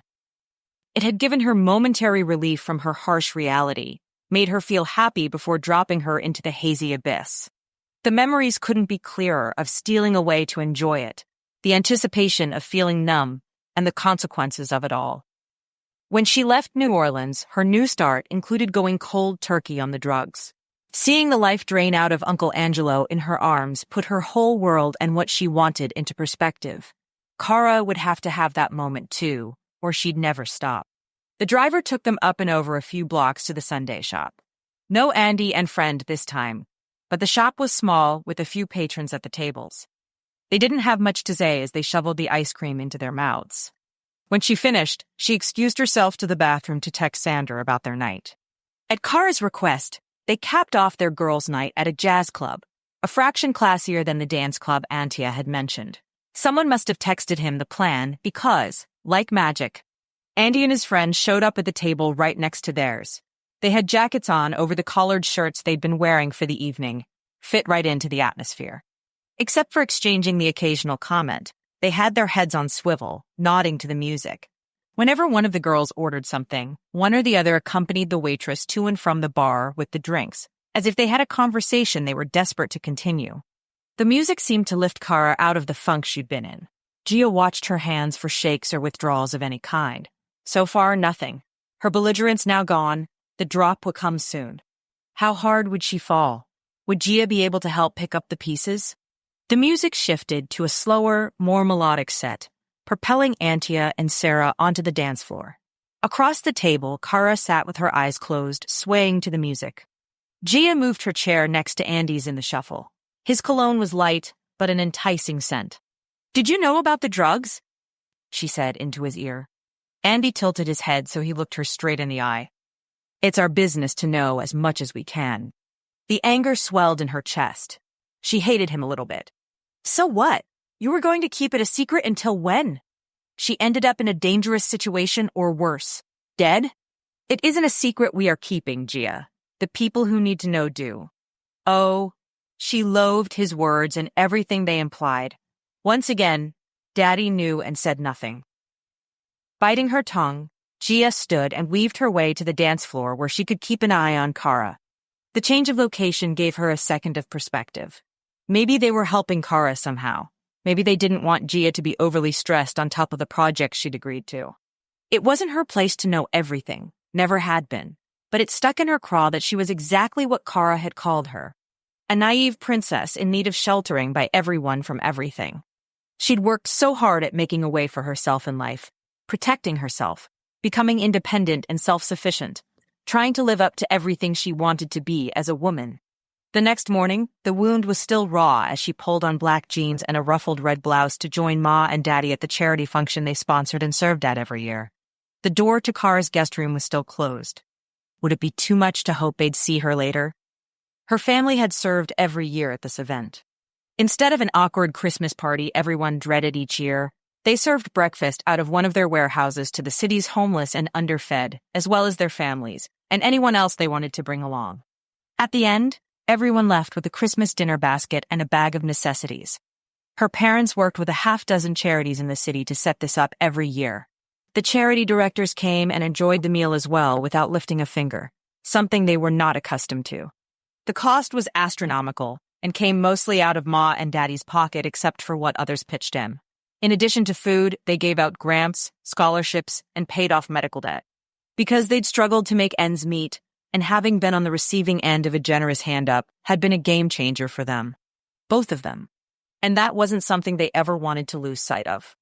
This year, all of Ma's visiting family wanted in on the event, so a part of them went back to help set up the trays, and the others prepped the serving area. Gia nibbled at her lip as she glanced at the door. Kara hadn't showed yet. Her family had done this with them every year since they started, no exceptions. The idea that none of Kara's family would be here this year took some of the wind from her sails. They had plenty of help, though. The C-level executives of Ma and Daddy's companies, their families, and some of the lower management paraded in to prepare the dinner baskets to give out. A hired company had come in the last night to set up the chairs, tables, and Christmas decorations. A security team was at the door and every door this year, checking people in and looking at IDs. Bright and cheery, Andy appeared at her side after she'd finished shaking hands and wishing everyone a Merry Christmas, next to Ma and Daddy. No trace of fatigue from yesterday's late night out showed in his face or general carriage. In his 3/4 zip green sweater and gray slacks, he fit in perfectly. You're going to be serving bacon this morning at the table closest to the kitchen. I'll be serving the sausage on your right side. If people ask, I'm part of your cousin squad. Silva and Breno are the muscle bringing the trays of food to our serving table. You don't go anywhere alone, okay? Andy asked, his tone happy. Fatigue clawed at her chest. She narrowed her eyes. 6 a.m. was far too early to be this happy. You got it, Cousin Andy. He motioned to the back. Let's eat before the event starts. I don't want to have to worry about your food or drink being messed with when the crowd arrives. Typically, once everyone was served, those who were serving plated food for themselves from what was left and had their breakfast scattered amongst everyone. The breakfasters mingled with the executives, talked about the problems they were facing, and sometimes even left with a scheduled interview. Gia grabbed a plate from the end of the serving table. The serving trays filled fast. Eggs, potatoes, sausage, bacon, grits, pancakes, fruit salad, and cornbread. The whole breakfast lineup made an appearance. A little something for everyone. She dished up a small plate full of eggs, bacon, and fruit, enough to jumpstart her energy. Andy took every food she did, but in larger portions and a second plate with a couple of the carbs thrown on. No one would know the kitchen was makeshift, brought in the night before and set up. They sat on a couple of stools pulled up to a prep table near the stoves. A few apron chefs laughed and traded stories as they prepared the variety of foods. Eating in public had never made her nervous, but eating next to Andy was another stark reminder of the danger awaiting her. Frankly, she was over it. Maybe she didn't want to eat, after all. She watched as he took the first bite. When he noticed her stare, he stopped chewing. Then, with a grin, he stabbed his fork into her eggs and shoved them in his mouth. Waiting for me to die? He said around the food. What was it with this guy? Such an enigma. He fascinated her. Without blinking, she nodded slowly. Absolutely yes. We've been watching the whole time. His head tilt had her looking over at a tall, alert man standing off to the side of the stoves, supervising. Don't forget to look for the cameras. We beefed up the coverage for today from what is usually in here. We have guys monitoring every angle and people at the door. These guys are hound dogs. We're close to finding the person responsible for this. Then, you can go back to the life you want, instead of worrying about watching your back endlessly, Andy said. She didn't want to talk about it again, not really. No use in letting her breakfast get cold. She dug in. Did you run into any trouble last night as you popped in and out of the back doors of places like Celebrities? No, everyone cooperated nicely. We had a tiny bit of resistance at the jazz club since we hadn't given any advance notice. He shrugged, but didn't seem annoyed. But with a little explanation, they understood the severity of the need. And they also know how word travels quickly about accommodating security needs. If they want to attract a certain clientele, they need to be flexible with private security being on site. Gia raised an eyebrow. You flexed on them by reminding them you could tell other security teams about their compliance or lack of? Professional security is a relatively small world around here. 3, maybe 4 organizations are actually reputable enough to be used by higher-end clients.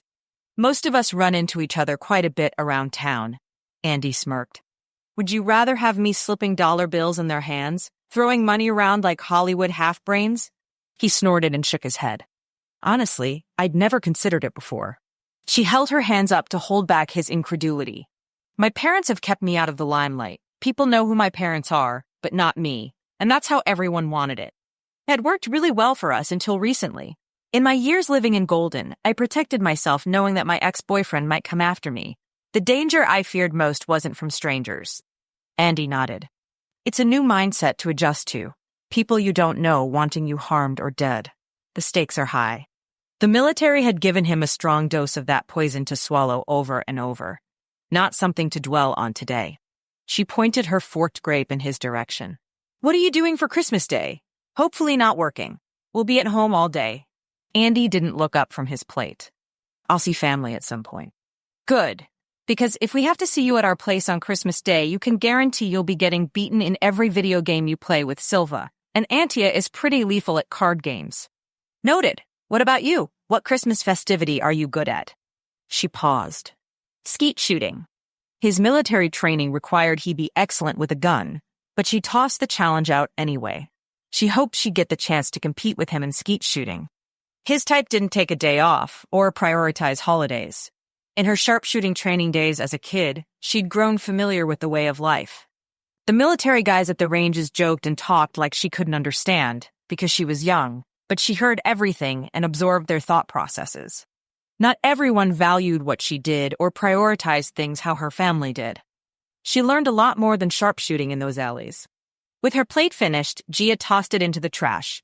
On her way to the table, she teased Breno and Silva for their aprons and took her place, clicking her tongs in her hand behind the tray of bacon. Everyone took their places as the doors opened and the trickle of hungry people descended on the tables. Christmasware of every kind passed by. Someone even dressed their baby as a tiny elf. It wasn't until the line had subsided that she noticed the little elf crying in the corner with her mom pacing and shushing her. The plate at the table nearby sat untouched. Gia wove her way to the mom. Hey, I'm Gia. Up close, the woman's wide eyes and flyaway wisps gave her a desperate look, near tears. I'm so sorry for the noise. She'll fall asleep soon, I hope. She won't stop crying unless I'm moving. Gia reached over and patted the tiny baby's back. The noise isn't a problem. It looks like you haven't eaten. Can I hold her while you finish breakfast? A moment of hesitation flickered across her face. I won't go far. I just want you to be able to enjoy it while it's hot, Gia said. The woman pushed the hair from her tired eyes. It's not that. There's security everywhere here. She huffed. I just don't want to inconvenience you or get kicked out. Gia shook her head. Neither will happen. You eat your fill and enjoy. I'll keep her on the move to see if she'll sleep. What's your name? Marie. And this is my daughter Audrey, she said as she handed the infant over to Gia.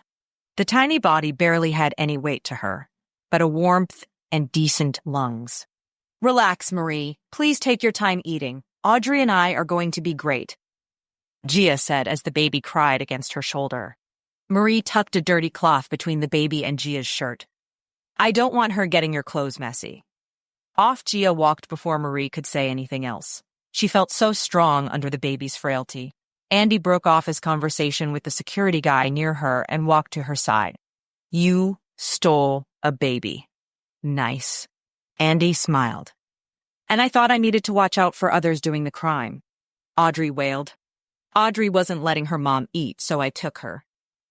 Gia lifted Audrey off her shoulder and held her out to Andy. Here, can you hold her for a second? Follow me if you would.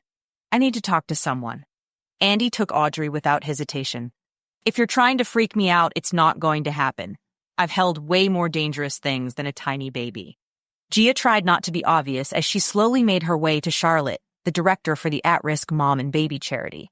When she reached her table, she leaned down to her ear. Can I see you for a second? Charlotte nodded, her straight, silver-streaked black hair moving slightly. Gia walked her toward the kitchen. Charlotte fell in step beside her. I'm watching a little baby for a mom while she eats. Do you by chance have one of those wrap carrier things handy? Charlotte's sharp eye picked out the crying Audrey in Andy's arms immediately. Her thin red lips curved into a smile. You know I drive the best mom-mobile in town. If I can borrow that young man holding the baby, I'll be back in a flash. They walked over to Andy and he agreed so long as Gia stayed right where he left her, in full view of the other security guards. Gia paced, holding Audrey in different positions to see if she had a preference. Nothing helped. Poor Marie must have been so frazzled. Charlotte returned without Andy. With a few flicks of her wrist, the cloth in her hand became a snug cocoon for Audrey, held loosely against Gia's chest. Can we make it tighter? The wrap needed to come with a manual. Charlotte smiled. It goes much tighter, but see how Audrey is sucking and gnawing on her fist. She's hungry. I grabbed hypoallergenic formula from my trunk. Andy is checking with Audrey's mom to make sure it's okay, and then we're going to feed her before wrapping her up tight. Sure enough, Andy came toward them shaking the bottle as he walked. He handed it to Charlotte, who propped the baby at an angle by manipulating the wrap in her magic way. The crying stopped the second the bottle nipple touched Audrey's lips. Gia couldn't take her eyes off Audrey's. I'll be back in a few minutes, Charlotte whispered in her ear. There was an intense pride that swelled inside her. She'd managed to help this baby, this mom. This could be her with her baby someday. The future opened in front of her eyes, shutting the fear and pressure of the present out firmly. She'd get through this all. There was more to live for and to work for than what she had. Her world could change in a moment in the best way. For the first time, the idea warmed her instead of scaring her. A way forward. Another reason to go there.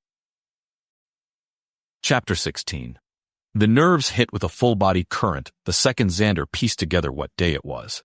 Monday morning. Early. The interview. Since his heart was already racing, he went out for a run on the same route he'd run one of his first days out of prison. His feet pounded the pavement as if he could punish himself into being someone who never felt the sting of rejection. He couldn't outrun his life then, and still wouldn't manage it now. The guilt washed over him as he reviewed his conversation with Gia last night.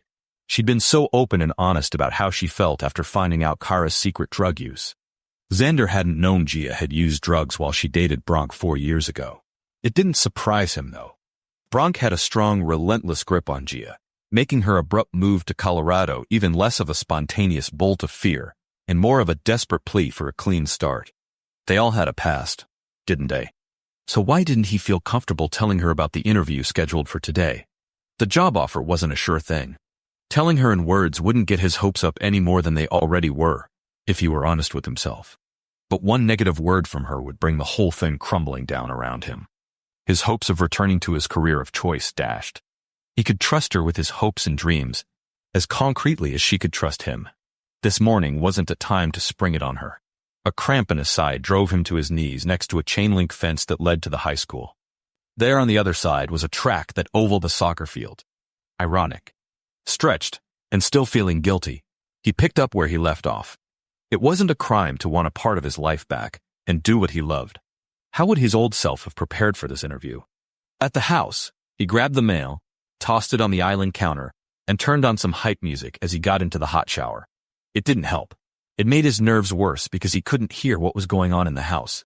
Showered and dressed in his charcoal suit, light blue collared shirt, and dark tie, he sorted through the mail. A plain white envelope with his name on it but no address was in the middle of the junk again. Finally, be something helpful for once. He ripped the envelope open.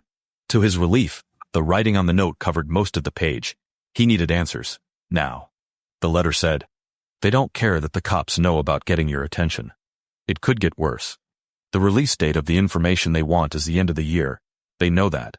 They'll keep you alive at least until then. No information will be disclosed until closer to that time in order to keep you safe. When they corner you, remind them that they control whether the information gets leaked or not. They simply need to follow my instructions. I will be in touch. This was madness. Who was setting him up this time? Why was he constantly someone else's fall guy? A Denver gang or two wanted information from him which he wasn't going to get. 9 days until he was officially on their hit list. He could run to Gia's and hide under their private security's protection until he thought the storm had passed. But gangs could find him anytime, anywhere, and he'd always be looking over his shoulder. Gia needed a man who could take care of himself and her, instead of hiding behind her parents. He would be that for her. His alarm buzzed. Out of time. He grabbed his bag, his lucky one that he took to all his interviews over the years, and drove downtown to the offices. The normalcy of the moment soaked in. The excitement, the fear, the anticipation of if they would like him, rushed over him, without a hint of anxiety or worry that they'd toss him out because of the scandal he endured. They knew his past already, yet had still contacted him for an interview. He owed Ronaldo big time. Bringing Xander along to his official football appointments made him a class act in Xander's book. Ronaldo was a really big deal in Brazil, but he didn't act like he was. The man had character in ways most celebrities would never understand. Xander double-checked his shirt tail was tucked in as he walked into the lobby. His heart raced in overtime. The building boasted several floors, but his interview was on the second floor in Suite B. Glass walls separated him from the receptionist. It wasn't too late to turn around, though. "I'm here for an interview with Bert Candace," Xander said, at the reception desk. His stomach burned with the nerves, and for a few seconds thought he might need to excuse himself to the restroom to get control. The receptionist called to let Candace know, and motioned toward the chairs. Xander chose to stand. Frames on the wall told the story of the history of soccer in the United States. Pictures and plaques merged in a timeline leading up to the recent success of the national teams in the under-17 and under-20 teams of the United States Soccer Federation. "Reinerman, welcome," a low voice called to him. Turning, he stuck out his hand to greet the short, middle-aged man with white hair walking towards him. "Bert Candace. Nice to meet you. Come on back." Bert led him through a hallway lined with offices and conference rooms with more plaques, pictures, and framed jerseys hanging on the walls. He stopped at the entryway to an office with big windows facing the city's interior. "Very cool that you were at the event with Cruz and Severi in New Orleans recently. How are you connected to them?" "Severa is my girlfriend's cousin. He took me to the event where he introduced me to Cruz. They played on the Brazilian national team together. Really nice guys." Sharing his connections felt like name-dropping, which, for some reason, felt dirty. He was so out of practice with this. How much did he want to reveal about who his girlfriend was, if he wanted to get the job based on his own merit? "I didn't know anything about blind soccer before I went.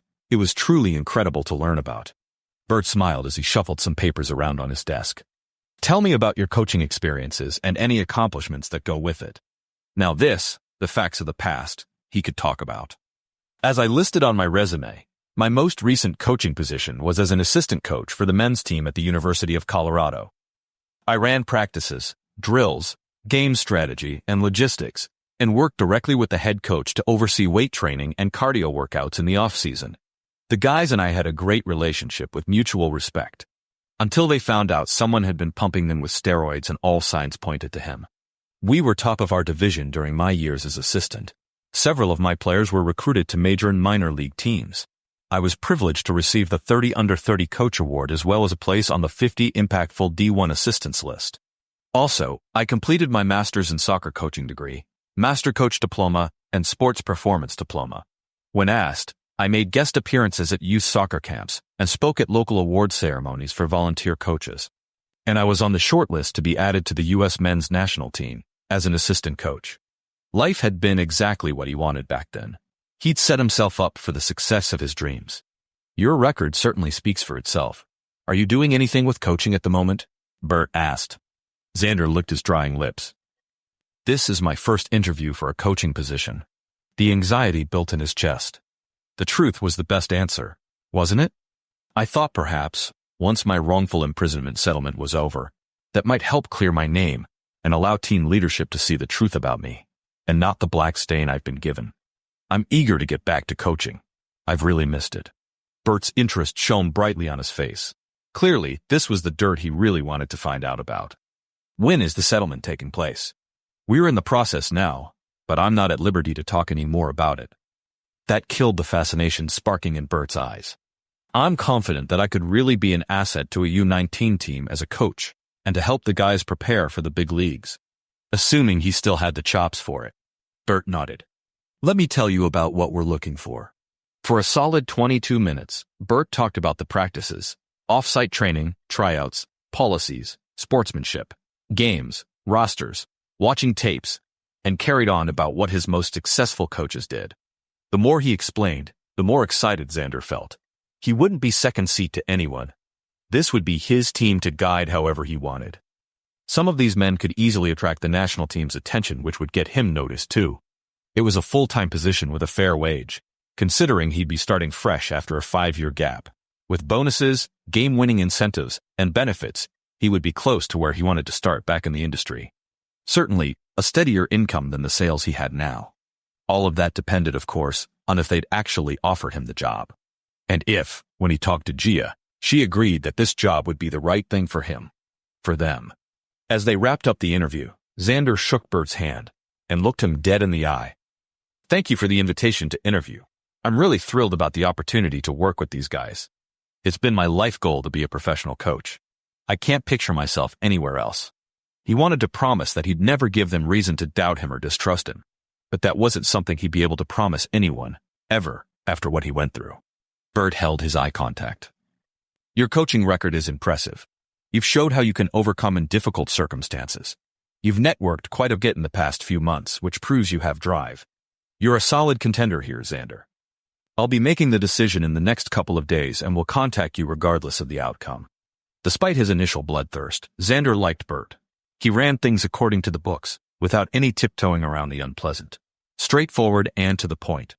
The equal parts hope and fear he carried with him to the car weighed heavily on him. It could work out so well, or not. When exactly was the right time to tell Gia about this?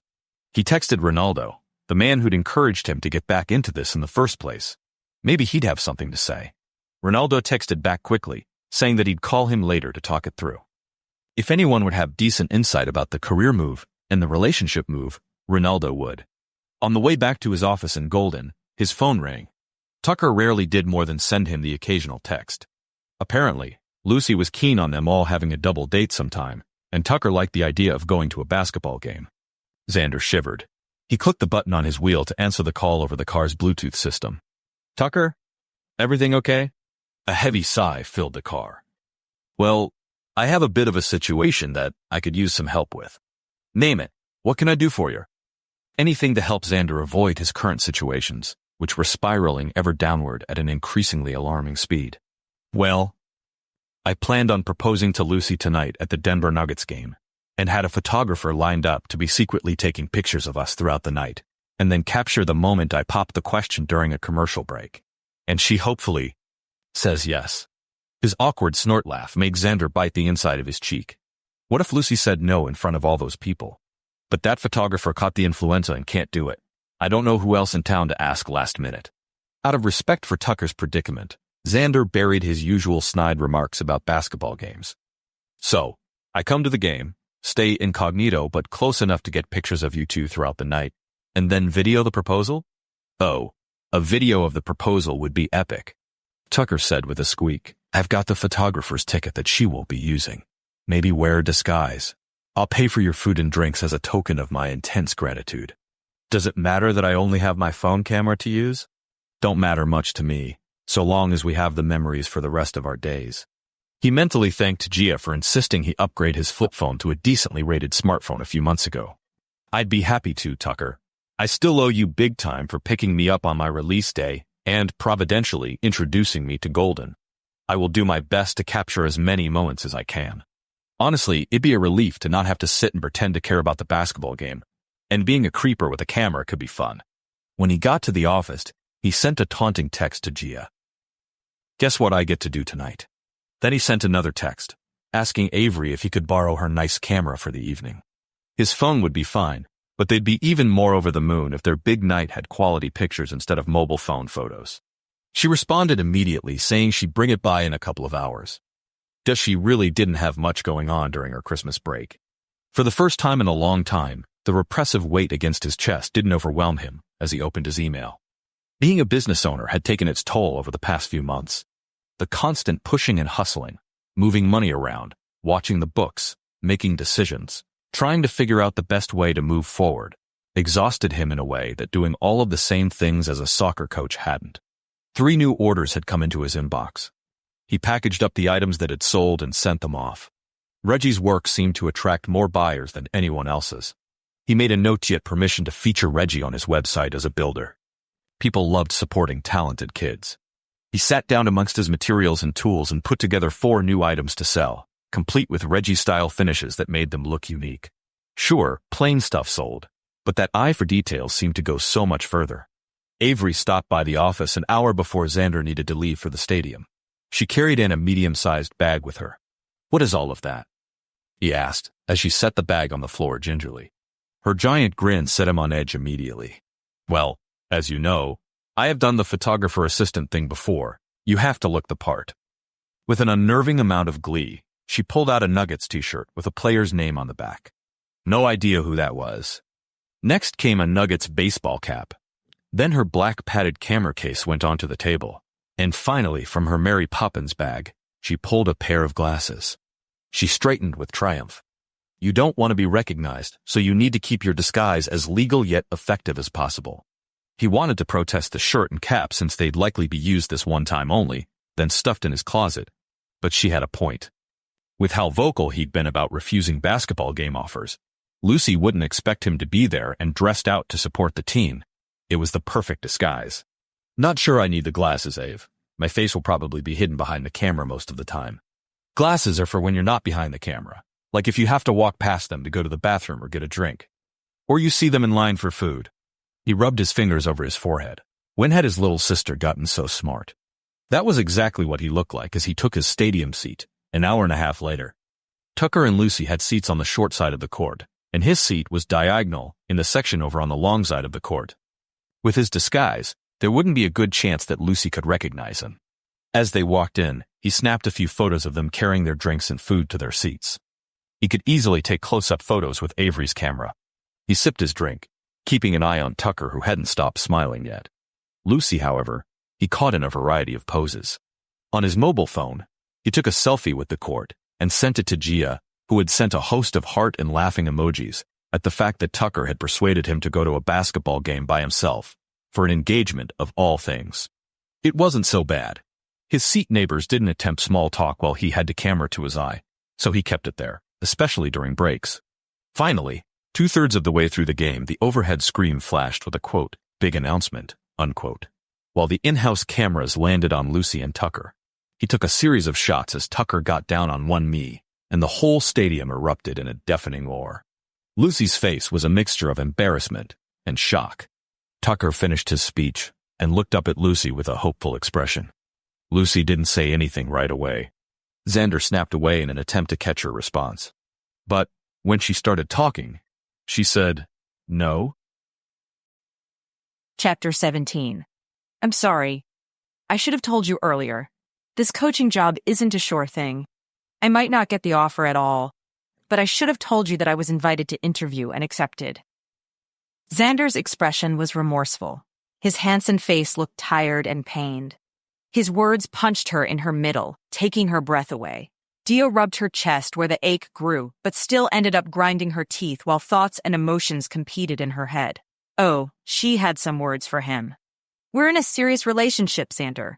You're supposed to be able to trust me with whatever is going on. Taking an interview is a huge deal, one that we should have discussed together." What would she have said? Don't take the interview? Wait for something in New Orleans? They weren't engaged or married. She didn't really have that right to dictate that part of his life, did she? Telling her she couldn't take a job she wanted was something Bronk would have done while they dated. Once again, Bronk's past abuse proved that he'd ruined her ability to know what a good relationship looked like. To be fair, your life hasn't exactly needed any more stress than what you are already going through. I was hoping that we could decide what to do together if I got the offer, and after you finished the preliminary prints. A little bit of her steam disappeared. He'd done everything he could to make this work. Her anger wasn't solely directed at him. The stalker had everything tied in knots. Her family was hurting in so many ways that she felt like she couldn't fix. And long distance? She was over it. I am almost done with this project, and I want to see you as soon as I'm done and the stalker finds something better to do. Let's revisit this conversation then. I will think about it some more. If you think we have a future together, Xander, and I have to be a part of the next steps you take, I promise you will be. I'm not sure I can handle us being apart for much longer. It's making me crazy, giving me doubts about us that I never would have had in person. He sighed. Her lips quirked in a humorless smile. Yeah, me too. My lawyer hasn't heard about when the next date will be for our settlement case. He's getting nervous about the delay when the mediator very clearly wanted to wrap this up quickly. Another delay in their plans to reunite. She was ready to hit something. They finished up their conversation as Gia pulled her car into the parking garage at Joey's office again. Andy said he was already waiting for her near her usual parking spot. The dead animals had been cleared and the offices cleaned since they had to bail last week. Gia had a few final touches to put on the prints before she sent the final preliminary rounds. The double monitor and open drafting table offered her an easier time than her home office.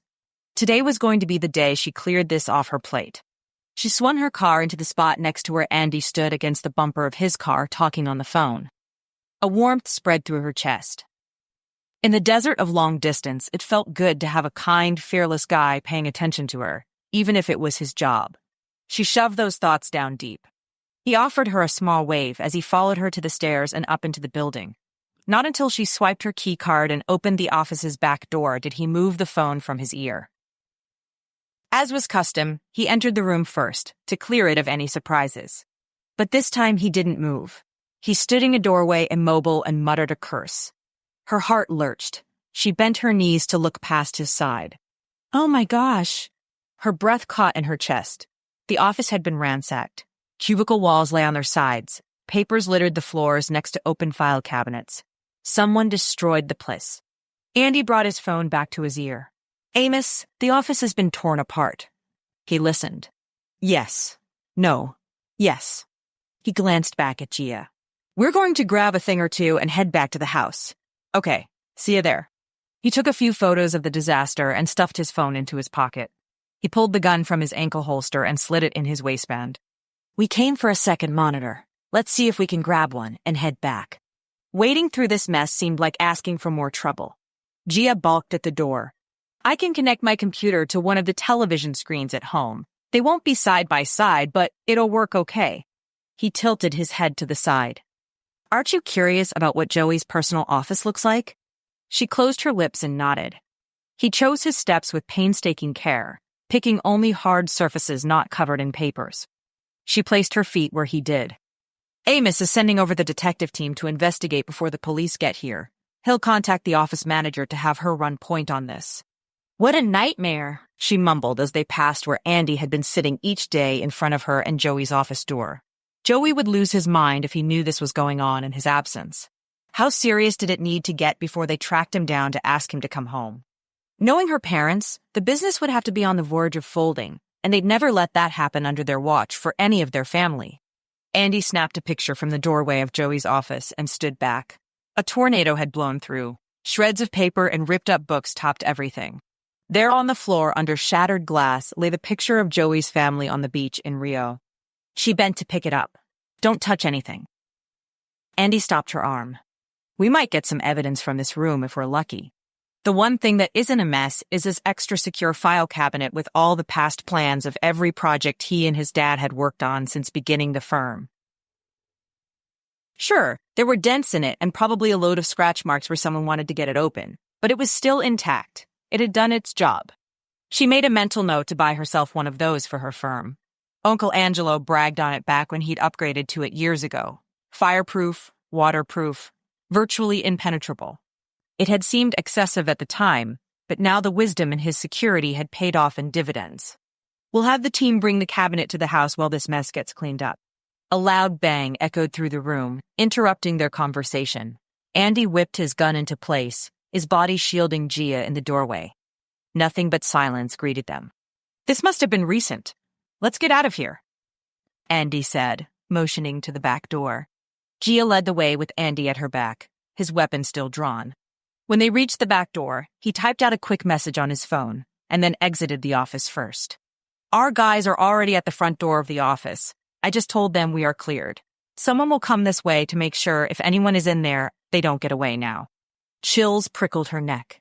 Someone could have been in there watching, listening, the whole time. She glanced above them in the stairwell. Nothing was up there. The building had another 5 floors above them which hadn't vacated. Oddly, none of this felt quite as personal as the chaos Bronk had created in her life in Colorado. Perhaps she would be free from personal security after the blueprints were sent over. But how would the stalker know when she'd sent them? None of that was announced publicly or within the firm until the end of the quarter, when Joey sent out an update on the projects that were live, and those they'd finished and how they affected quarterly bonuses. The end of the quarter was in 7 days, but Joey wouldn't likely be sending that email out. Like Uncle Angelo, he took that part of the job on for himself as a way of keeping his finger on the pulse of the firm. In the parking garage, Gia walked next to Andy with her head up, scanning the cars. Do you think if we somehow spread the word that the design is finished and out to the engineers that these attacks will stop? You think whoever is doing this is just trying to slow or halt the design progress and not trying to shut the firm down completely as retribution for the design? Andy asked. She shrugged. When he put it like that, she felt she wasn't seeing the bigger picture that he was looking at. Would it be worth a try, or would that aggravate the situation? Andy raised his hands. I'll bring it up to Amos as a possibility. Everything is getting run through him and the Vena public relations team. Once again, Gia closed herself into her car with her head reeling. If it were her offices, she'd be in there cleaning every inch of that office by hand, finding the correct folders for each paper and receipt. 2 days before Christmas. Grabbing her phone, she dialed up Lucy. The morning rush would be over by now. The ringing was replaced by a high-pitched squeal. Laughing, Gia scrambled to turn down the Bluetooth volume. I'm engaged! Lucy shouted into the phone. Gia grinned as she drove home. She'd completely forgotten to drill Xander about last night after he sprung his interview confession on her, first thing. Congratulations, girl! I'm so happy for you! Tell me the whole story.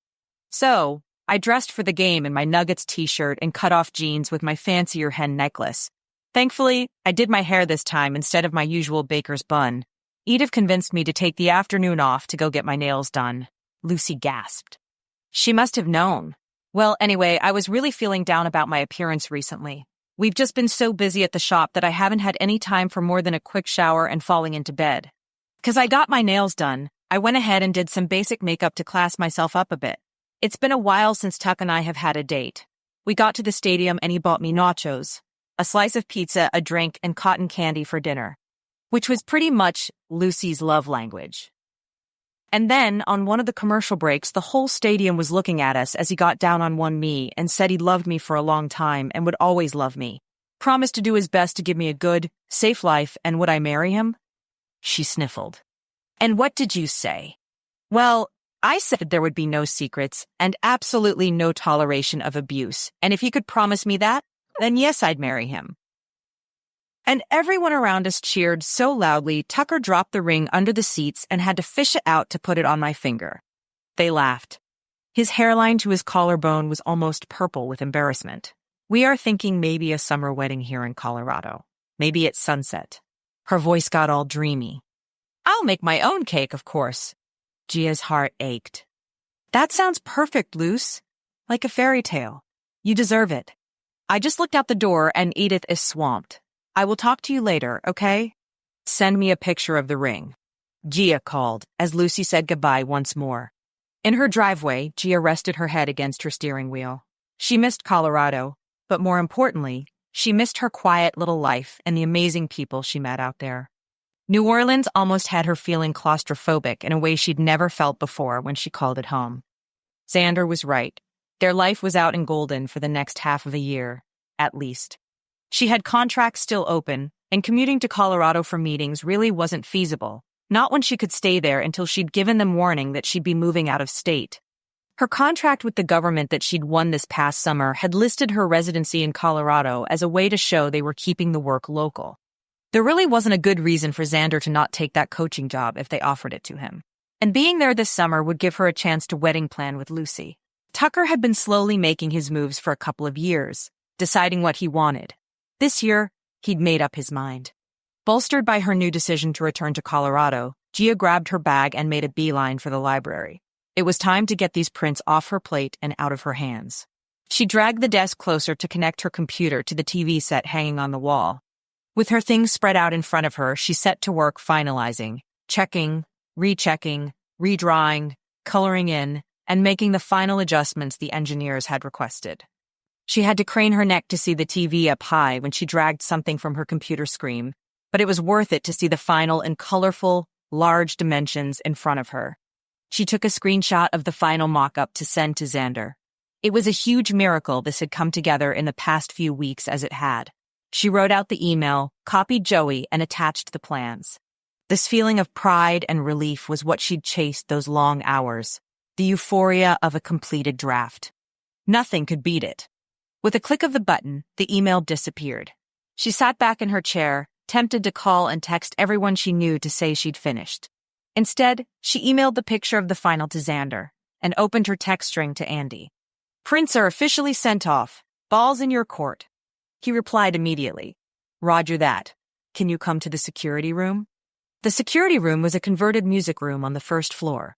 The piano Gia had learned on now sat pushed off to the side, and a half-dozen tables with cords and monitors coming out everywhere took up the center of the room. 3 guys sat at monitors, and Andy stood over the shoulder of one. His brow was furrowed and his jaw set. Nothing changed when he saw her and motioned her over. On the screen, they watched the footage of a black-clothed figure destroying Joey's office space. With each cabinet drawer opened, the person grabbed handfuls and tossed them into the air like confetti at a celebration. A few dance moves in between each cabinet, then more celebratory destruction. "What is going on?" The guy at the monitor snorted. "This person has been very odd with behaviors. Nothing has been gender-specific yet. It doesn't take a very strong person to tip over an empty file cabinet. I have seen plenty of women strong enough to wipe a desk with a chair." "Fast forward a bit," Andy said.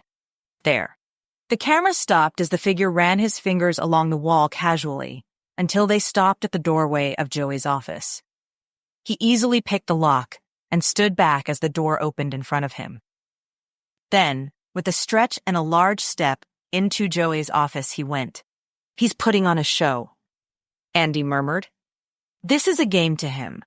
"Sick," the guy at the monitor added. So far, the detective team hasn't noticed any patterns or personal items taken in the destruction. You can see the person has on gloves and shoe coverlets. There wasn't any attempt at hiding what was happening. The badge scan to get in was Brady Kavanaugh's, but when we contacted him, he had no idea it had gone missing. Last time he had it was at work after the rodent incident. He kept it in his wallet so someone could have lifted it any time over the weekend. Andy raked a hand over his head. "No one unusual came in the doors?" Tia asked. "Everyone that came in through the door from the garage had a badge. None of them Brady," the guy manning the monitor said.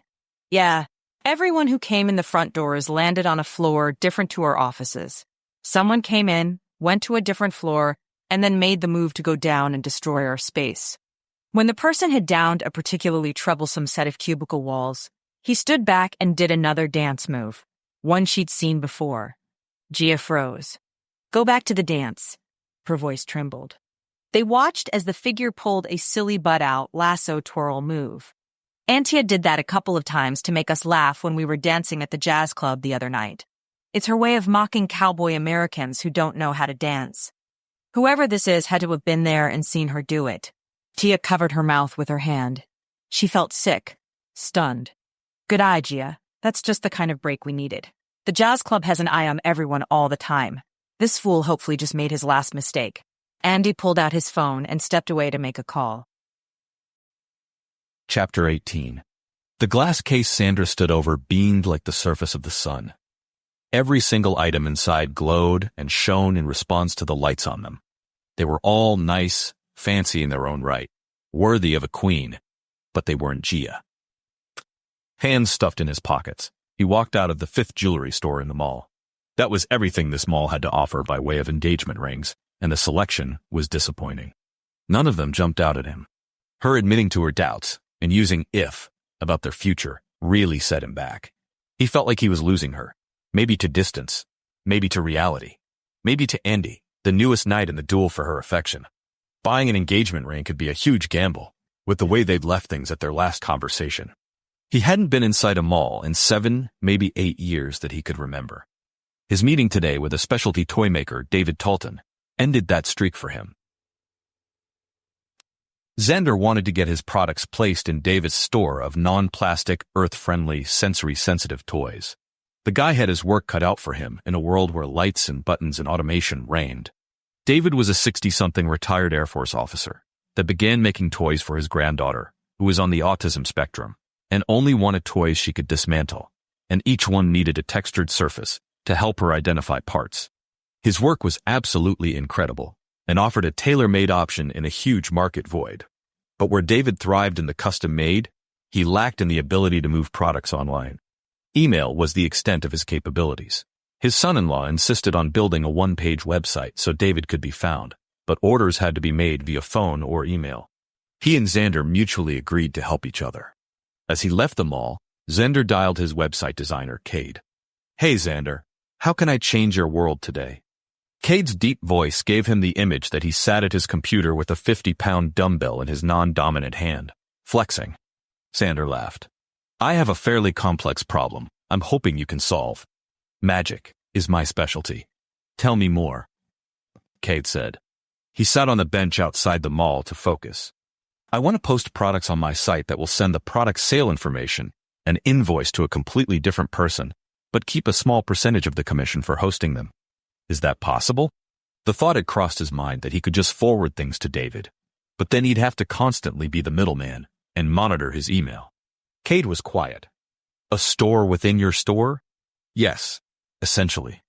But each store can have its unique identity, so that people know they aren't buying the products directly from me. There is a popular site out there that does this already. It's got a cutesy name, I forgot what it is. Anyway, people can create a store on their website and sell homemade stuff. Is that what you're going for?" "Yes, except upcycled and specialty market. At least, we know there is a market for this type of thing. It might be hard to compete against, but you can certainly try. Send me the information for the first sub-store you want entered. It will take me a couple of hours, but it should be hard to configure." Elation flooded his chest. The world needed David's work out there, especially for those whose children liked toys a particular way but mainstream market didn't suit them. Maybe he shouldn't go back into coaching. This kind of thing energized him, seeing the good in the world and people's genius and meeting a need being pushed to the forefront. He typed out the email on his phone and sent it to Cade. At the top of the parking aisle, he could see a car stop behind the parked cars. Wait, that was his car that it was blocking. He jogged closer. Someone stood next to his driver's side door, hood up over his head, but obviously a white male, younger. It almost looked as if it were a child. Was it someone putting advertising flyers on all the cars? Was he a gang member? The guy turned and jogged back to his car without a glance in either direction. Not a flyer guy. Xander didn't get a clear look at his face since he hid behind an SUV 2 spaces away. He typed the license plate number and an exact description of as much as he saw of the guy into his phone notes as the vehicle pulled away. Not until the car got to the end of the aisle did Xander step around the front of the cars to his. No physical damage to the car, but an envelope tucked in the windshield. Annoyed, he snatched it from the window, opening it as he ducked inside the car. Some kid was running point on this madness that was putting his life in danger. What did this have to do with him? He hadn't had anything to do with kids besides Reggie for years.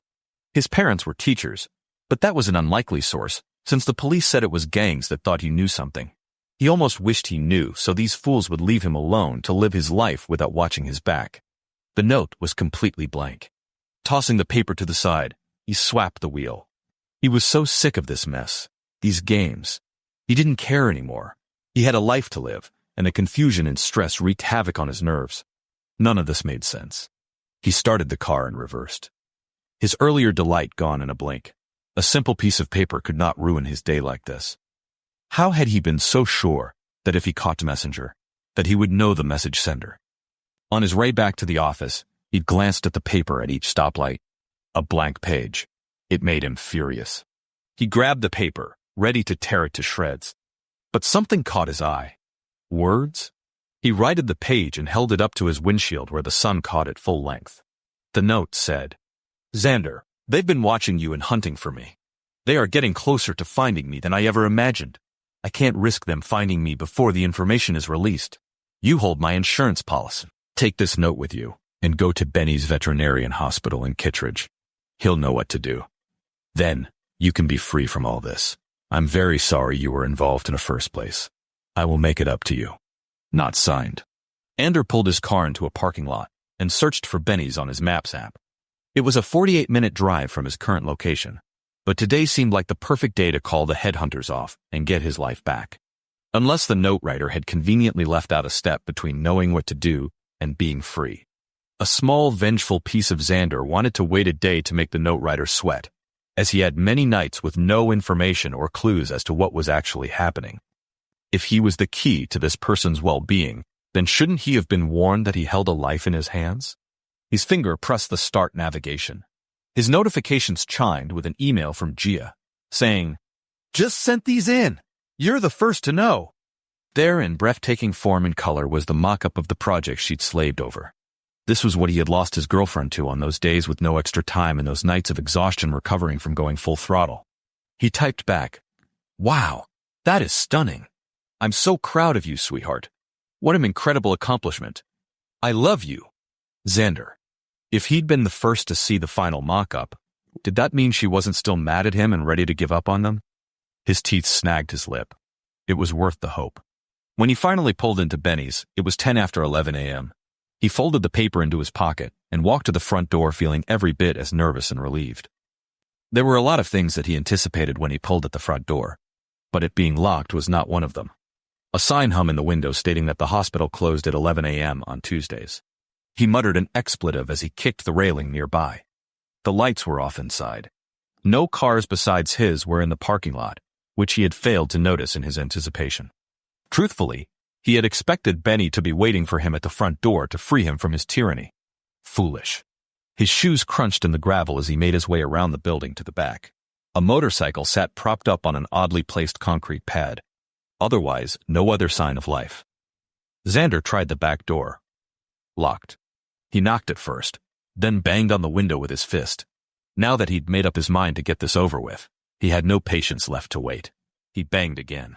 "Come on, Benny, answer the door. Someone's life is in danger, and they are depending on you and me, apparently." His shouts went nowhere. To one side of the building was a deserted gas station. To the other was a small ammo shop with its own gravel parking lot surrounding it.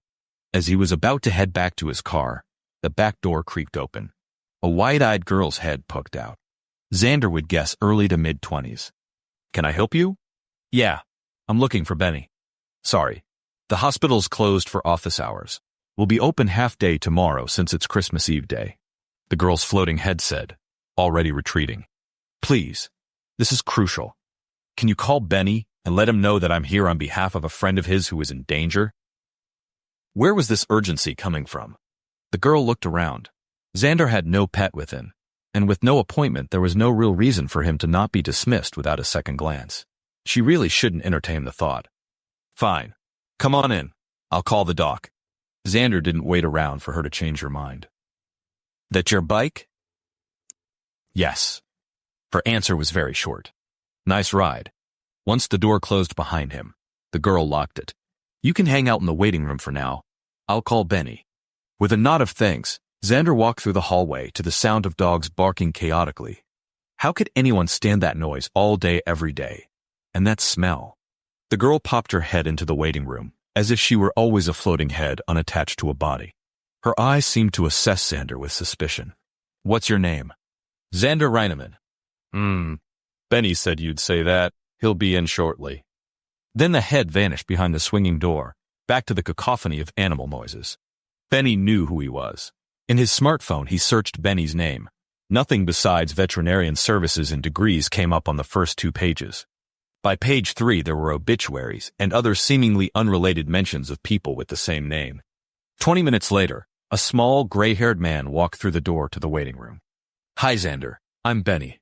His voice was soft-spoken, every word a sort of sigh, and he didn't look at Xander in the eye, but right below on his cheek or nose. "I had just uncorked a 94 Merlot to enjoy with my wife, so let's get this over with by the time it is done breathing." Xander stood and handed him the paper. Benny stared at it. "I know who you are, Xander. If you'll follow me, we can take care of your problem." "Take care of his problem? What problem are you referring to, exactly?" Xander said as they exited the hallway into an open room with a surgical table in the middle and cages surrounding it. Thankfully, the cages were empty, the room quiet. Benny didn't respond, but continued to work at the side table, his back turned to Xander. "No, he didn't come here to get ignored. He came for answers. Xander huffed. Can you please explain to me what is going on? Or I can leave, and we can both go back to our happy lives. Was yours happy? Benny asked, as he turned around with a tray full of metal tools and a needle. The panic rose unbidden in his chest. Sharp tools.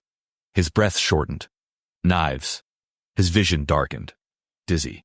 When he came out of it, Benny stood over him, nonplussed, chattering out loud. The person who sent you here will explain everything in due time, I can assure you. You'll feel a slight pinch here. I'm not at liberty to discuss anything, you understand. Xander jerked upward as a sharp pain pierced him right under his armpit. What are you doing? His roar echoed in the room as he attempted to sit up. Please don't try to move, Xander. You're restrained. Let's just get this over with, Benny said. Xander checked from side to side. His arms were strapped down straight out from his shoulders, making a T. His legs didn't budge in their ties. A weight pressed against his shoulders. How did I get on this table? There was no way that Mousy Man could have lifted his dead weight in the seconds he blacked out. Benny messed with his tray. Oh, I was warned about your panic attacks. I used your falling momentum to get the table under you. Then it was a matter of lifting your feet. Physics and Tai Chi would do wonders for your understanding of the world. Who knew about his panic attacks enough to warn the doctor? A numbness crept down Xander's side and across his back. What did you give me? What are you doing? Benny smiled. We'll be done in a jiffy. He palmed a scalpel and leaned over Xander's left side. Benny chuckled. I'm not used to my patients being able to talk to me on the table. Was this it? Had he walked into a trap and was going to die on a vet's table? Just tell me why you are cutting me open. Benny hummed. Well, according to my sources in my scanner. Another chuckle. There's a chip buried inside your scar, an inch from the top. A chip. His laugh was a weird, high-pitched squeak. Of course, there would be a chip inside his body. Let me guess. You can't tell me when this chip was inserted. Oh, I could venture an answer for you. Not sure if it's correct. Judging by your skin, I'd say the chip was inserted while your wound was still open. There's no secondary puncture wound which would be obvious on human skin for a chip this size. Benny straightened, holding a plastic-covered chip in the grip of a very long set of tweezers. Breathe in, breathe out. Xander dropped his head back against the table. His mind was blank where the question should have been. Someone in the prison infirmary had put a chip in him, after he'd been flayed like a fish in the yard. He had that thing inside his body for years without his knowledge, waiting for this exact moment. Whatever sedative and pain blocker Benny had him on was really good, because he almost didn't care. Why wouldn't his life on this side of prison be as equally as unpredictable as it was prior? A touch of superglue is all you need. Then on to your happy life, Xander Reinerman. Won't even have a secondary scar. Benny straightened from his side. Okay, we'll let that settle for a second. I should have been a plastic surgeon. Benny opened his computer, inserted the chip into an adapter, and, after a few taps, returned to the table beaming. Your freedom has been secured, your life no longer in danger. If someone comes after you, you can show them that the information is not in your possession and is in the hands of people they should fear. In seconds, Benny untied the restraints on his limbs, leaving Xander to lay with his button-down shirt pooling around him. He stared into the bright light hovering overhead. For the love of Pele, what just happened? Chapter 19.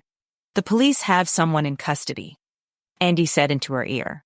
He pulled her aside from the dinner preparations that she got to be a part of for the first time in weeks. Avô was making a traditional Brazilian dish for them tonight. Then, Christmas Eve Day and Christmas Day would be 2 days of feasting on both American and Brazilian traditional foods. Gia wiped her hands on a dish towel. That's amazing news. They think this person is the one who has been causing the trouble? Andy shrugged. The guy is being interrogated, but lots of things are lining up that make him look like the one. She pressed a hand to her throat where she could feel her heartbeat. Dare we hope this is almost over? His laugh made her pulse spike. He hadn't laughed more than once or twice in her presence. It was a good sign that he might be relaxing. It's never a bad time to hope. With that, he patted her shoulder and left for the security room again. She went back to making dinner with Avô until her phone ringing pulled her away. Hey, baby, she said, stepping into the library where it was quiet. He called instead of videoing, which was their norm. Gia, I promised you no more secrets, Xander said. Oh no. Remember how I told you that I was receiving weird anonymous notes? Well, I got another one today, and I shouldn't be bothered again. I thought that might set your mind at ease. He coughed and then groaned. Babe, are you okay? Yeah, I'm on my way back from a meeting. I'll tell you more details when we're in person. It's a really weird story, and I don't have the whole picture yet. He sounded breathless and off, like he was lying about where he was. But he sounded like he was in the car, so why tell her differently? Well, I'll look forward to hearing the whole story. Andy said they might have the stalker person in custody. We're waiting to hear back after the interrogation, Gia said. Repeating the news made it sink in a little further. This whole ordeal could be ending for her, and soon. It felt so good. Her phone buzzed. I've been thinking about what you said and us a lot recently, but I want to tell you everything in person. Hopefully a few more days, she said. His response was silence. Maybe he didn't want to see her in a few more days. Why did their whole relationship feel like it was on edge right now? She swallowed. Well, I need to get back to helping Avul. Talk to you later? Definitely. Love you. I love you. She pressed the red button. Immediately, her phone buzzed again.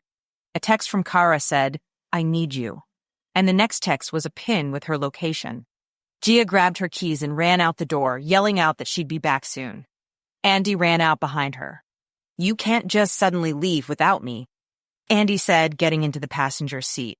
She clicked for the directions to the location. Para needs me. Andy nodded without a response as Gia reversed out of the driveway. In the quiet, she drove the 37 minutes to Kara's location. Andy stayed busy on his phone. The anxiety churned at her stomach. What had Kara gotten herself into? The address was a neighborhood of fairly unkempt residences, but some were festively decorated for Christmas. She parked in the driveway, strode up to the door, and knocked. A skeleton of a man answered the door. His question turned into a sneer as he looked her up and down. Hey, Farah, is this hot piece of woman standing at the front door the diva you called the family embarrassment? He looked back at Gia. She's been here the whole night and day. She needs to leave. Shut up, Dean. Kara said, swaying as she tried to shove Dean aside. Kara walked out the door without a backward glance. Or rather, wobbled. When she got to the dirt patch that may have once had grass on it, Kara fell face first and didn't move. Dean laughed a wheezy hiss and closed the door. Gia clenched her fist, ready to take a swing at that snake.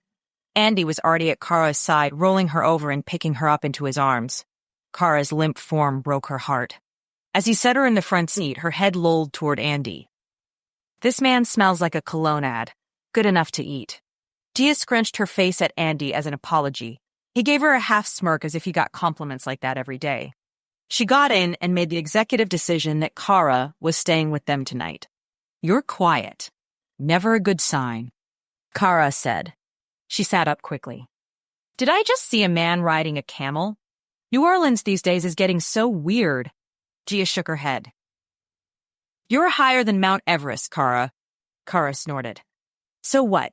Are you judging me now? Clean for 4 whole years and you get to judge me?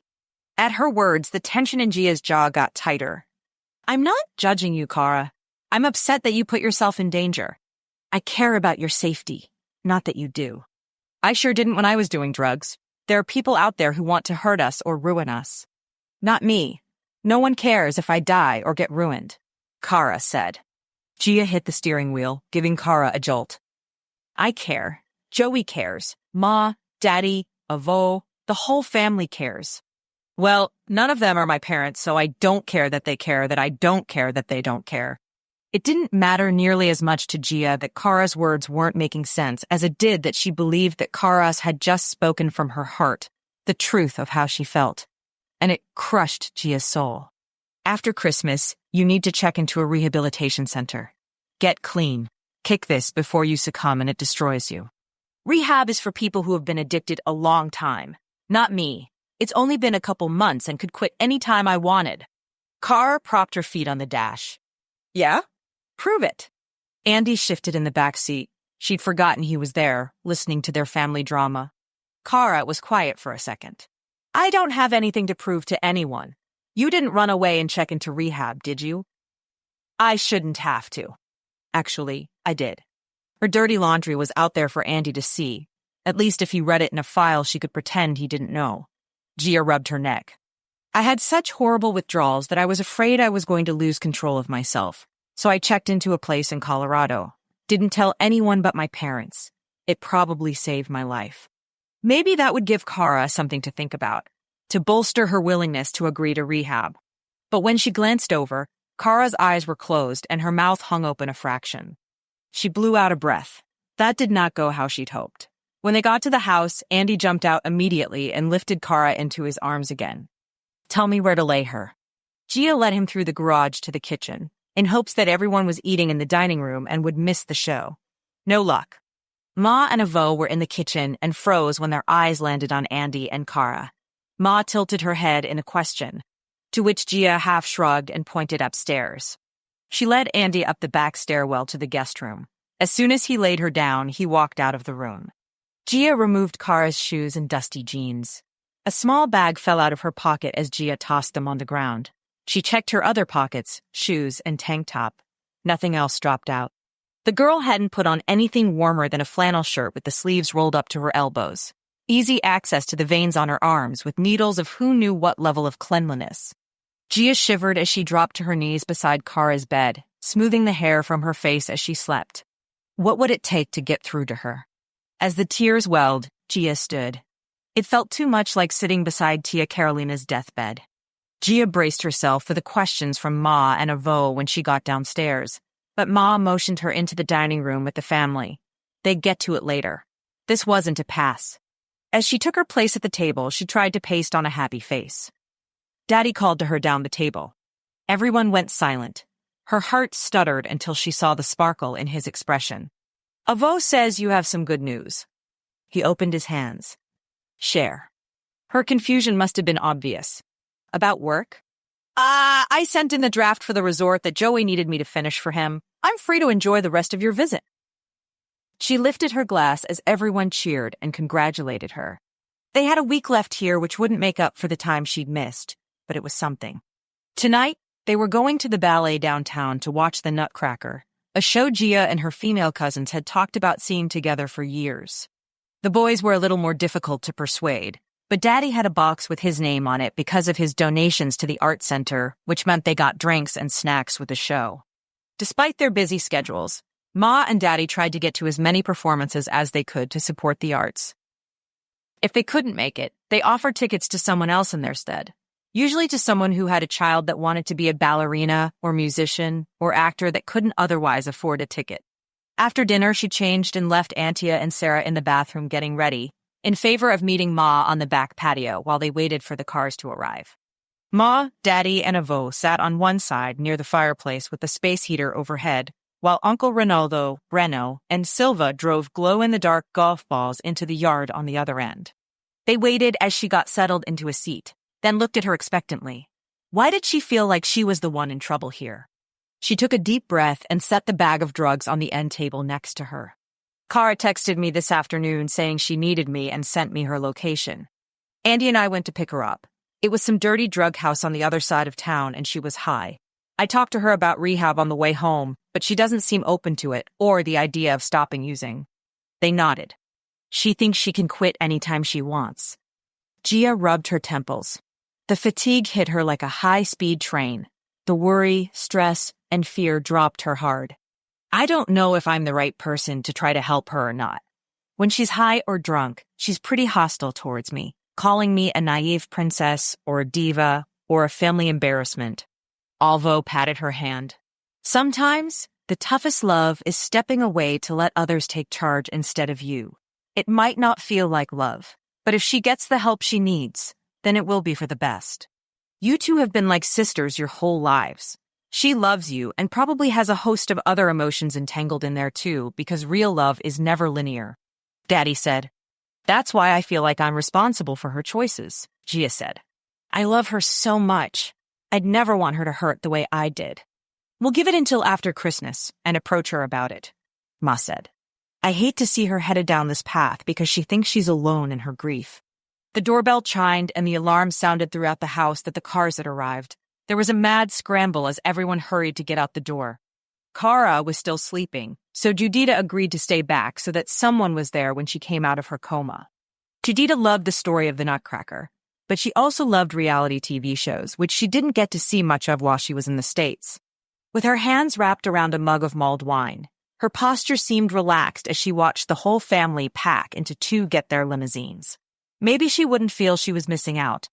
The limousine stopped next to a red carpet that led into the side door of the theater. A few photographers stood under the lights. Andy handed Auntie and Sarah out of the limo and then offered Gia his arm. He was impressively subtle. Being her escort guaranteed he'd be expected to stay by her side the whole night. He leaned in to talk. I've avoided the ballet my entire life. I want you to appreciate this is a long-standing streak I'm breaking for you. Gia laughed. That's not a bragging right, Andy. His eyes sparkled in the lights. It is for my kind.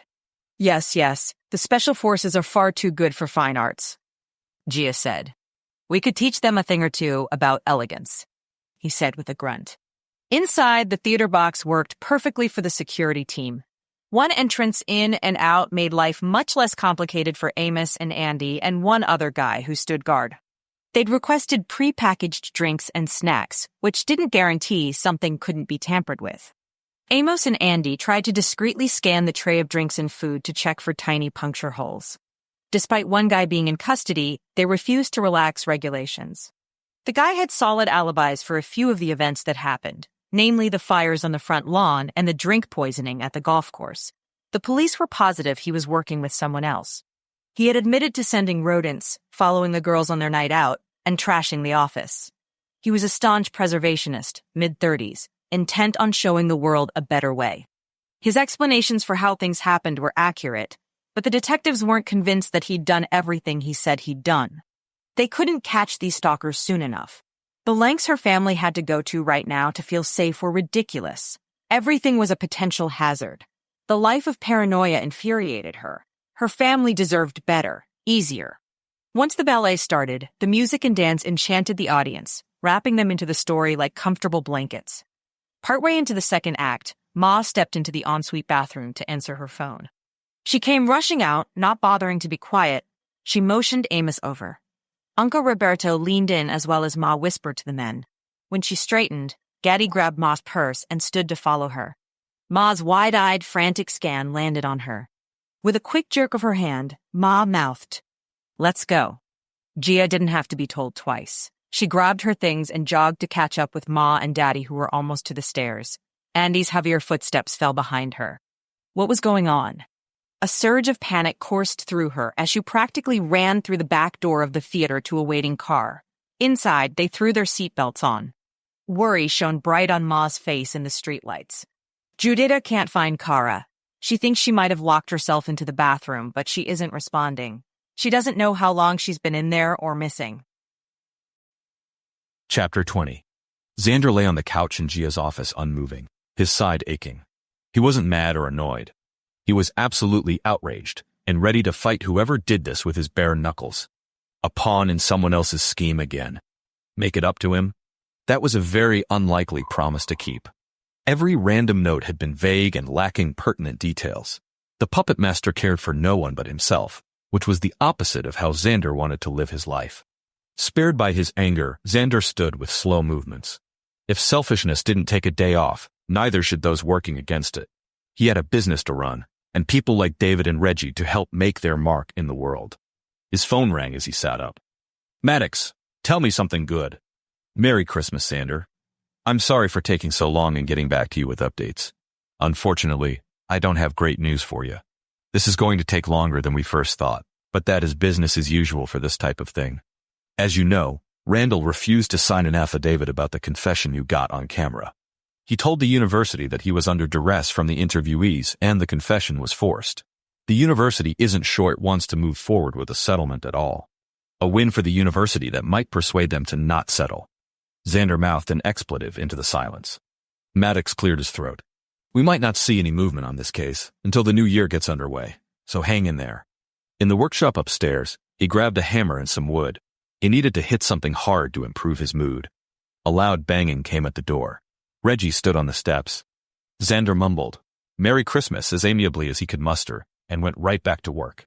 Once or twice Reggie glanced at him, but worked beside him in silence. They didn't have any music on today, and Xander respected that Reggie wasn't one of those kids who always had earbuds in, walking out the world. An hour in, Xander's mood improved enough to pay for Reggie's lunch at Mother Hem's. In the madness of the morning, he had neglected lunch, and his stomach felt the ache as much as his side. When they walked in, Lucy popped her hand in front of his eyes. He tapped down on his annoyance. Really, he was happy for them both. As she prepared their lunches, she told him the abridged version of the proposal. Tucker must not have let on that Xander was the one who took the pictures for them Monday night. Xander had sent him the files Tuesday, and Tucker had responded with an enthusiastic thanks. One of Lucy's Christmas gifts was going to be a printed album of their engagement night. A forever keepsake, he'd called it, which really ratcheted up the pressure Xander felt, hoping there was something worth keeping. When they grabbed a table with their food in hand, Xander kept Reggie talking about Christmas with his foster parents and how Christmases had been in the past. Finally, Reggie stopped him. "Xander, I'd like to eat if you want to take the next shift of storytelling." Xander had to laugh. "Okay, well, my web designer is working on revamping my website to have the ability to create your own product store within my website. I'm not sure what the legalities would be since you are under 18, but when it's time, I want you to be able to have your store where you make your products and upload pictures of them. You keep all the profit and fulfill the orders yourself. You're talented with your designs. You deserve to work for yourself. You would be one step closer to being independent and supporting yourself." Reggie looked genuinely excited, but his mouth was still full, so Xander kept on talking. "I'll check with the laws to see if we can't get you a store with parental permission now. If that doesn't work, we can keep with the arrangement we have. Your stuff sells like hotcakes." "Thanks, Xander. My carpentry teacher was surprised that I had advanced techniques for someone so young," Reggie said with a smile. "Advanced carpentry or beginners?" "Please, man. I need an easy A. Beginners." They laughed. He would have done the same thing as a high schooler. "Guess you're not wasting your potential if you're selling your work on the side, and what you make for school is just getting a grade. That's how I see it." At 3 p.m., Xander said goodbye to Reggie and closed up the shop. He spent the next hour and a half researching sales laws and minors nationally and statewide, without much specific to his question. Finally, he searched for websites like what he wanted to build and read their policies on store owners under 18. Kate had been right. There were other sites out there with big followings that were doing what he wanted to do. He scribbled down a few notes on how to diversify. He'd ask Reggie what he thought too, since he had some skin in the game. Then, he turned off his computer. He'd start fresh after Christmas and really hit things hard in the new year. Tonight, he was meeting Avery and Lincoln to eat dinner and drive through a Christmas light show. Avery warned him that she'd be bringing her boyfriend, a landscaper who was very sensitive about his title and preferred to be called a landscape architect. Guys with his kind of pretentiousness sank quickly in the shark-infested waters of prison. They adopted a meaner nickname really fast. And, of course, he didn't like the guy based on the fact that he was trying to get his sister's romantic attention.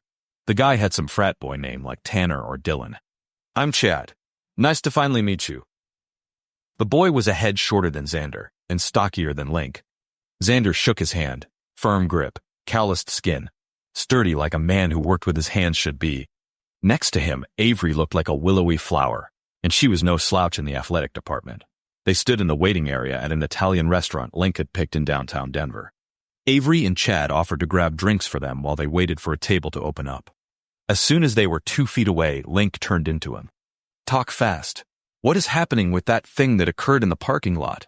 His eyebrows rose as he spoke. Link loved cornering him in a crowd to talk about personal stuff. He needed to find a better way.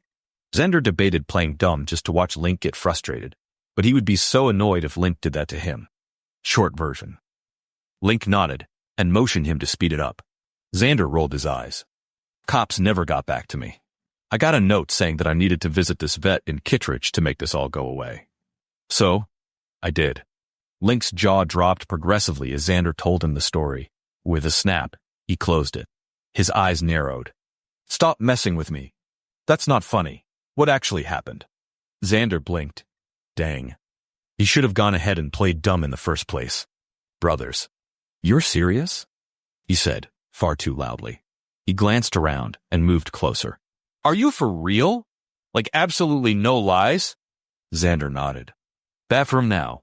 I want to see the wound." Link pushed him toward the bathrooms, right near his wound. "Ow." He glared back at Link. "Less." They passed Avery and Chad coming back with their drinks. "Bathroom," Link said, not stopping.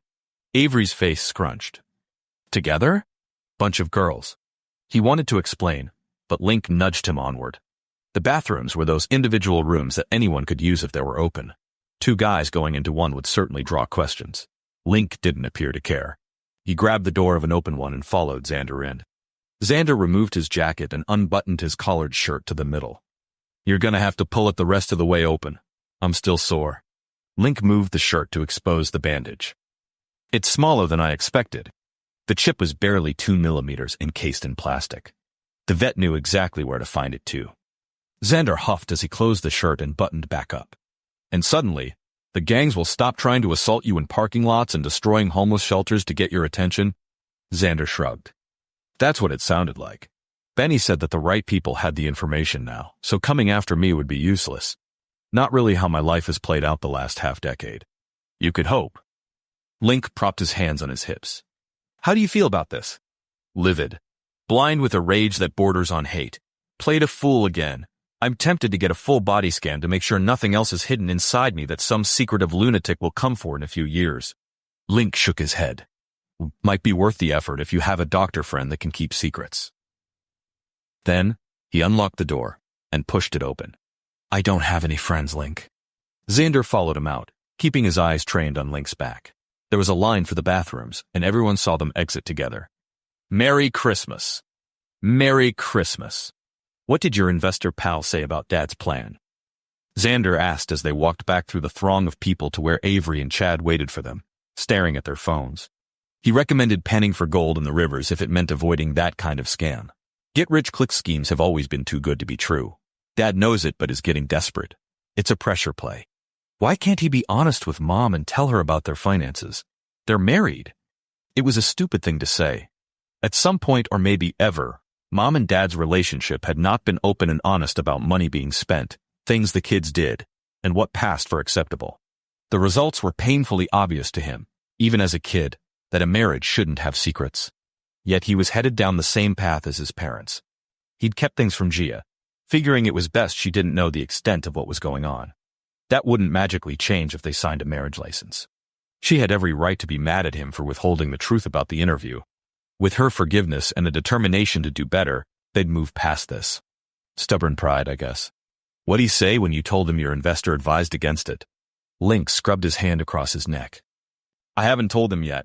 I'm hoping to get through tomorrow without an uproar. And I have a good chance since Dad won't want to make a scene and draw attention to their situation in front of Mom. You're banking on his need for secrecy. Clever man. They stopped next to Avery and Chad and took their drinks. Avery's suspicious glance darted between them. Everything okay? They nodded. To a peaceful Christmas. Xander said, raising his glass. The others grunted as Chad heartily cheered each of their glasses, oblivious. Xander sat in the tension for a moment, relishing the renewed bond with his siblings. They eyed each other, waiting for someone to crack. Avery set her hand on Chad's shoulder. Chad, would you mind running to the car? I forgot to bring in my lipstick. At his confusion, she handed him the keys. Just bring in the whole makeup bag if you don't mind. If it's not in the front seat, check on the floors or under the seats. It might have rolled under. Chad handed her his glass and disappeared out the door. She leveled her squinted eyes at Xander and Link. Spill, you two. We have maybe 7 minutes before he realizes I don't have a makeup bag in my car. The hostess called out, Reinerman, party of 4, saving either from having to answer. As they sat down, Avery waved her phone. Somebody talk, or I'm texting Mom to tell her what that stain on her carpet she's been trying to hide for years with the coffee table is really from. Xander really didn't mind if Mom knew they'd had an illegal party at the house back in high school, but he did mind if Link ratted his business out first. Self-preservation, the sibling code. Mom and Dad are about to have to declare bankruptcy. They're in deep debt. Avery gasped. Because they helped me pay for my tuition? Xander and Link spoke at the same time. What? He didn't help me. Of course they helped you. She looked a little sheepish. I doubt it's from helping you pay for your degrees, Ave. Dad told me he used their retirement on Mom's therapy, Link said. But it couldn't have been that one thing. There has to be more he isn't telling me. Not after preaching retirement savings religiously for the last 20-something years. Avery raised her hands. Look, in my defense, Dad told me he had gotten a new tax guide that helped them save on taxes each year, so he had a little extra to put toward my education.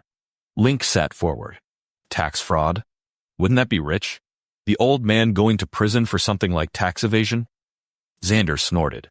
He tried to picture his aging dad in the uniform, forced into group showering, eating in the mess hall, working a job that paid pennies to afford another tube of toothpaste, being recruited by prison gangs. He felt nothing when he should have felt incredible sadness. Prison? Avery blanched. That would really break Mom. She barely recovered from her endless worry about Xander. Xander could see Chad walking past the outside windows towards the front door. Anyone know why Kelsey and Doug aren't coming for Christmas? I think they're having some trouble that they don't want Mom and Dad to know about.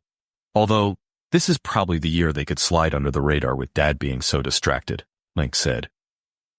He and Kelsey had always been fairly close, since there was only an 11-month age gap. Avery sighed. I can't get her to text me back usually. She's so busy. Maybe she just doesn't want the family drama this year. Chad returned empty-handed, his expression forlorn. I'm so sorry, sweetheart. I looked everywhere. Did you drop it somewhere along the way? Avery pressed her lips together to keep from smiling, as Link and Xander studied their menus. This guy had to go. Avery needed someone who couldn't be so easily hoodwinked. Xander exhausted his knowledge of landscaping past his high school days of mowing lawns. So, they listened to Link tell stories about the crazy stunts he and his hockey teammates pulled. And then Avery countered with physical therapy horror stories of people who took years to recover, or never did from doing stuff like Link did. It was a comfortable banter until Chad interjected. Xander, Avery said you were in prison for 5 years. I bet you have some insane stories from that. He was 2 breaths shy of dismissing Chad completely. Link and Avery stared, open-mouthed. I do have some interesting stories, because who goes through the most traumatic experience of their life and doesn't have something to say about it, right? Be nice, Xander, he thought. None of my stories are polite dinner conversation, so I'll leave it at that. Link appeared ready to physically throw Chad out of the restaurant, while Avery barely chewed the food she was scooping into her mouth. Chad nodded, his expression appropriately chagrined. They struggled through the dinner conversation, paid the bill, and walked out. Avery said goodnight to Chad while Xander and Link waited by her car, watching the awkward hug she gave him at his car. $50 say she breaks up with him before the new year, Link said. I give her until right after Christmas, because she's too nice to ruin someone's holiday. She patted Chad on the shoulder as he got into his car, but didn't stay to watch him drive away. Well, I should not have invited him to dinner tonight, guys. I'm really sorry. That was socially horrific, and I just broke up with him, Avery said, digging into her purse. He asked if it was because he couldn't find my makeup bag. They laughed in disbelief. You broke up with him because of him mentioning my prison time? Xander asked. Avery waved him off. No, I broke up with him because he is a nice guy, but clearly not the right one for me. I knew it needed to happen. Tonight confirmed that to me. Single for the holidays. Link lifted his hand for a high five, which Avery promptly ignored. Chuckling, Xander pushed off the bumper. Let me grab your camera equipment, Ave. He grabbed the case out of the back and took it back. Avery stared at her phone in horror, with Link looking over her shoulder. Chad just changed his status on social media and said he broke up with you first? Xander smiled. Avery's brow pinched together as she tucked her phone into her chest. No, She stared at him for a second. Here, you should see this. When her phone leveled with his eyes, his smile disappeared. His heart splintered into 2. It couldn't be. Chapter 21. I told Judita where the key was to unlock the door. Ma paused, gripping Dottie's hand. I hope Kara didn't overdose. I checked her clothes for more drugs. That bag was. Gia gasped. She could have hidden them in her underwear. Stupid move. Rookie.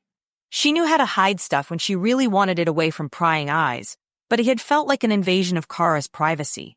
Why hadn't she gone there when it could have been the difference between life and death? 5 minutes into the drive home, Ma got another call. Judita yelled into the phone. As she spoke, Ma gasped and covered her mouth with a hand. Tears welled in her eyes. Daddy searched her face. What is it? Get to the university hospital now. Dottie called out the change in plans to the driver. Ma continued to listen to Judita, then told her they'd meet her at the hospital. The tears poured down her cheeks. Gia's chest tightened. Ma rarely allowed herself to become so shaken. She overdosed? Is she breathing? Unconscious? God, please let her be okay. Ma gripped Gia's hand and inhaled a shaky breath. Kara tried to commit suicide with razors to her wrists in the bathroom. She's lost a lot of blood. Judita called from the ambulance. The medics are not sure she's going to make it. For words didn't compute. Kara did what? Then it hit her with enormous force. Willing herself to breathe, she pinched the bridge of her nose. A warm hand rested on her back. Her fingers searched for the window controls on the door panel. The cold air hit her face as she gulped for air. No, she couldn't lose Kara, too. Not to drugs. Not to suicide. Not to anything. At the emergency room entrance, they walked into the waiting area. Their clothes drew half of the room's attention, but it didn't matter. Judita sprang to her feet, her clothes covered in blood. Ma threw her arms around Judita's neck, murmuring in Portuguese her apologies for not being there with her tonight. She's in critical condition. Judita smoothed her hands over her hair. They've repaired her arms as best as possible, but they're running out of blood. She's AB positive. I can help, Gia said. I'm O negative. I'll donate, Andy said from behind her. Within minutes, a nurse had them all hooked to bags to take their blood. Daddy's blood type wouldn't work for Kara, but the donations were their desperate pleas to be doing something to help, in a situation that was far beyond their control. They sat Andy on the other end of the room since he was O negative, and they'd be taking his blood directly to processing in case they needed to use it for Kara. Since Judita was from Brazil, they couldn't accept the donation from her, so she stayed in the waiting room to hear from the doctors. When the nurse left them for a minute to grab more supplies, they were left alone in the silence. The most pressing question burned in Gia's mind was something she wasn't sure she should ask, but these were her parents. Dare she speak out and criticize? Summoning her courage, she turned to Daddy. Have you known about this since you started? The night I found out, Andy said that the people who needed to know did. He was talking about you, right? I mean, you and Ma keep close tabs on everyone. Her words sounded harsher than she intended. Their watchful eyes had spared her a lot of grief, but why draw back now with Kara so exposed? Daddy shifted in his chair. Gia almost apologized for confronting him. She bit her tongue, intent on waiting him out. She wasn't a little girl anymore. They'd shielded her from so much, but she longed for answers, to be allowed in on the dangerous world that was coming after her this year. It was time for her to know. Daddy's tongue darted out to wet his lips. Do you remember when Kara was little? She'd have those seizures? Yes, she had to go on medication, and then they said she grew out of them. Daddy nodded. About 3 months ago, when Carolina started declining quickly, Kara started noticing slight tremors again and periods where she'd black out. Nothing like her seizures returning, but enough that the doctors who had monitored her whole life took notice. Instead of traditional medication, she opted for medicinal marijuana. It helped tremendously. However, she was still experiencing depression and anxiety with Carolina's illness. Carolina noticed a change and asked us to watch out for her. It was the last thing Carolina asked of us before she lost her ability to communicate entirely. Ma said. When we dug a little deeper, we found that she'd started using heavier drugs. Daddy rubbed his face with his free hand. His fatigue showed through. It wasn't a constant use, so it made her feel as if she had power over when she used and didn't. Since Carolina died and Joey left, no one is home to keep her accountable, and drugs have made her dependent. We offered for her to live with us. She declined. She doesn't need a parent, and she resented the idea that we would suggest she live somewhere that she would have company. We lost track of her movements and usage when we had to pool the security resources for protecting the rest of the family from these lunatics. This is my fault. Daddy sighed, resting his head against the seat back. The tears streamed down Gia's cheeks. I know you were protecting me and trying to keep her confidence, but can you include me in things like this? I'm trying my very best to be here for my family like I wasn't the last few years. I failed in that. I know. It hurts so bad to find out that I'm the last to know anything, even things that directly affect my life. I'm not asking for gossip. I'm asking to be let in on the real day-to-day issues our loved ones are facing. People aren't telling me what is going on. Maybe they don't trust me because I got Uncle Angelo killed. Or they think I'm too delicate to handle real life. I don't know, but I can't go on living in the dark. A hiccup stole her breath. I should have been on the front lines of telling Kara what drugs would do to her, what they did to me. I hid my rehab from her thinking I'd protect her from the ugliness of it. Instead, she missed the danger completely. She thought I had quit without any help. The sobs came full force. She felt to blame for Kara's drug use. What she thought was shielding her family had made them more vulnerable. It was the exact same thing Daddy and Ma had done to her. What part had she played in Kara deciding to take her life? The nurse interrupted their conversation by taking the bags and handing them juice. They stayed in the donation lounge, silently watching a Hallmark Christmas movie with captions on the screens. Ma was on the phone with someone from the family, telling them what happened. Gia wasn't really taking in what was happening. The endless questions cycled through her mind. The movement was something to stare at while she processed this reality. She couldn't demand that people let her into their lives. She couldn't ask her parents to break the trust of family so she'd feel clued in. Why didn't Kara trust her with her darkness? She'd been there, but Kara must not have known. She had failed Kara so miserably. The shame washed over her in waves. Perhaps she should take the first step by letting others know her real feelings about things going on in her life. Somehow, that felt impossible. Andy called her name softly from his side of the lounge. "You'll want to see this." He motioned her over. His expression was guarded. She stood slowly to her feet and made her way to him. As she neared his chair, he pointed at the TV on the wall across from him. Entertainment Insights was on. "I'm sorry," he said. There, in beautiful color, were action pictures of her and Andy from the red carpet that evening. She schooled her annoyance. Telling the world about something as trivial as her going to the ballet was what the press did. Everything was a story. She started to turn away when the headline scrolled onto the screen. Carter's new love interest? Then, someone she'd never met spent over 10 minutes dissecting the pictures that were making their way across the internet. The body language, the smiles, Andy leaning in to tell her something.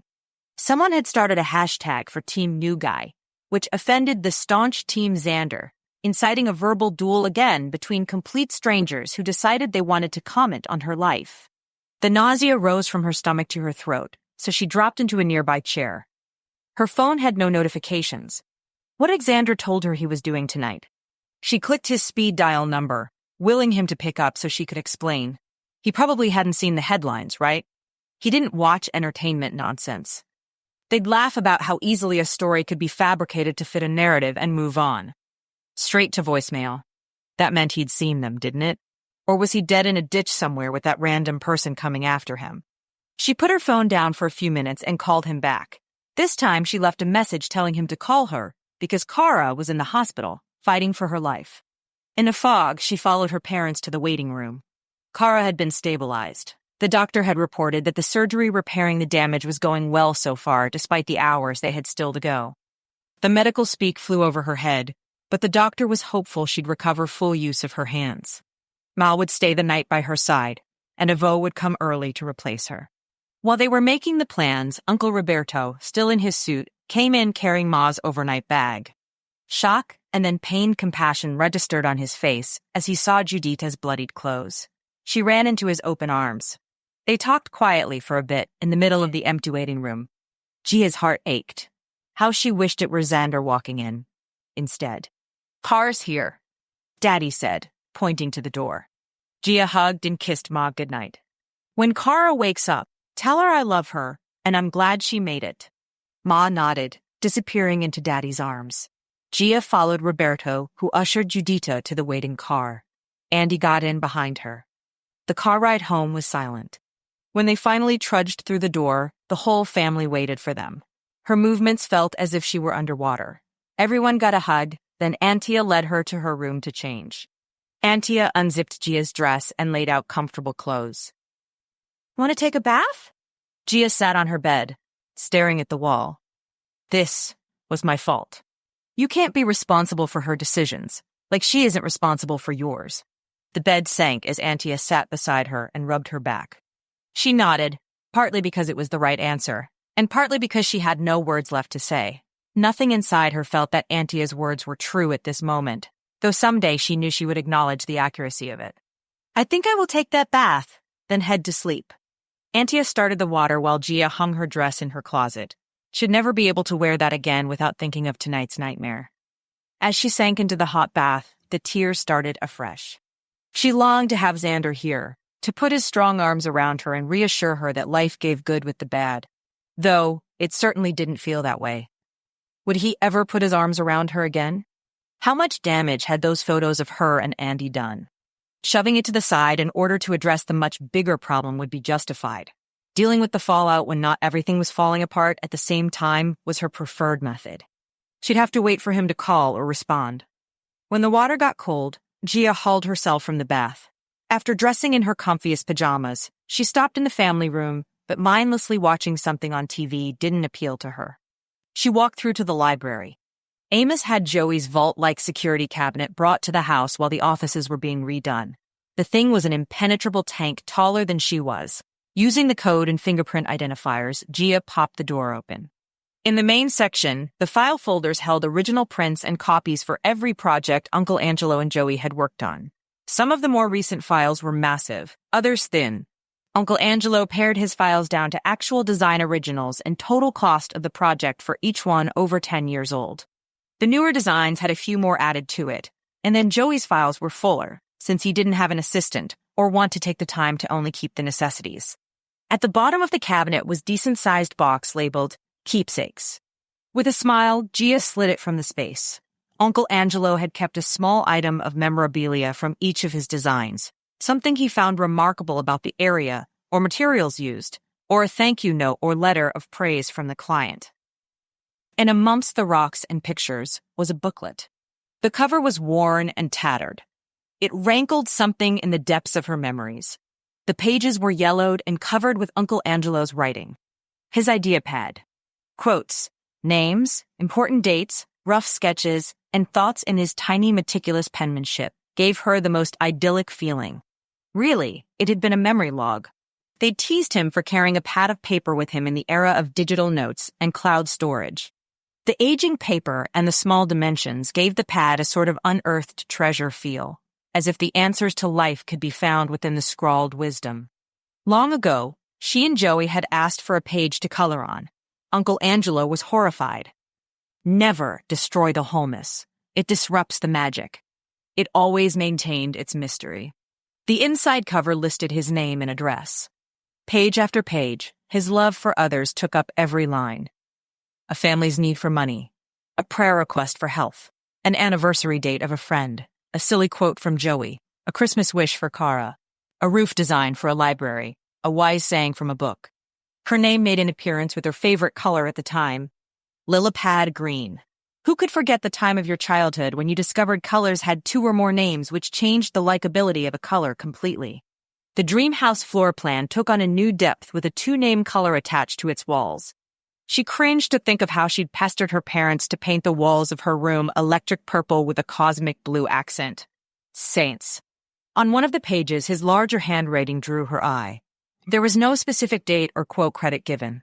Hiding from the pain intensifies the suffering when it comes, for pain always will come if you are to experience true and lasting growth. Gia let her head rest against the wall behind her. She hurt so much in a way she'd never wanted to feel again.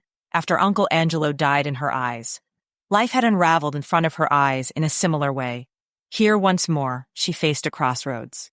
This time she wouldn't run and wouldn't hide her wounds. She would have to learn to deal with the overwhelming grief better, to face the pain with resilience, if she was going to ask not to be shielded from it.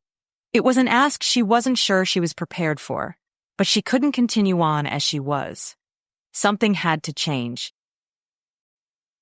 Chapter 22. There on the screen was a picture of Gia, laughing and looking up at Andy with admiration in her eyes. The title on the picture read, Carter Harris steps out with new beau for night at the ballet.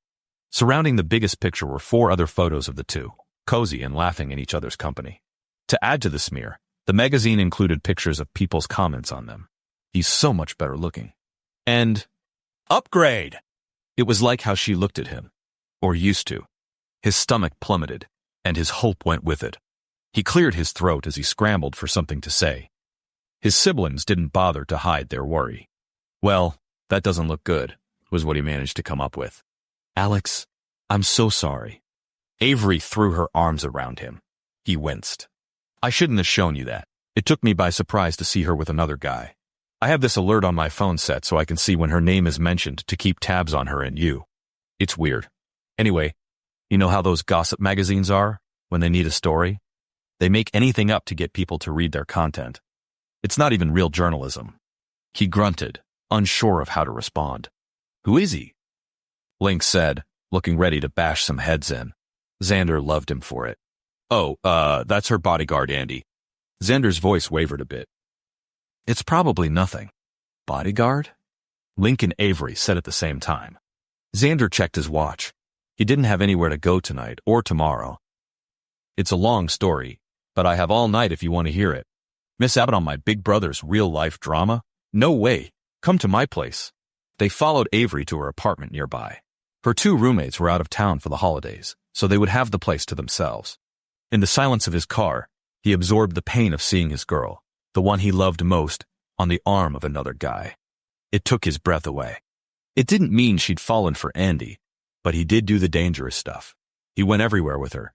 He saved her life. He was available and not thousands of miles away fighting secret battles and taking interviews for jobs they'd not discussed. He was attentive, smart, and a good listener because he was paid to be. Life had gotten very stressful lately, and, honestly, Xander had not kept up with Gia as he wanted. Now, he was suffering publicly for it. True, the magazines made stories up, but that smile of Gia's was hard to forge. He wanted to call her up and let his emotions fly. Why was Andy escorting her in the first place? He was security, not a fake boyfriend. It had to be a breach of Andy's contract to be touching the client. And the cameras. If Andy had done his job, he would have known about the cameras waiting to photograph them. Guess he decided paparazzi needed something to see. He turned off his phone. He'd deal with this tomorrow. Tonight, he'd only do something he regretted. At Avery's apartment, they settled into the family room with pillows and blankets Avery brought out in armfuls. It was like she lived in the bedding department of Macy's. Everything smelled flowery, too. When she finally plopped into the down nest she'd made on her floor, Xander joined her, leaving the couch for Link. They were missing one sibling, but it was a picture recreated from their childhood except without the overlords being upset about the pillow and blanket forts. "Start from the beginning, with Gia," Avery said, hugging a pillow to her. So, he did. From meeting her to the trouble with her ex-boyfriend, Bronk, to trying to keep the love alive long distance, he spilled as much as he remembered. He tried to envision his relationship as they might, though they listened without saying a word. She could be just another girl. A girlfriend, not a wife. Was he sure she was as committed to their relationship as he was? How much of this was in his head? They didn't know how much she was his actual lifeline, his anchor in the chaos, his best friend, the embodiment of who he wanted to be. That sounded like proposal material. When he got to the part about messing things up with the interview, Link inserted a cringe and bad move, bro.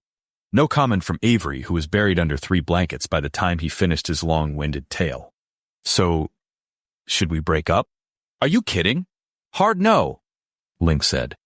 "She's the best thing that's ever happened to you," Avery gasped. "Absolutely not.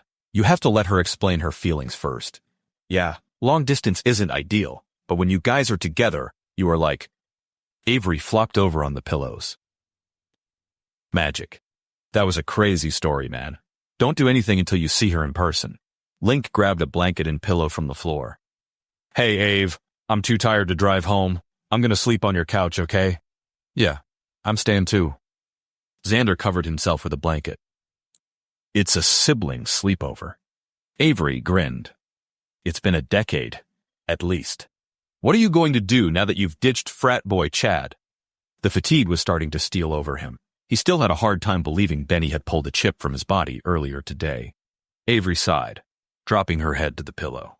"Maybe I'll quit dating for a while. My best friend Kennedy told me this wasn't it for me. I tried anyway. He's going to laugh when he hears I dumped another one." Xander raised his eyebrows.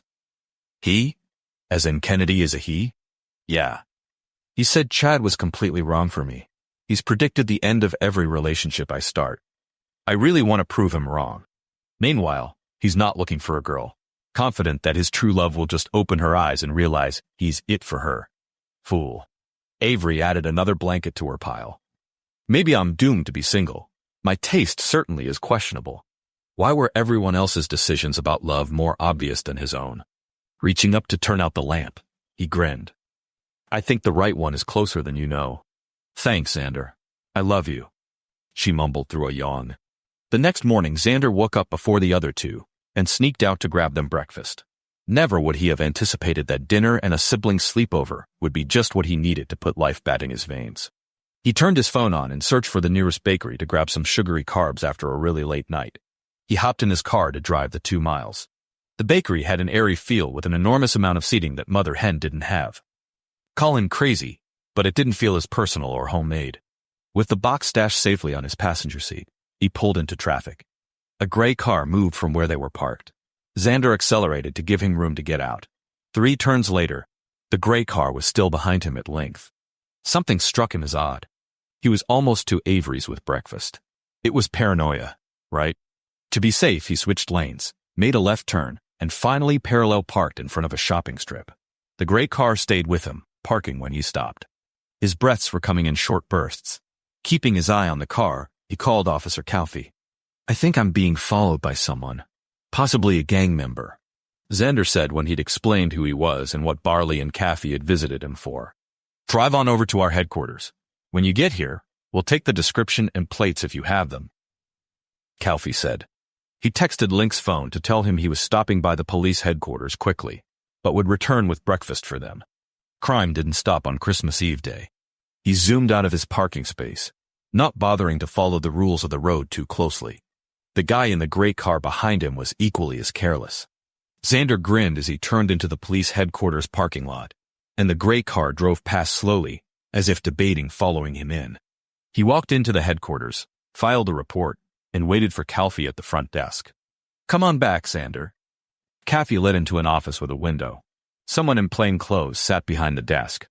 "This is Detective Mayfield, who is leading the investigation. He is a gang unit specialist. Have a seat, if you will," Calfee said, sitting next to Xander. Mayfield was thin, with thick-framed glasses and a sharp nose, not the detective show's stereotype of a gang unit specialist. He nodded to Xander. "Thanks for coming in to answer a few questions for us." Xander blinked. He hadn't. He'd come to report being followed. What kind of questions?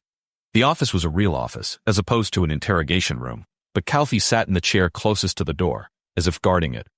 Xander couldn't easily walk out of the room if he needed to. His hair raised a fraction. Panic started at a low simmer in his chest. "Can I get some water, please?"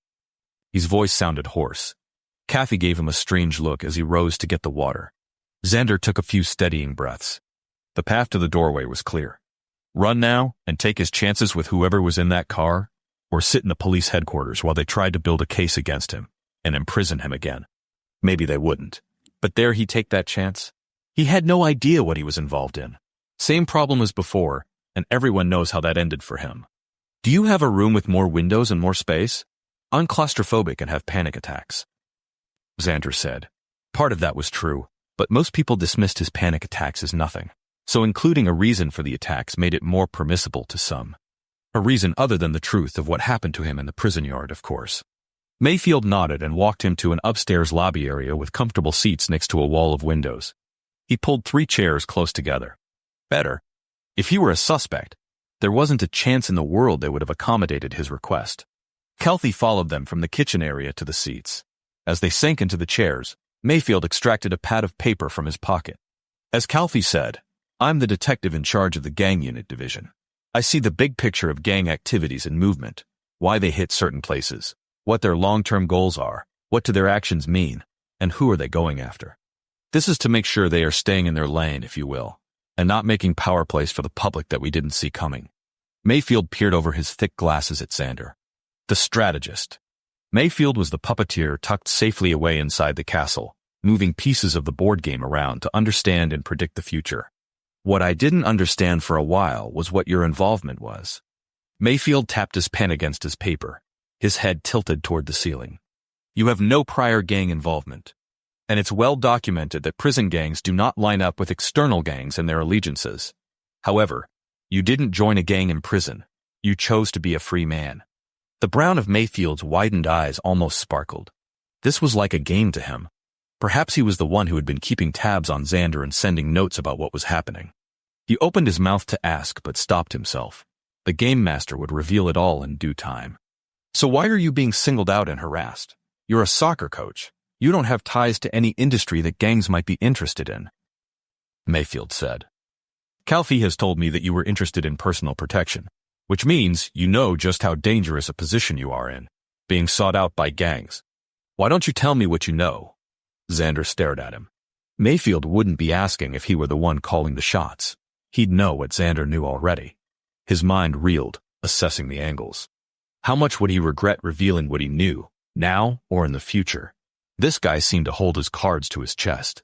He probably wouldn't expose the big picture to a peon like Xander. I was sent anonymous letters explaining that I was being targeted. Something was happening that the gangs didn't like. The person sending the letters said they nearly had to do what was advised and all would be well. The latest one that ended up on my car at the mall said they were getting closer than the person had anticipated, so he was pulling the safety cord, which would keep me free and clear of the mess happening. No one gave me names. I still don't understand what is going on, or the information that is being released that the gangs don't want to be made public. Calfee didn't say anything as he stared at his hands, but Mayfield nodded as if what Xander said made sense. At least one of them thought so. Any ideas of what the safety cord was? Mayfield said, leaning forward. Information on a chip. Mayfield's eyes narrowed. A chip? For the computer? How did you come by this chip? Was it given to you in a letter and asked for you to do something with it? It was buried under my skin. Mayfield hissed. Calfee looked up sharply. Let me see, Mayfield said. Xander glanced around and raised his shirt to expose the bandage under his arm. Mayfield assessed his side with interest. To explain all of this, Xander repeated a short version of what happened, and that someone had said the chip was inserted while he was cut open. Who explained this to you recently? Mayfield scribbled on his notepad.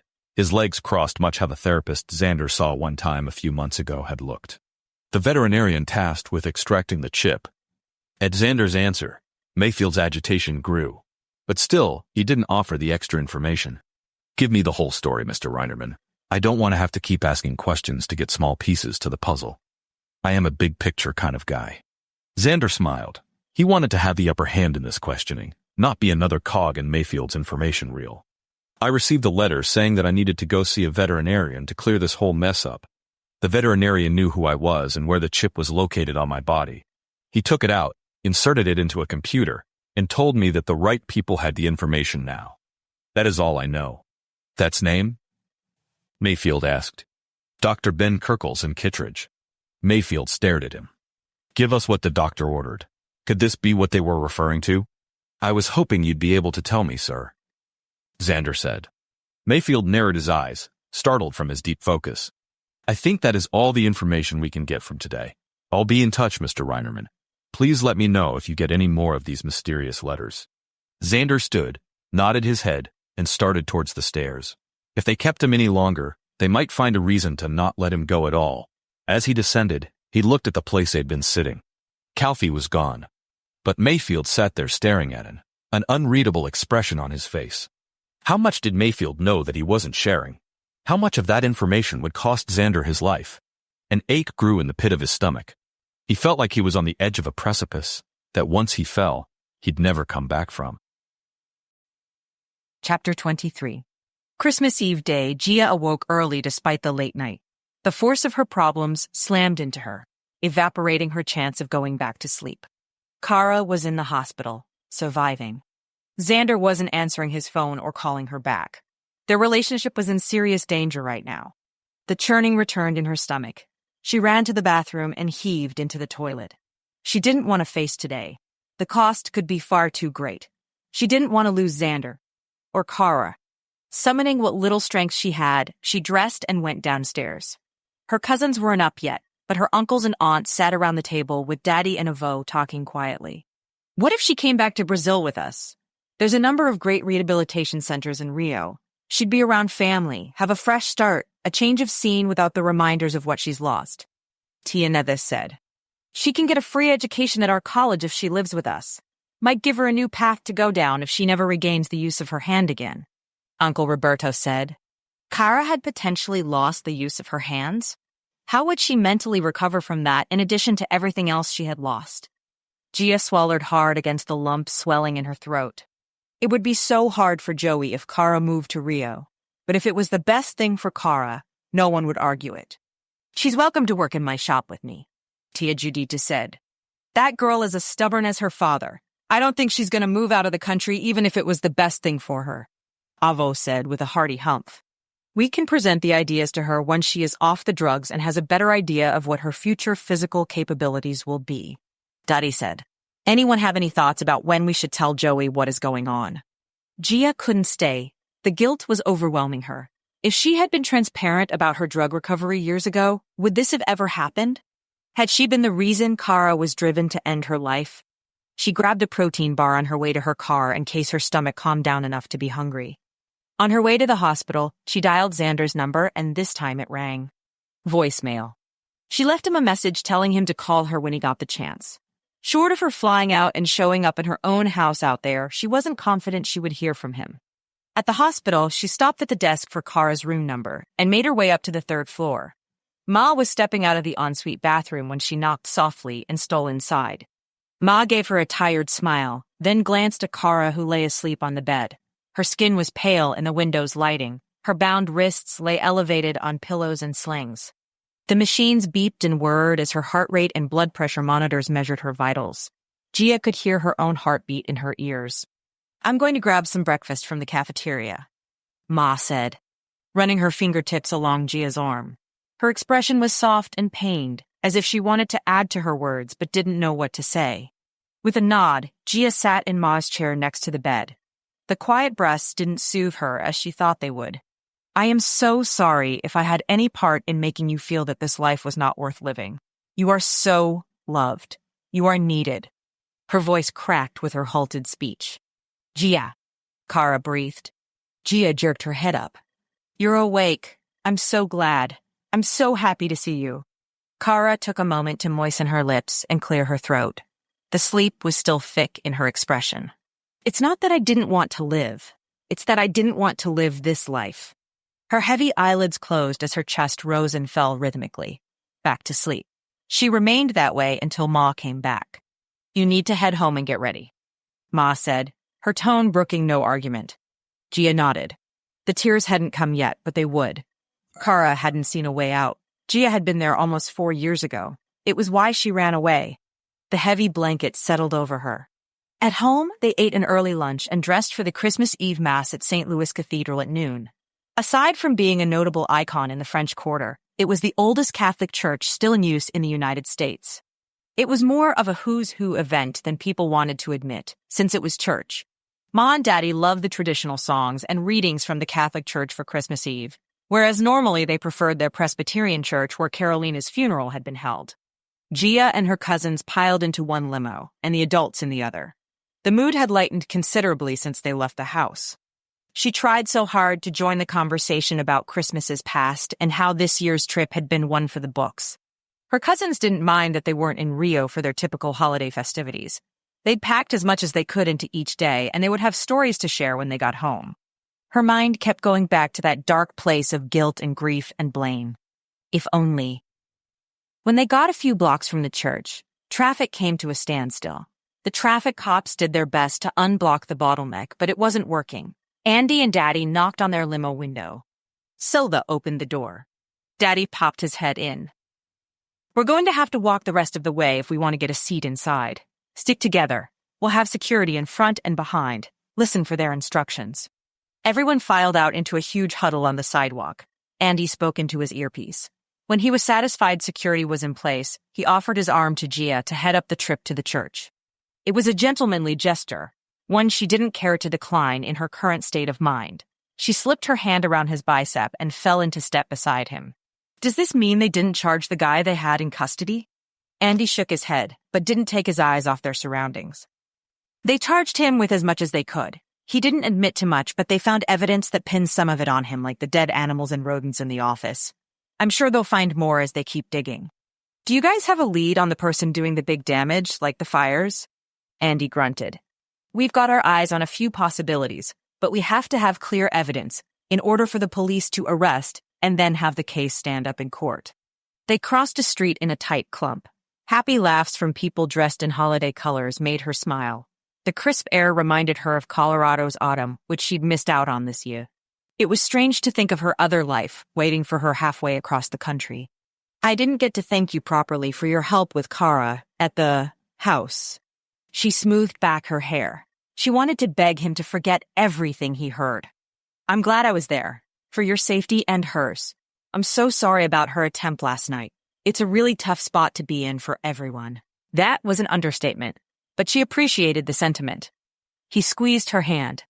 "None of what happens while I'm working goes anywhere. I've signed a very strict contract that keeps private things private. It protects me and you in different ways. You don't need to worry about stuff getting out. We're here to avoid problems, not make them." An easy dismissal of her feelings was on the tip of her tongue. He'd see right through that. "I trust you. And thank you. We've had a lot of problems keeping our lives private in the past, and the internet hasn't helped."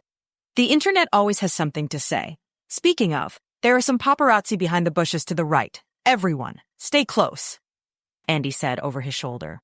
This heavy weariness wasn't what she wanted to be feeling today. The renewed spark of danger from the unknown relit the suffocating worry that had accompanied her the last couple of weeks.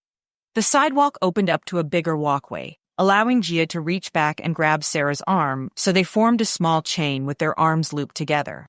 If the cameras were going to see something, it was that, as a family, they were living their lives, not intimidated by the stalkers and haters who were convinced of their evil deeds.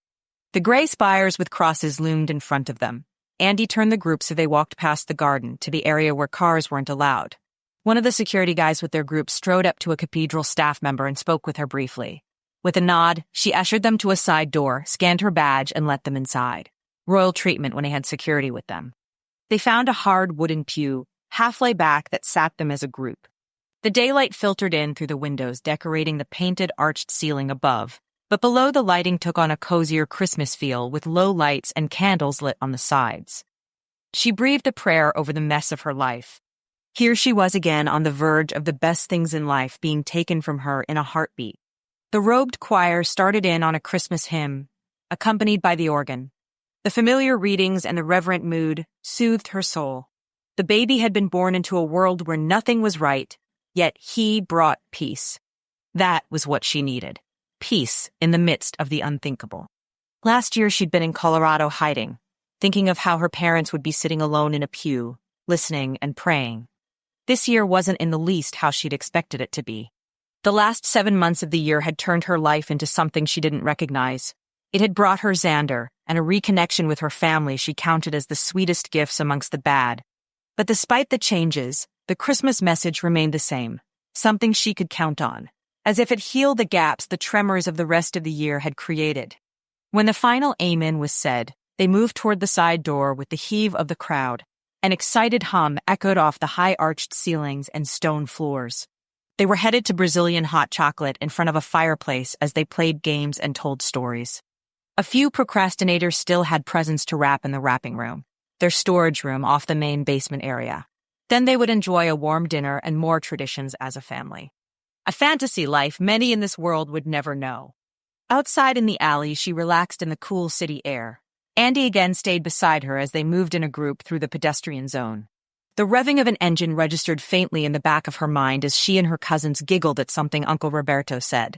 As the engine's roar neared them, she glanced over her shoulder. A van was speeding out of an alley toward them. Andy shouted and jumped on top of her, dropping her body to the ground with a jarring pain. A loud whoosh past her. Thangs. Screams. Fear like she'd never known it crawled over her as she pressed her face into the cobblestone, willing herself to disappear into it before something smashed into her prone body. The weight of Andy's body continued to crush her. Amidst the shouts around them, her shallow breaths were the loudest in her ears. Screeching replaced the engine noise. She had to help her family. She squirmed as she took an assessment of her limbs. Nothing hurt.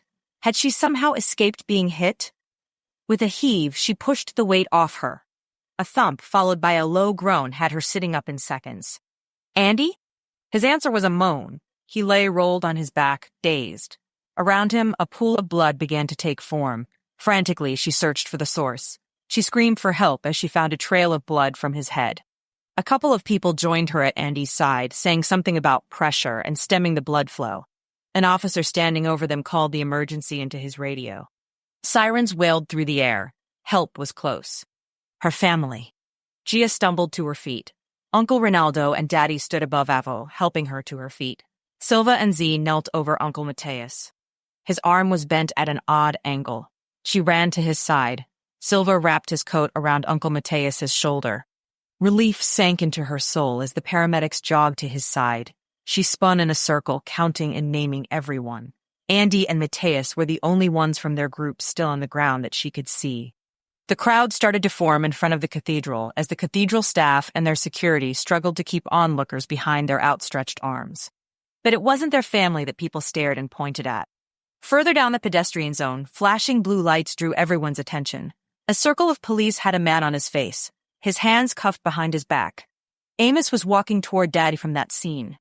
She made it to Daddy's side at the same time Amos did. Up close, Daddy had a small gash on his forehead and his lip was swelling, but he seemed okay. She rushed to him, her hands cupping his face. "You're not hurt. Did you get hit?" Daddy turned her around, checking her up and down. She shook her head, unable to find her voice. He wrapped his arms around her and kissed her forehead. "Thank you, God. Andy has a head wound," she said as they watched him being loaded by the paramedics into the ambulance. Turning, she faced Amos. "That then was inches from me." Amos gave her a half-smile. "Then he did his job perfectly. I'll head to the hospital to be with him after we're done here." Amos shifted his attention to Daddy. "There are a few additional people that were hit that are in critical condition. They're headed to the university hospital for care. As for the driver, he didn't get away. A traffic officer stood in front of the van and shot out the tires. The driver thought the cop was aiming at him, so he stopped accelerating. They have him in custody already." Amos motioned to the police cars. "He stood in front of a moving vehicle?" Daddy said with surprise. "She!" Amos smirked. Once the van stopped, she wrestled the driver straight to the ground. "She's a little banged up, but she's a national heroine and the press is already all over it." Amos motioned to the vans and cameras lining up to take in the scene. Plenty of phone cameras had already been capturing the aftermath. "Get that girl a promotion, and a raise, and maybe a football contract with the Saints," Daddy said with a grunt. Amos smiled. "I'll look into her record. Maybe she can join our team.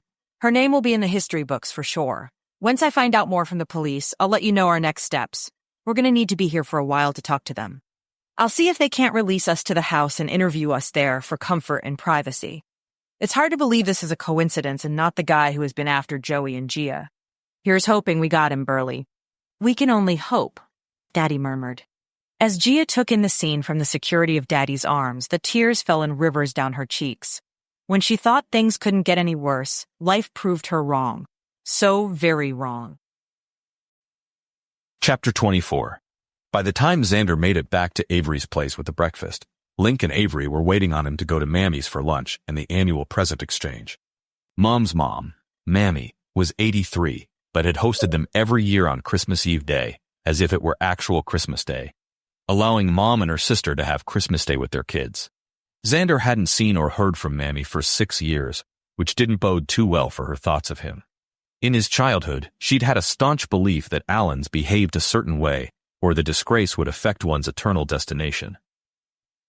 It was why she and Dad got along so well. The untouched breakfast treats could be his contribution to their gathering, a hostess gift of sorts, or a buffer to soothe her disapproval of his presence. They piled into Link's car to carpool, since Link didn't trust Avery's driving and Xander didn't want to be tailed again. Avery slid into the back and pushed aside the hockey gear and sports bag.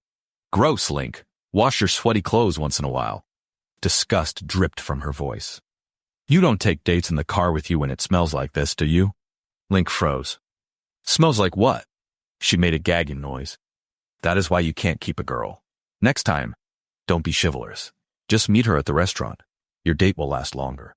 Link muttered something about high-maintenance females as he walked around to the other side of the car, grabbed his bag, and shoved it in his trunk. On the way, Xander explained where he'd been and what had happened that morning. "I got the strangest feeling about Mayfield. Like he was waiting for me to hand in my sources and the keys to the kingdom." Xander said, "I think he knows more than he let on." Link snorted. "A cop with a secret? No such thing. Listen, guys." Avery leaned forward between the front seats. "When I say I have a paper to write, that means we need to wrap it up at Mammy's and head back, okay? I need to get in the right headspace before we spend all day at Mom and Dad's tomorrow. They parked at Mammy's behind a few other cars. Mom and Dad were already here.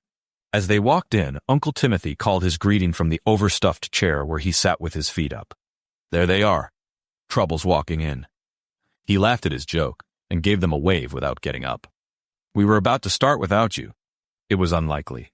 Xander walked into the kitchen where Mom, Mammy, and Aunt Tiffany were putting the food on platters. Sorry we're late, Mammy. I had car trouble and Link had to bring me, Xander said as he handed her the box of pastries. Alex! She threw her arms around his waist and pressed her wrinkled face into his chest. Oh, am I glad to see you. Thank you for being here. He relaxed in her embrace. He hated that his first thought was to assume his family didn't want to see him. But years of silence didn't usually mean anything good. Manny brushed at her cheeks as she went back to fixing lunch. What can I do to help? He asked as he hugged Mom and his stiff-armed aunt. They sent him to the table with 2 platters of meat, a roasted ham, and a crown roast of pork. They got you in there doing women's work, Uncle Timothy called to him as Xander set the food down. Disgusted, Xander stared as Uncle Timothy laughed from his recliner. What world did this man live in that saying crap like that was okay, as if he was some royalty to be served? We all eat, Uncle Timothy, and we'll eat a lot faster if there are more hands helping make it happen. Link and Avery were in the kitchen when Xander returned. Mammy was slapping Link's hands as he popped some fruit in his mouth instead of pouring it into the serving bowl. You'll understand someday when your kids start getting serious about someone, Teresa. Tiffany said across the kitchen to Mom, as if 3 of her 4 kids weren't in the room listening, as if Kelsey weren't already married off. Actually, Xander is serious about a beautiful girl from a really fabulous family. She has a heart of gold and she's perfect for him. Mom propped her hands on her hips. Her race has absolutely no bearing on who she is as a person. I, for one, can't wait to have her around more often. Aunt Tiffany spluttered a bit, and then bustled out of the room. Xander raised his eyebrows. Wow, that felt incredibly good to have Mom stand up for him and Gia. Mom gave him a big smile and a wink. I'm sure you're wishing you were with her for the holidays, huh? As he opened his mouth to answer, Avery slapped him on the shoulder. Xander's looking at rings. Mom gasped, rushing to give him a hug. Over Mom's shoulder, he glared at Avery, who smirked like the little rat she was. He didn't have the heart to tell Mom that the whole world saw Gia on the arm of another man, her security detail, yesterday. His heart ached a bit. Amidst the chaos of the morning, Gia had left him a message to call her back. He would call this evening after he got through this family function in one piece. Mom was right, though. Gia did have a heart of gold. A small part of him didn't believe that she was out with Andy, but he'd find out tonight. As they ate lunch, Uncle Timothy dominated the conversation, spewing so much ignorance and political nonsense in a loud voice that Xander had to mentally block him out. You excited about being done with teaching science soon, Mom? Xander asked quietly, so Aunt Tiffany wouldn't hear. Mom sighed. I'll miss teaching, but the kids and the administrations are so different these days. I won't miss the attacks from parents, because they want me to pass their failing child, and the administrations that pander to mediocrity, afraid of losing money. Imagine living in a world where our doctors and scientists only ever got participation awards instead of an education, Xander said, with a laugh. Truly, the thought terrified him. Quality educators like Mom were leaving schools in droves because of the lack of people interested in supporting children. Education is no longer a partnership between the parent and child. The mindset is that it's an outsourcing. If the child fails, it's the teacher's fault. The teacher failed to accurately meet the child's educational needs and correctly teach in the way the child needed. Never mind that the kid went home and got shoved in front of a screen or didn't do their homework because of their extracurricular schedules. Mom turned her blue eyes toward Xander, her concern evident in her face. I'm worried about the next generation of kids. He almost offered for her to join his nonprofit in teaching people to make things. Mom was handy and smart. She could make things from trash. She had improvised his whole life. Games with bean cans, art with nature, stories from nonsensical words, dinners from a hodgepodge of food lingering in the pantry or freezer while still a few days away from payday. An adventure out of routine chores were a few of the ways she'd crafted a life from the mundane, ordinary things. But he held his tongue. Mom always had something up her sleeve. Do you have a plan of the things you want to do during retirement? Or are you going to take it as it comes? She set her hand gently on his arm and leaned in as if she were telling a secret. You know, I've always told your dad that I don't care if we are rich. But long ago we made a deal that I would continue working so that when it comes time to retire, I could afford to join the Traveling Science Association. They visit groups and schools around the country and abroad and inspire kids to love and try science. So many kids get it in their head that it's difficult, you know. Knowing that is what is waiting for me is what has been fueling me to get through these last few years. A wave of dread washed over him. Do you have to pay to be a part? It's a non-profit. They'll pay me to run classes and programs, but I have to pay my way to the other countries and fund some of my lodging. It should be too big of a deal. We never go anywhere, and we've been putting away money for years. You know your dad isn't going to give up coaching anytime soon. Mom rolled her eyes. Xander nearly choked on his food. His eyes darted toward Dad, who sat further down the table. It wasn't his business. Dad hadn't asked him for money or advice. But seeing Mom's dreams crushed because Dad had somehow lost their savings made his heart hurt. He shouldn't get involved.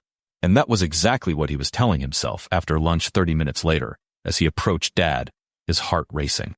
Dad, can I talk to you for a second? Dad's pleasant expression disappeared as he narrowed his eyes. For a second, it looked as if he was going to say no. Okay. Xander moved into the family room, where Uncle Timothy had left the TV on, but muted. Dad followed him. He rubbed the sweat from his hands on his pants. He was 30 years old, and Dad had no bearing on his life or relationships. He could do this. With a deep breath, he started in. I'm concerned for you and Mom.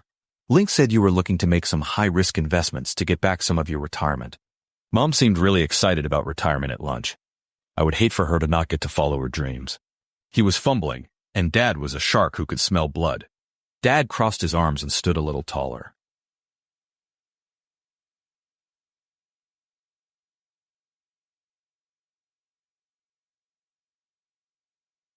It's not your business, Alex. Your mom and I are fine. She's going to retire at the end of the school year, just as we have always planned. Stubborn. Was it gambling? Or tax evasion? Did you do something illegal, Dad?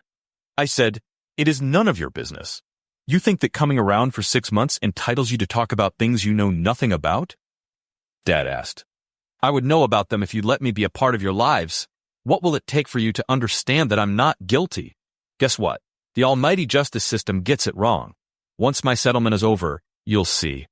You will have to admit what you refuse to acknowledge. You'd rather hold a grudge. Dad licked his lips, his agitation growing. Your conviction hurt our family in a lot of ways. Of course, Dad would make this about his prison term. Xander took a deep breath to stay the awaiting explosion. This conversation wasn't about him right now, and Dad redirecting the attention was a classic diversion tactic. In a barely controlled hiss, Xander stepped closer. Whatever you've done, you need to fix, because you do not want to end up in prison. He lifted his shirt, exposing his scar. There is no guarantee that you will come out alive. I almost didn't. You need to make right, whatever it is that you've done. Dad's eyes widened at the sight of Xander's long, thin scar. His shoulders sagged a bit. We can talk about it after Christmas. Let's just enjoy the day, because we're never guaranteed next year. Progress. Xander nodded. He gave Dad a small smile. His good feeling dissolved into a heart-stopping panic when he caught sight of the TV over Dad's shoulder. No, it couldn't be true. There on the news were the professional headshots of Gia and her parents. The subtitles said, 3 dead, 6 injured.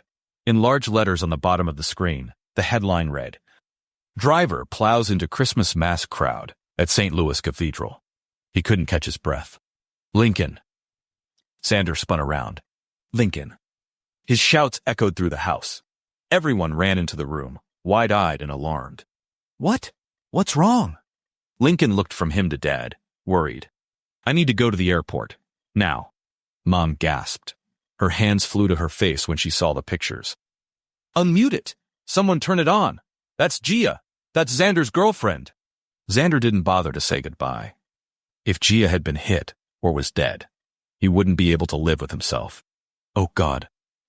Let her be alive and okay. Please. Do you want to stop by your house for a suitcase? Link said, pulling the car onto the main road. No. Everything inside him felt numb. He checked his phone. Nothing. She was dead, wasn't she? The stalker actually followed through on his threat to kill her because she didn't stop the project. It was a horrible nightmare. If she's dead, Link, I swear.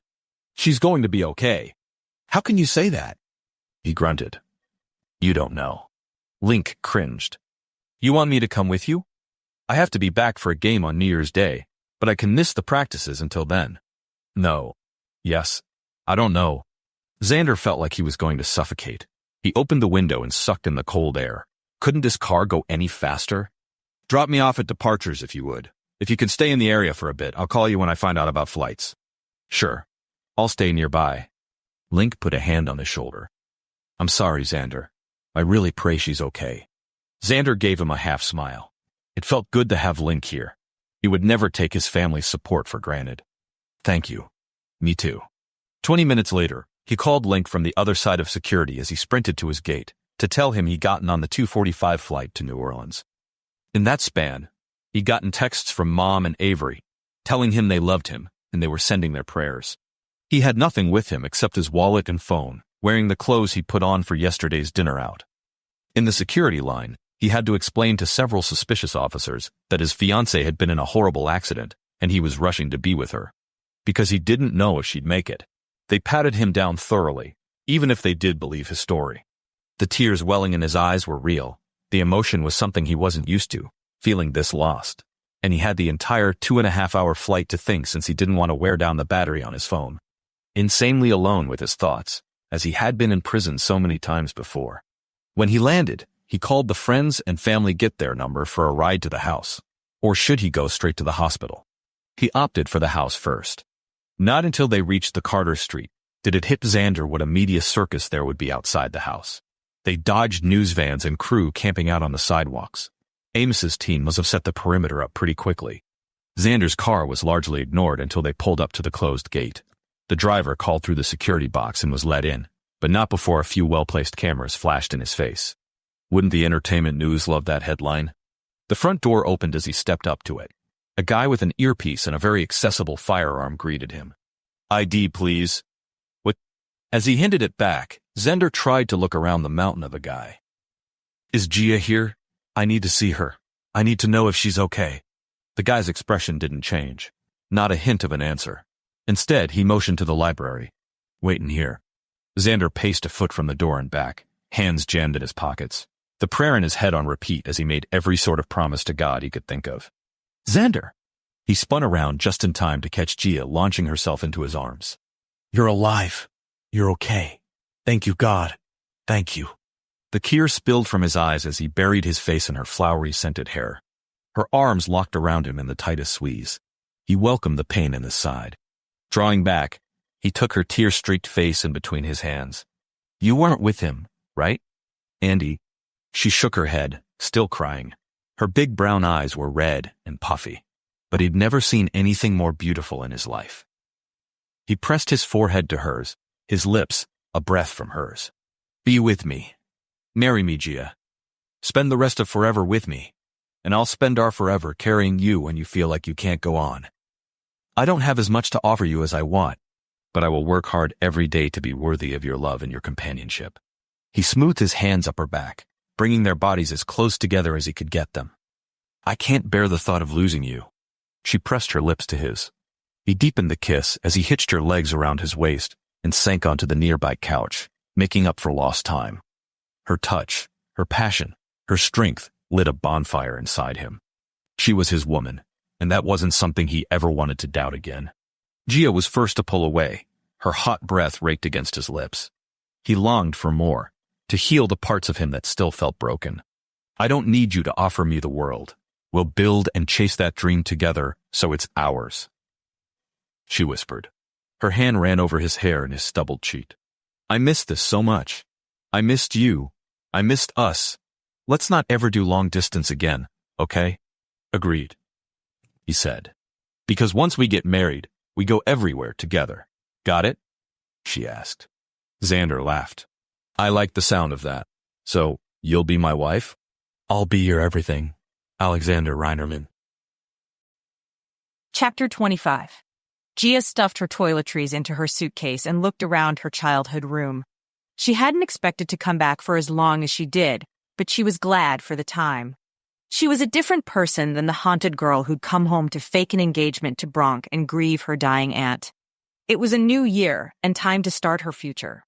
Her Brazilian family had left yesterday with tearful goodbyes and promises to see her again at her wedding, wherever and whenever she and Xander decided that would be. But Gia planned to see them before that. The Venhao Resort in Rio de Janeiro was set to break ground in March, and she wanted to be on the front row of that ceremony with Xander by her side. With the stalker and the van driver both behind bars awaiting their trials, Gia felt a lot more at ease heading back to Golden, where she had started building a life. The stalker would probably get a slap on the wrist and a big fine, but the driver would be tried for manslaughter, attempted manslaughter, and a few other charges lawyers drummed up. If they were lucky, he'd spend several life sentences in prison. They'd learned from Amos that the guy's name was Tony Barrett Ramos. He was a former corporate elitist who'd lost his job in the economic downturn of 2008.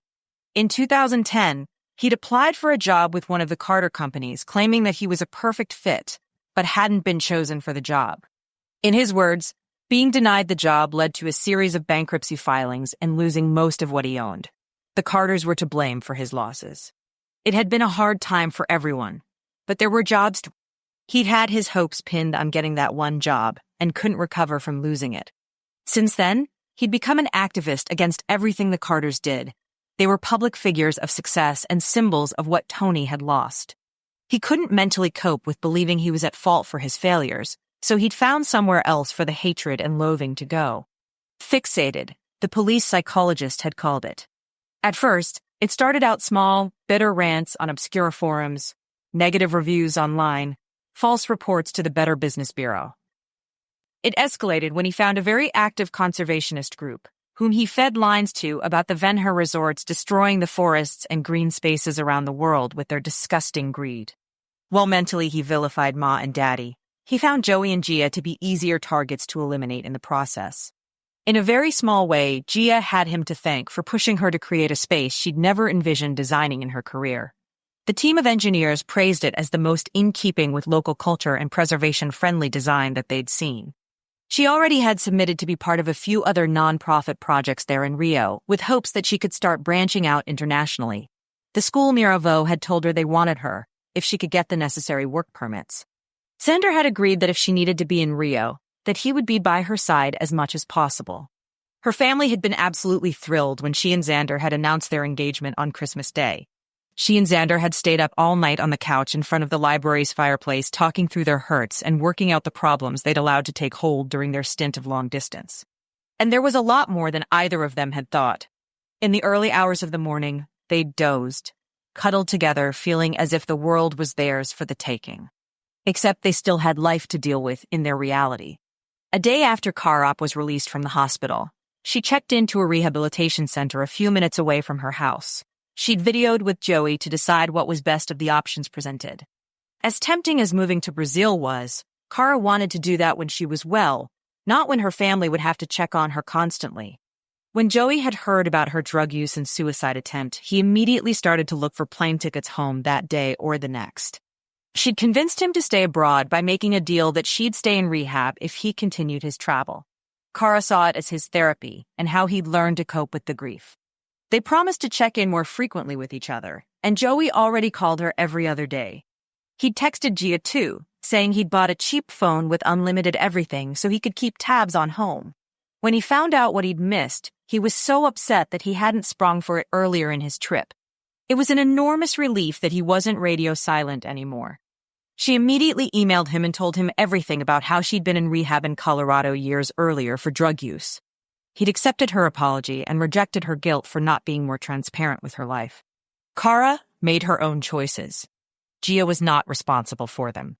She knew it mentally, but her heart was still adjusting to the truth. Perhaps being back in Colorado would help her get her head around it. At the airport, she waved goodbye to her parents one more time as she left the security area. They'd been surprisingly laid back about the engagement announcement. Ma didn't rush to start planning the wedding. Gaddy didn't insist on seeing the ring. They just smiled and welcomed Xander to the family. There was nothing to prove to her parents. They knew Xander was the one for her. And that was the best feeling in the world, for everything to fit together. As she walked to her gate, she had to stop herself from constantly wondering if everyone was out to harm her. Amos had cleared her for travel by herself, as Andy was staying in New Orleans to heal from his head wound. He'd make a full recovery without losing any of his abilities. He'd saved her life. That wasn't a debt any of them could repay, but they would all try. Ma and Daddy certainly wouldn't let it slide by. Amos had been looking for a second in command for a while, and Andy fit the bill. Carter Corporations were holding talks about creating their own private security company for Amos and Andy that took on short-term projects, especially cases that the police didn't see as worth their time and resources. She was headed to finish her projects in Colorado and start figuring out what the next steps were for her and Xander. For the first time in a very long time, Gia was excited about her future. Chapter 26. He had done the proposal all wrong. He hadn't asked Burley for permission beforehand. No ring hid in his pocket. He hadn't memorized a perfectly prepared speech to convince her to marry him. No photographer hid to capture the forever moments. It was raw and honest and everything in his heart. Somehow, she'd still said yes. To him. And while it hadn't magically fixed everything in his life, he felt like he was floating. He had virtually nothing to offer her by way of a home, money, security, and she'd still said yes. Dad would absolutely scorn him asking someone to marry him in his current phase of life, and brand anyone who said yes as a fool. But that time of his life was solidly behind him. Dad didn't get a say. He could support Xander or stay out of his life. His choice. Life was starting to take a more positive shape for him, a few days into the new year. Burke Candace had emailed back to offer him the U19 coaching job. But after his long conversation with Gia, he declined. It wasn't the right thing or the right time, but Xander welcomed the chance to prove himself one day. Until then, he had growing businesses to run. His web designer finished rebuilding his site. Already, Xander could see the magic in it. David's catalog was listed and his inventory being tracked online. By the sounds of his email, the sales of his specialty toys were skyrocketing with the virtual visibility. Edith had become his biggest fan and had spread the word of his specialty to her granddaughter's friends and support network. Reggie had made a slew of new creations over his Christmas break and was starting to really turn heads with his designs. Xander had secretly sent an article about Reggie to a young entrepreneurs magazine and had just gotten word that they wanted to feature Reggie with pictures, interviews, and the whole setup. Telling Reggie would have to wait until tomorrow, though. Today, he was dressed in his second-best suit and headed for the mediator's office. Maddox hadn't told him much. They weren't sure if they were going to settle today or give the mediator more information. As he took his seat at the conference table across from the mediator and down the way from the University of Colorado's legal team, his breathing shortened and spots were appearing in his eyes. Not now. He put his hands over his face and breathed in, picturing an ocean's rolling waves and Gia there standing with her feet in the sand on their honeymoon. His heartbeat slowed. Mr. Hudson cleared his throat. Thank you both for taking the time to join me today. This should be quick. We have come to a point in which my services are no longer necessary. Mr. Callahan, would you like to elaborate? Maddox smiled. Yes. Initially, the university did not seem interested in settling. However, we have now come across very clear evidence that there was a Brady violation in the initial case. We will be officially taking this case to court with both the university and the police officer who withheld evidence in Mr. Reinerman's original case. Xander stared, slack-jawed at Maddox. They were going to court again? Maddox. Xander hissed. Why did you not tell me about this before we came in? Did you not think that maybe I wouldn't want to go to court? Maddox tilted his chin up. You want your name cleared, Xander? Yes, he did, but without the drama. A twinkle appeared in Maddox's eye. This is the way. The university was dragging their feet, but now they need to be terrified because we are going to take them and this police officer to the cleaters and win. You're sure we can win? Maddox nodded. Positive. I'll explain later. As they sat down for lunch together at an Italian place tucked away in a very private booth, Maddox dug into the breadsticks and laid out the plan. Over the holidays, I was out of the office. But when I got back in, I had a confidential package arrive from a private carrier that I needed to sign for myself. I opened the envelope to find a heavy stack of papers which laid out names, dates, timing gaps, and story inconsistencies of your case. We're not going to settle with the university for maybe $3 million. We're going to hit this hard and go for 15, 20 million. We're suing the university and the police officer. This is going to be very public. Exactly what neither the university want for publicity nor the state want for the police force. There needs to be accountability for this type of thing, We're gonna hold them to it. Maddox eyed Xander. I don't believe in luck, but I do believe that you have an angel watching over you that just handed you the keys to your future. Now, Randall will likely have to testify in court under oath, which will corroborate your story or have him guilty of perjury. And, with the hard facts we have on the police officer's indiscretions, we will be looking at a big win and an undisputed comeback for you. More courts, more testifying, more media attention. He wanted his name cleared, though. Maybe this would be the ticket. Maddox seemed sure of it. When he got back to the house, he grabbed the mail and went inside to make sure the place was clean for when Gia came back in 2 hours. There amongst the bills was another white envelope with his name on it. Inside this one was an old-school voice recorder. Hi Xander, this recording is a special device that will only allow you to play this once. Please listen carefully to what I'm about to say. My name is Dr. Colin Morgan.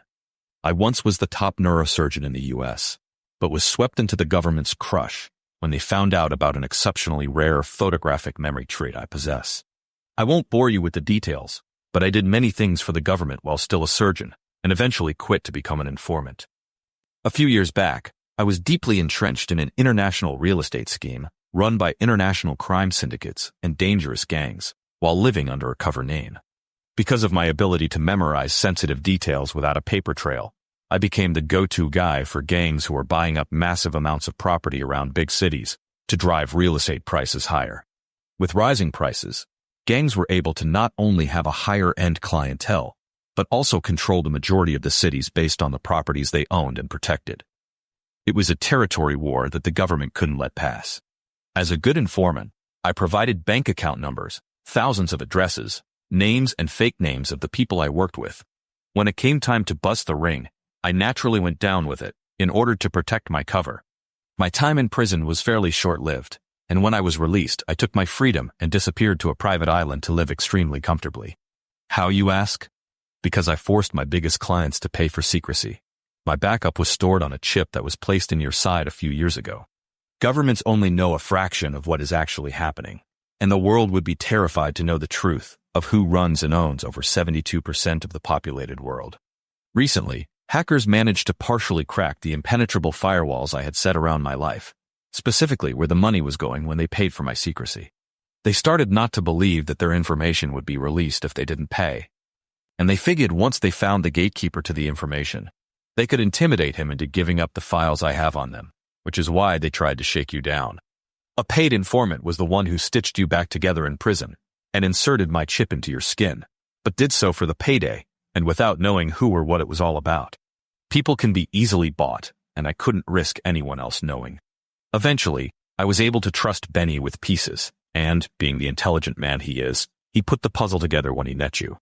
I am also the one who hand-delivered the Brady violation information to your lawyer, Maddox Callahan. I won't apologize for my intrusion. The university was going to attempt to screw you over and not give you a dime, and try to discredit everything if it went to court.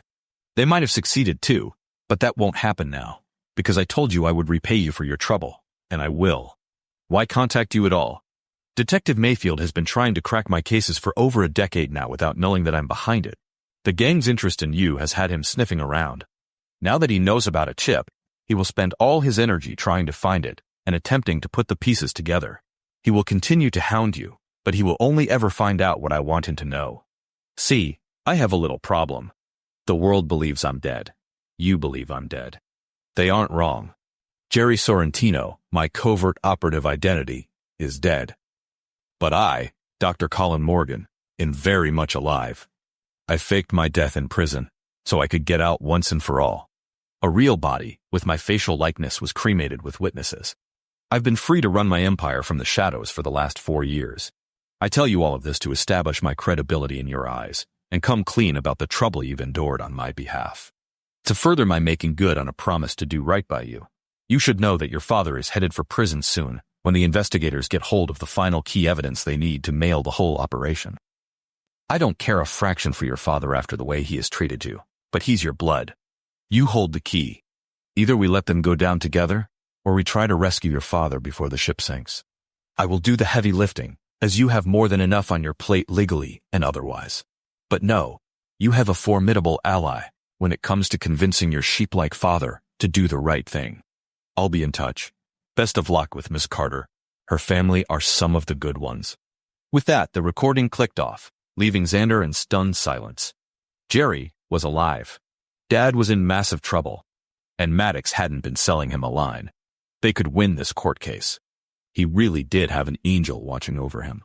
The drama in his life was far from over. His alarm rang on his phone, his reminder that it was time to pick Gia up from the airport. She didn't know it yet, but they were going ring shopping on the way home at one of those fancy jewelry shops in downtown Denver. The thought had occurred to him one night that, as an architect, she might want to design her own ring, and he'd do everything in his power to keep his promises and make her dreams come true. He'd never felt a love this powerful, this free, before.